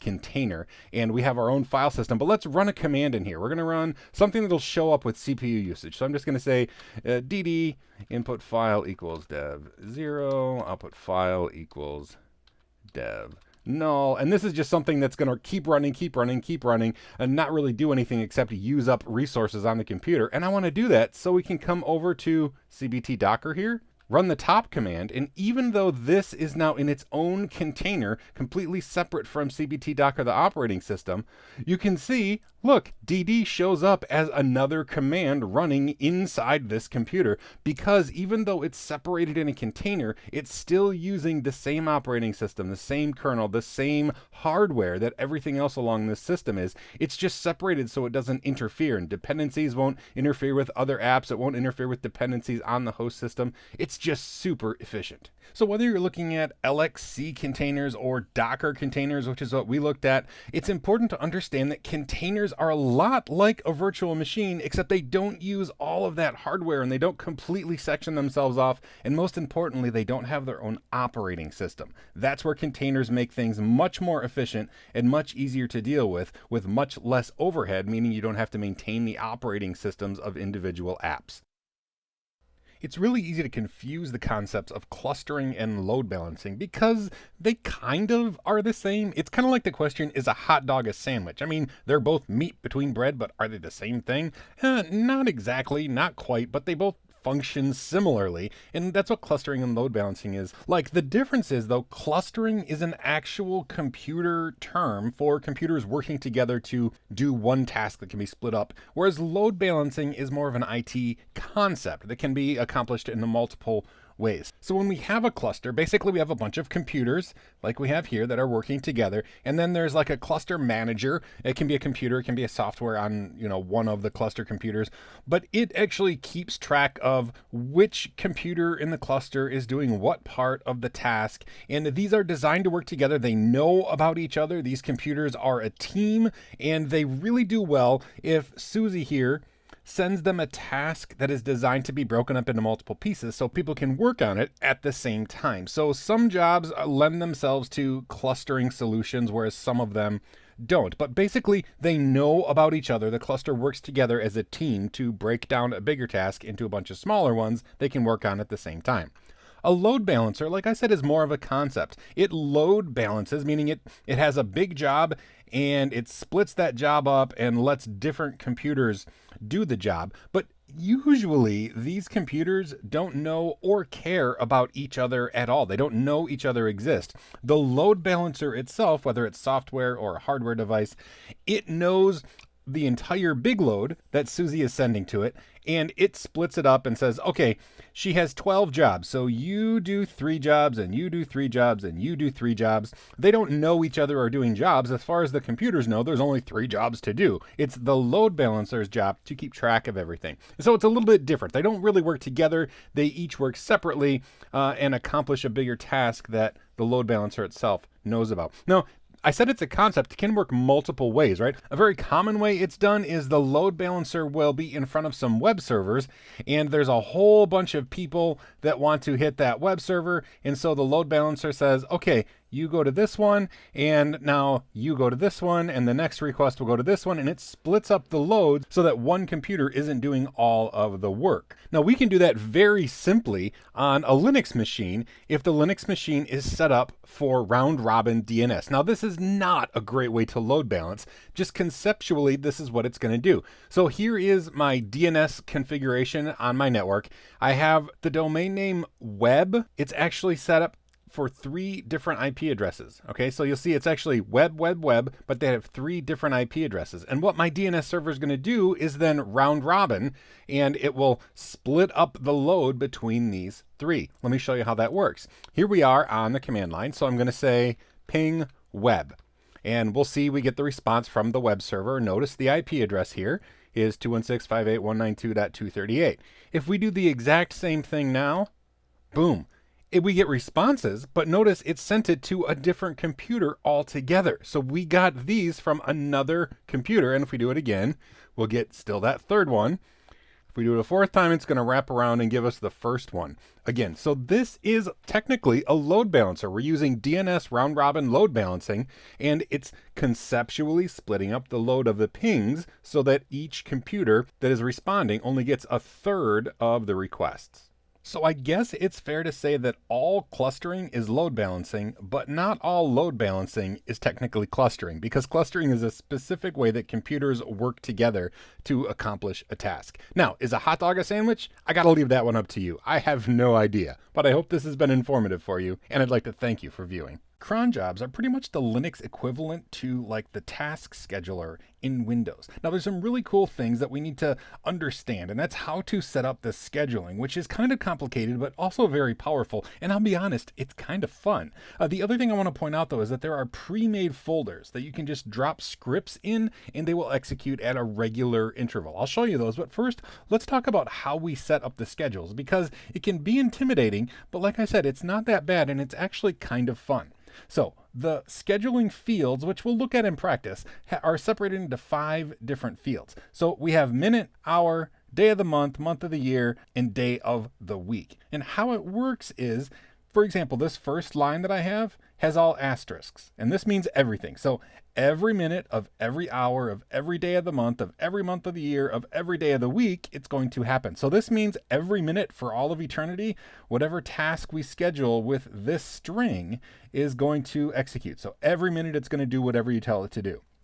Now, there are some shortcuts we can use. For example, down here, I have asterisk divided by 5.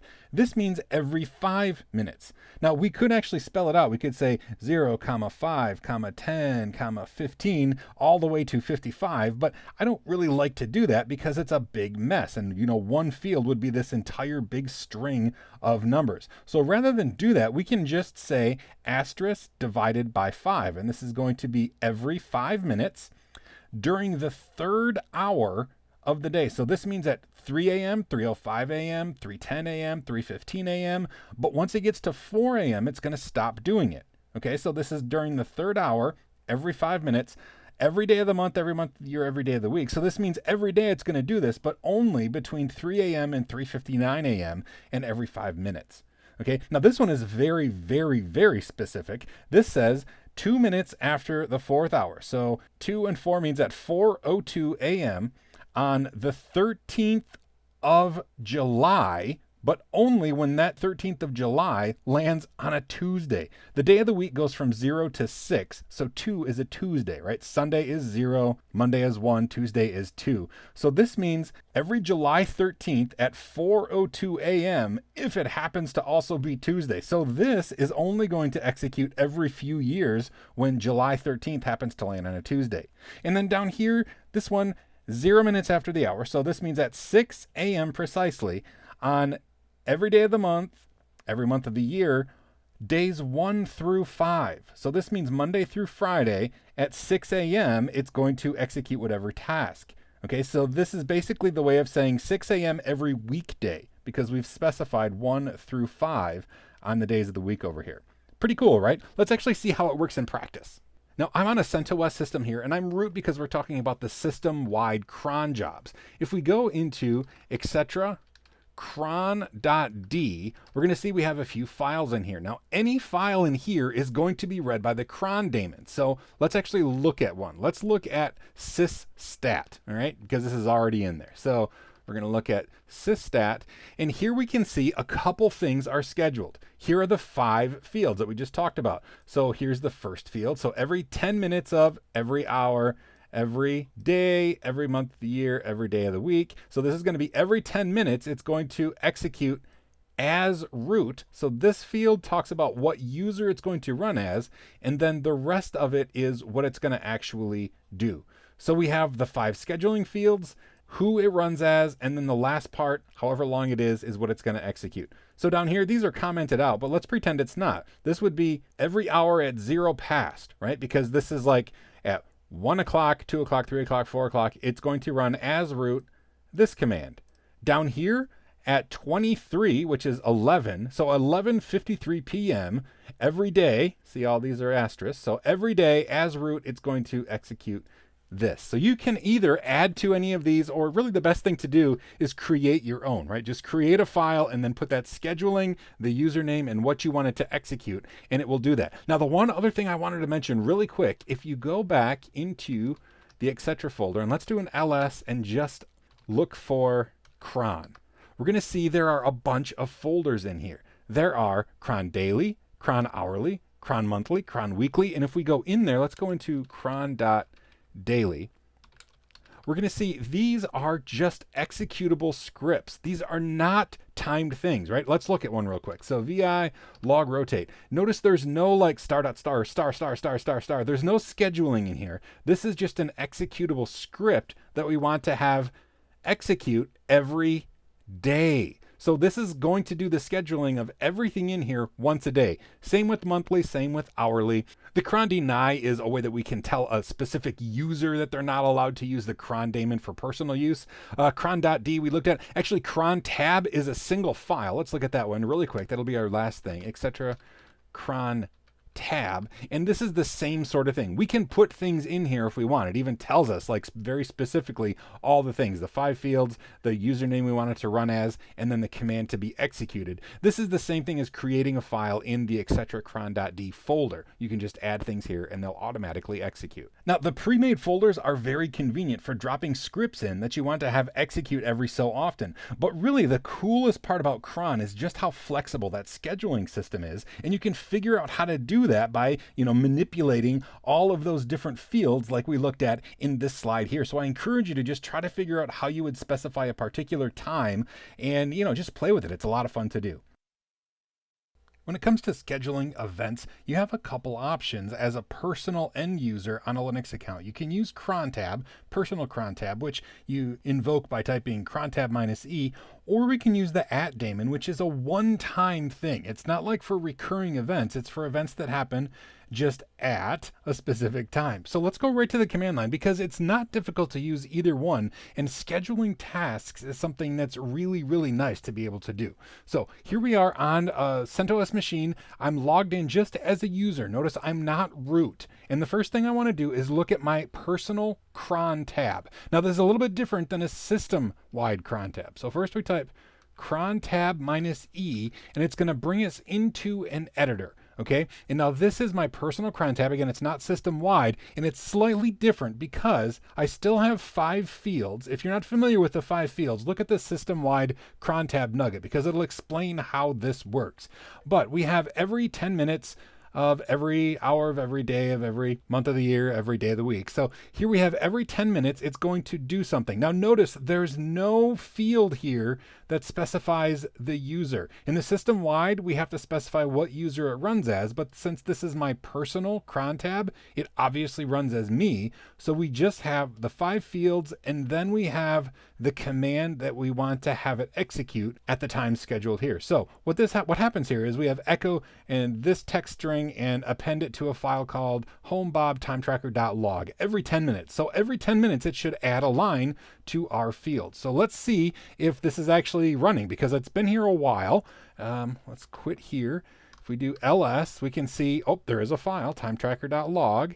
And if we look at it, well, sure enough, it looks like about a half hour has gone by since I created that cron tab entry, and it's been adding to this file. If we do ls-l, we can see the last time that was touched was at 1810. So if we waited around until 1820, it would do the same thing again. It would add another line to it. So that's how you do a recurring event using a personal cron tab. Now, if you just have something you want to have execute one time, let's clear the screen, we can use the @daemon. And first, I'm going to do something really quickly. So we'll say @ and then we can specify the time. And this is what's nice. It's very flexible. We could say tomorrow, we could say next week, and it will interpret all of those different commands. It uses a lot of fuzzy logic to figure out what you want. I'm going to say now plus 1 minute. And then we're going to get this @prompt, which now allows us to execute something. So I want it to do echo, this was a one-off. And I want to append that to home bob timetracker.log. Press enter. And now we could do another thing. We could have like a whole list of things we wanted to do at now plus 1 minute. But I'm just going to do Control D, and that will put it in queue. So it says job 4 is in queue, and it's going to execute at 1813. Okay. Now if we type ATQ, oh, it already happened. Doggone it. First of all, let's look. Cat time tracker. Look at that. It did it, right? It put it to the end of the file, but I need to do another one. So at now plus 1 minute again, and I'm going to say echo hello into home bob timetracker.log, Control D, ATQ. There we go. Okay, did it in time. So what this shows us is the queue of things that @ is going to run. So job number 5 is scheduled for Thursday, June 20th at 1814, and the user Bob is who's doing it. So if we keep pressing @Q, once the time rolls around, it's going to execute that and then go away because it's a one-off, right? We could do multiple things. We could say tomorrow. Then I wanted to say echo test tomorrow. I spelled it wrong, but that's okay. On home bob timetracker.log, Control D on a blank line. Now if we do @Q, we're going to see, well, look, job 5 executed, but job 6 is going to wait until tomorrow, and it does it the same time tomorrow. So 24 hours from now, and tomorrow at 1814, it's going to do that command, test tomorrow. Okay, now let's say we don't want to do that. We want to change our mind. Well, then we can say @rm job 6. And now at Q is going to say there's no jobs because we've deleted job number 6 that was going to execute tomorrow. But if we look at time tracker, look at that. Sure enough, hello was put there. Along with that, this is the one off. And if we wait around until the next 10 minutes pass, our cron job is going to add another 10 minutes has passed onto the end of this file. And that's how we can schedule things with cron tab for a repeating task like these, or just a one-off task like this by using the @daemon. It's great to be able to do system-wide things using cron, but I personally like the fact that you can do it as a personal end user using cron tab -E, and it's going to do it just as your user. So you don't have to become root or worry about escalating privileges. It's going to just execute it as you, even if you're logged out. Same with the @daemon. Even if we're not logged in, it's still going to execute it at the given time.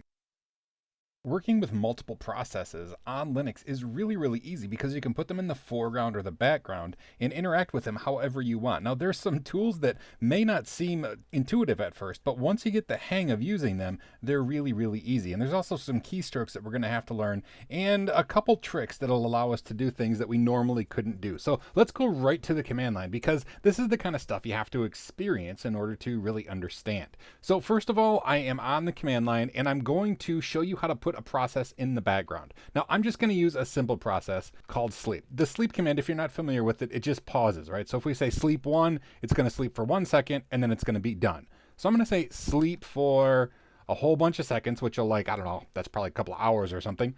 And then I'm going to put the ampersand after it. Now what's going to happen is notice it's done a number 1 and then this is the actual process number. So our job number is 1. Now we can do that with another one.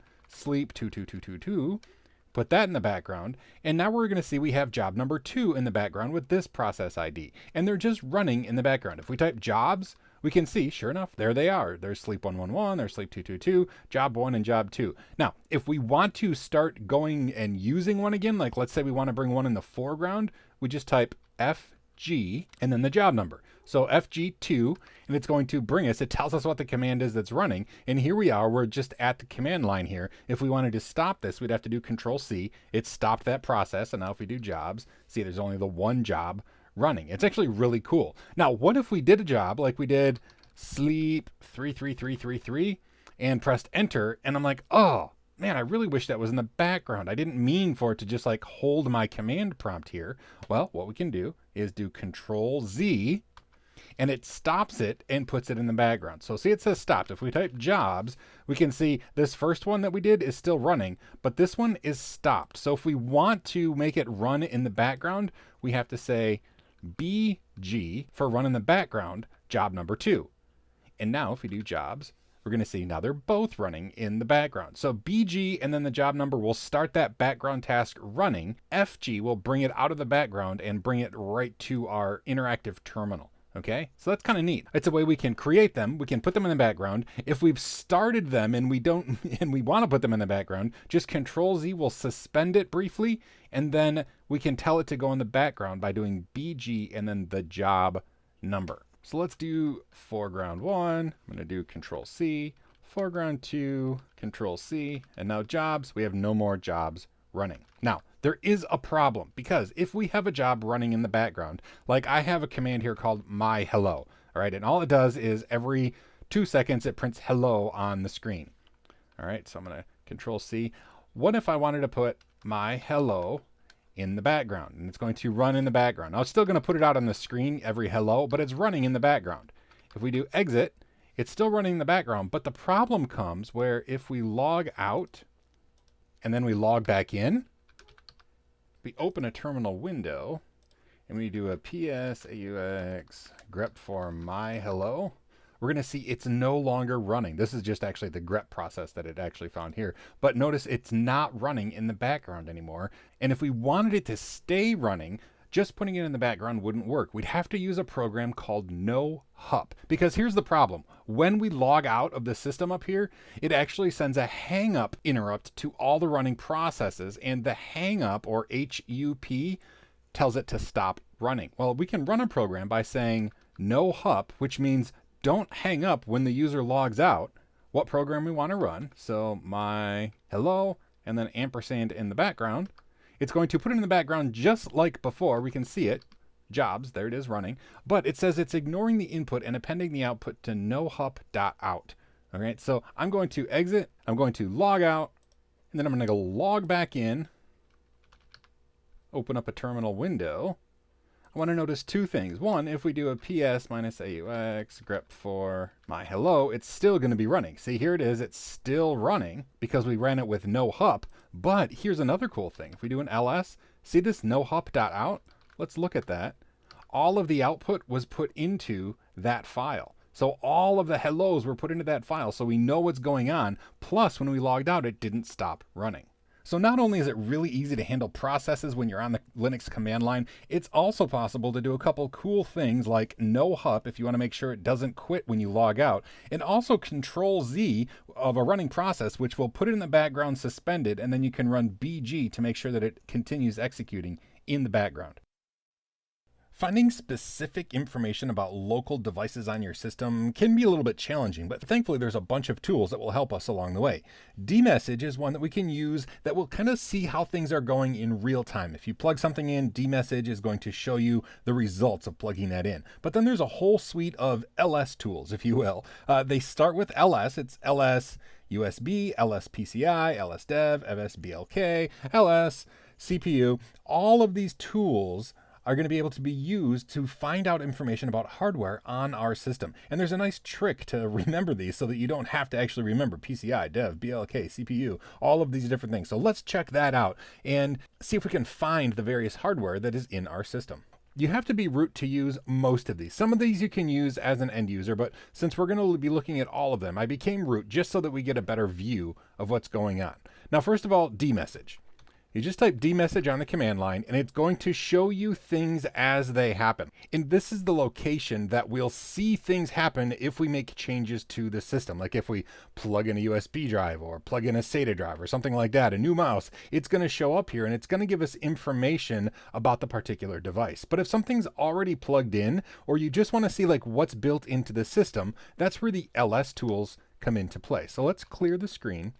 And what I like to do is just do ls and then hit tab a couple times. And that's the trick, because really tab completion is vital here. There are so many of these commands. Now we know ls just means list, like the file directory, but they've used this same tool or this same keystrokes to prefix a bunch of commands like ls blk, for example, which will show us the block devices. It will list the block devices on our system. If we do that, it's going to show us all of the block devices that we have, like the floppy drive. All of these are virtual loopback devices that were created. Down here, these are our actual drives on our system, SDA. We can see right here it's mounted on / SDA1 is. Then we have a bunch of other drives down here that aren't being used right now, but they're all 10 gigabytes in size. We use those when we set up RAID before, but this shows us all of the block devices. So if we do ls and hit tab a couple times again, let's look at the next one. We have ls block, we have ls CPU. Now, I actually really like this one because it will give you all of the information about the CPU in the system. So we can see here that it's a 64-bit processor, little endian, it's an Intel. It actually shows us the actual processor itself, the model number. It shows us the clock speed, all sorts of stuff that we have VTX enabled so we can do virtualization. And it shows us all of the awesome things that our CPU has, including all the flags that it supports when we're compiling things. Anyway, that's LSCPU. If we hit ls and tab a couple times, again, I'm going to do this every time because it's the quickest way to see what's there. We have ls dev. I want to do this. You have to be root to do this. And what this shows us, this might not be as useful as it was years and years ago when we would have to troubleshoot hardware more frequently. But what this is going to show us is the device, like what device it is, like our floppy disk, our keyboard, a PCI port here.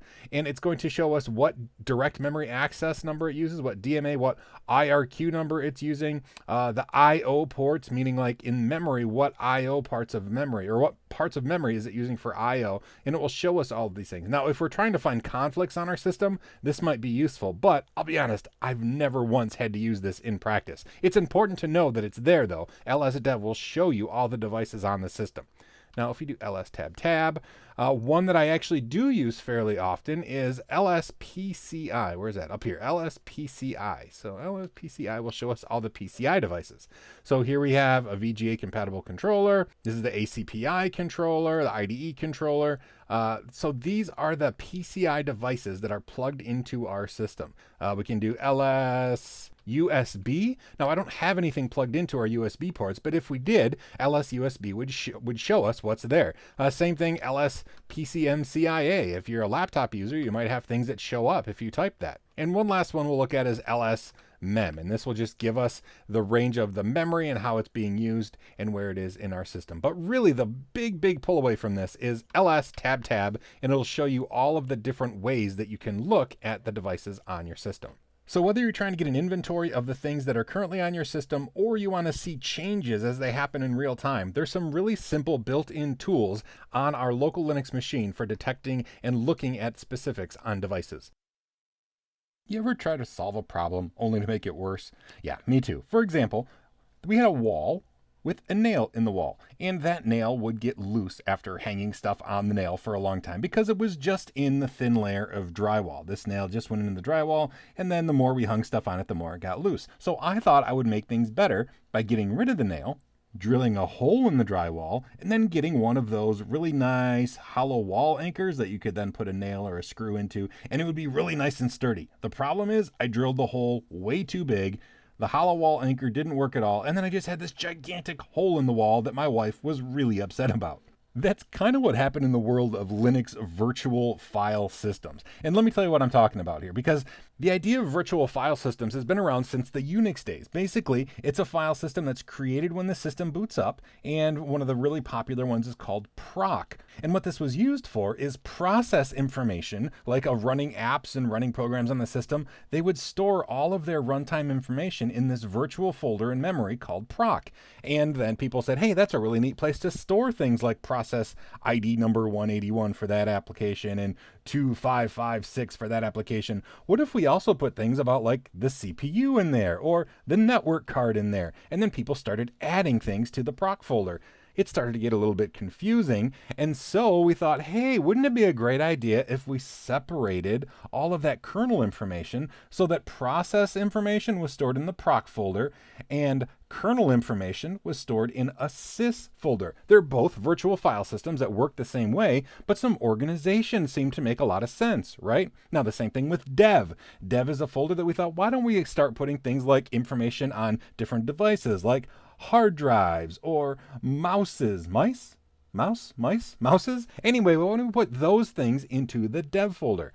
Oh, here's the issue. The proc folder had been around for a long time, and it already had a mix of things in it. So we said, okay, we'll keep all of those things, and then we'll just put new things in the sys folder. The problem is there's not that many new things. So while the sys folder is very well maintained and very neat and organized, it doesn't contain a lot of the things that we use on a daily basis because they were already in the proc file system, and now they're there for backwards compatibility. Urgh. Now, that doesn't mean proc and sys are any less useful. If we go into the proc folder and we do an ls, we're going to see here are all of those numbers. These are the process IDs that I talked about, right? And if we do like an ls of, the process ID 47, inside here, it's going to be all of the various things that this particular application is doing, like its memory IO, what it's mounted, the status, all of the things about this running thing are in here. So if you want to find out information about whatever process ID number 47 is, you can look at these various things. But notice over here on the right hand side, there's also a bunch of things that aren't process IDs.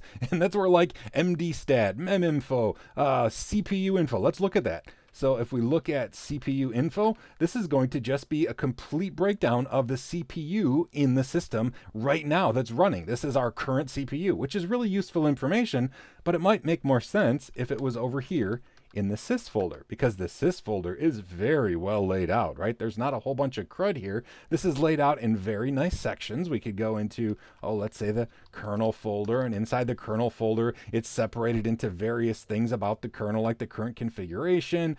All of these things are nice and organized, but it's not all inclusive, meaning it doesn't contain a lot of the information, if we scroll up, that's still stored in the proc folder. So here's how it ends up working. A lot of the interactive stuff is going to be in the proc folder because it's always been there. But a lot of the information about the running kernel is very organized well in the sys folder, and that's where a lot of times programs will look if they want information about the current running kernel. Like, do I work on this program? Well, I don't know. Let's see, information about hypervisor and kernel modules and all of those things. It'll look in the sys folder. So generally, you'll find yourself in the proc folder more often.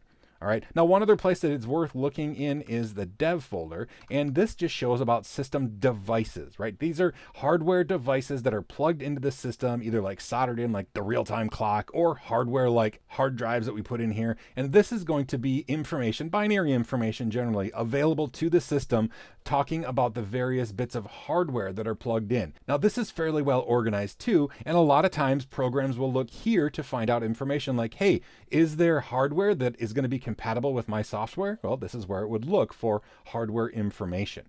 So while it sounds like it's a big mess, honestly, it's not that bad. There's three main places to look: the proc folder, which is what we see here, the sys folder, which we see here, and then the dev folder, which we see here. All of them contain different information. Sys and proc have a little bit of crossover. There's going to be some kernel information in sys that's already living in the proc file system. But if you're going to be interacting, it's mostly going to be in the proc file system, and applications are going to be hitting the sys file system pretty hard. Now, I know that's a lot of information about Linux virtual file systems. The key takeaways are that we need to know information about the running kernel are going to be in generally one of three places in the virtual file system that happens when the computer boots up: the proc file system, the sys file system, and the dev file system. If you can look in all three of those places, you're going to find what you're looking for, but they might be spread out in places that don't make a whole lot of sense just because we keep things there for backwards compatibility. I hope this has been informative for you, and I'd like to thank you for viewing. On a Linux system, the printing is going to be handled by CUPS, which is Common Unix Printing System, which interestingly is actually owned by Apple of all people. But nonetheless, this is what every modern Linux distribution is going to use to handle the printing. Now, the nice thing is there are some backwards compatibility command line tools so we can print things from the command line. And if you don't have a GUI to actually install the printer, like if you don't have GNOME or KDE or anything like that installed, you can use a really nice web interface that will allow you to interact with the CUPS system and install, modify, and do all the things you need to do to a printer. But we're going to look at the web interface really quickly just to show you where it is. And I want to show you how to use the command line tools so you can print from a command line system, even if it's a headless system on a rack. Now, I'm logged in here on my local Ubuntu computer on my local network, and you'll see up here I went to localhost port 631.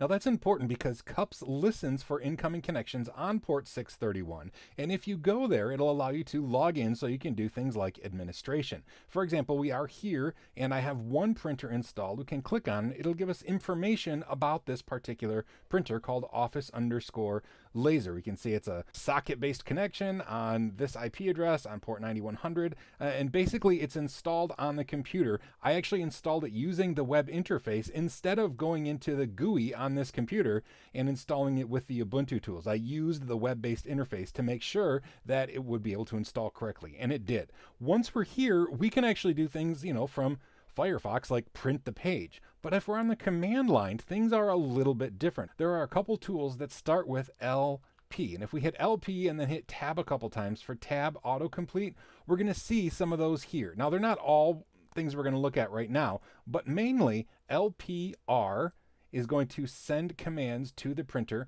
LPQ is going to show us the queue of things waiting to be printed. So if we type LPQ, we're going to see Office Laser is our default printer. It says it's ready, but there are no entries, meaning there's nothing that's currently being printed. Now, we can use LPR to print things in a couple different ways. We could actually just say echo, this is a test, and we can pipe that into the LPR command. And if we look over here on my printer, it's going to print this page right out.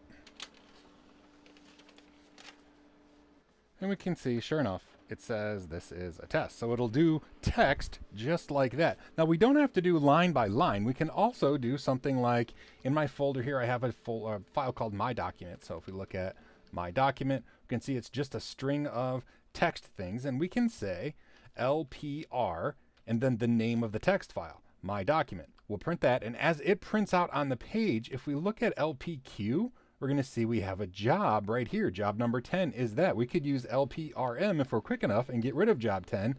Oh, it's already completed. But that is how we would delete a job that we had already sent. So if there's a whole bunch of things queued up and something's wrong, we can use LPRM in order to fix it. And if we come back over here, we're going to see, sure enough, it printed out that entire file for us right there on the page. So it's really easy to print using the command line once it's set up with cups. And thankfully, cups is really easy to set up too, because it's all web-based. And that web interface honestly is very powerful. We can use it to queue up jobs, to stop jobs, do test pages. We can use cups for GUI environment printing. But the most important thing to realize is that we have access to the cup system by using the command line tools that are installed on our system. UDEV is the User Space Device Manager that has replaced DevFS in older Linux systems. Now, what's really cool is it uses sysfs, which is a virtual file system that has information about the hardware, and then it follows rules in order to keep devices with consistent names. Now, what I mean by that is if you've ever had a Linux system with multiple anything, but we'll say hard drives, the order that you used to put them in the system depended on the name they would get. So the first one the system recognized would be SDA, then SDB, and then SDC. But on the next boot, if they came up in like a different order, well, all of a sudden this one might be SDA, and this one would be SDB, and this one might still be SDC. And those are real pain in the butt. So what UDEV does is it creates devices based on specifics with the hardware. So it'll take its like UUID and it will create a solid, consistent device that's always going to be. So if you put them in a different order, or the buses come alive at a different order on boot, they're still going to be the same devices, which makes things a lot simpler when it comes to mounting drives and things like that. Now, it also allows us to do some other things like create rules. So first of all, I want to show you some of the things you can do. If you're root, you have more access to do this. So we're going to say udev ADM. This is the administrator command that allows us to do some things with the UDEV system. So the first thing I want to do is say UDEV info. Let's actually look at dev SR0, which is actually our DVD drive. And it gives us all sorts of information specific to this drive. So we'll see a couple things like, let's scroll up. We see this is N means the name. So this is the name that it has assigned it. This is the place in the PCI device where it exists. This is all the specific information about it. And if we look, lsdev, grep SR0, we're going to see, sure enough, it's right in the dev folder SR0. It's dynamically created when it detects it and puts it in. Now, SR0 is not terribly useful, at least for me, to recognize a hard drive or a DVD drive when it's in the system. Now, I can see it mounted right here, but that doesn't help me. SR0 doesn't mean DVD to me. So we could do something like make a rule that creates a shortcut to it every time it recognizes it in the system. So we're going to go into the etc udev rules.d folder. And in here, let's see what there is. There's one called snap core rules, but I'm going to create a new one. I'm going to say vi, we'll say number 10, so it loads it first, Sean.rules. Sean rules. Nice.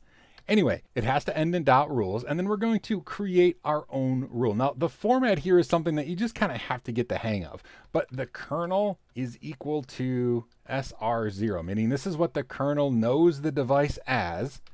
It's in the subsystem is equal to block, which it actually showed us when we did that command. And then what I want to do is create a symlink, and I want to call that symlink my_DVD. Okay, so what we've done is created this rule. Anytime it has a device called SR0 in the block subsystem, meaning like a block device, like a hard drive or a CD-ROM, I wanted to create a symlink called my_DVD in the dev folder so I can reference it there instead of remembering SR0. So let's save this. Now we could reboot the computer, or we could just do udev adm trigger. Okay, and now if we go into the dev folder and we do an ls, we should see in here, Look at that, my DVD. It's created that symlink to, in fact, let's do ls-l, grep DVD. My DVD is a link to SR0. It looks like there already was a DVD shortcut to SR0, but we created a new one by making our own UDEV rule called my DVD, and that's pointing to SR0. And then we can use this when we're referencing the device in anything that we want, like mounting and that sort of a thing. And the cool part is this isn't just a symlink sitting on our system. This is something that's going to be created every time the DVD is recognized and set up by the system. So on boot, even though the dev file system is a virtual file system, it's always going to have that symlink, my DVD, pointing to SR0. Now, we just grazed the surface of the things we can do with UDEV rules. We can actually make things happen when certain USB drives are plugged in, that sort of a thing. But one of the key things I want you to take away is that it's really smart, and it uses sysfs in order to know information about the drivers and everything else, how it interacts with the kernel. It uses the information in sysfs to create the entries in the dev folder. I hope this has been informative for you, and I'd like to thank you for viewing.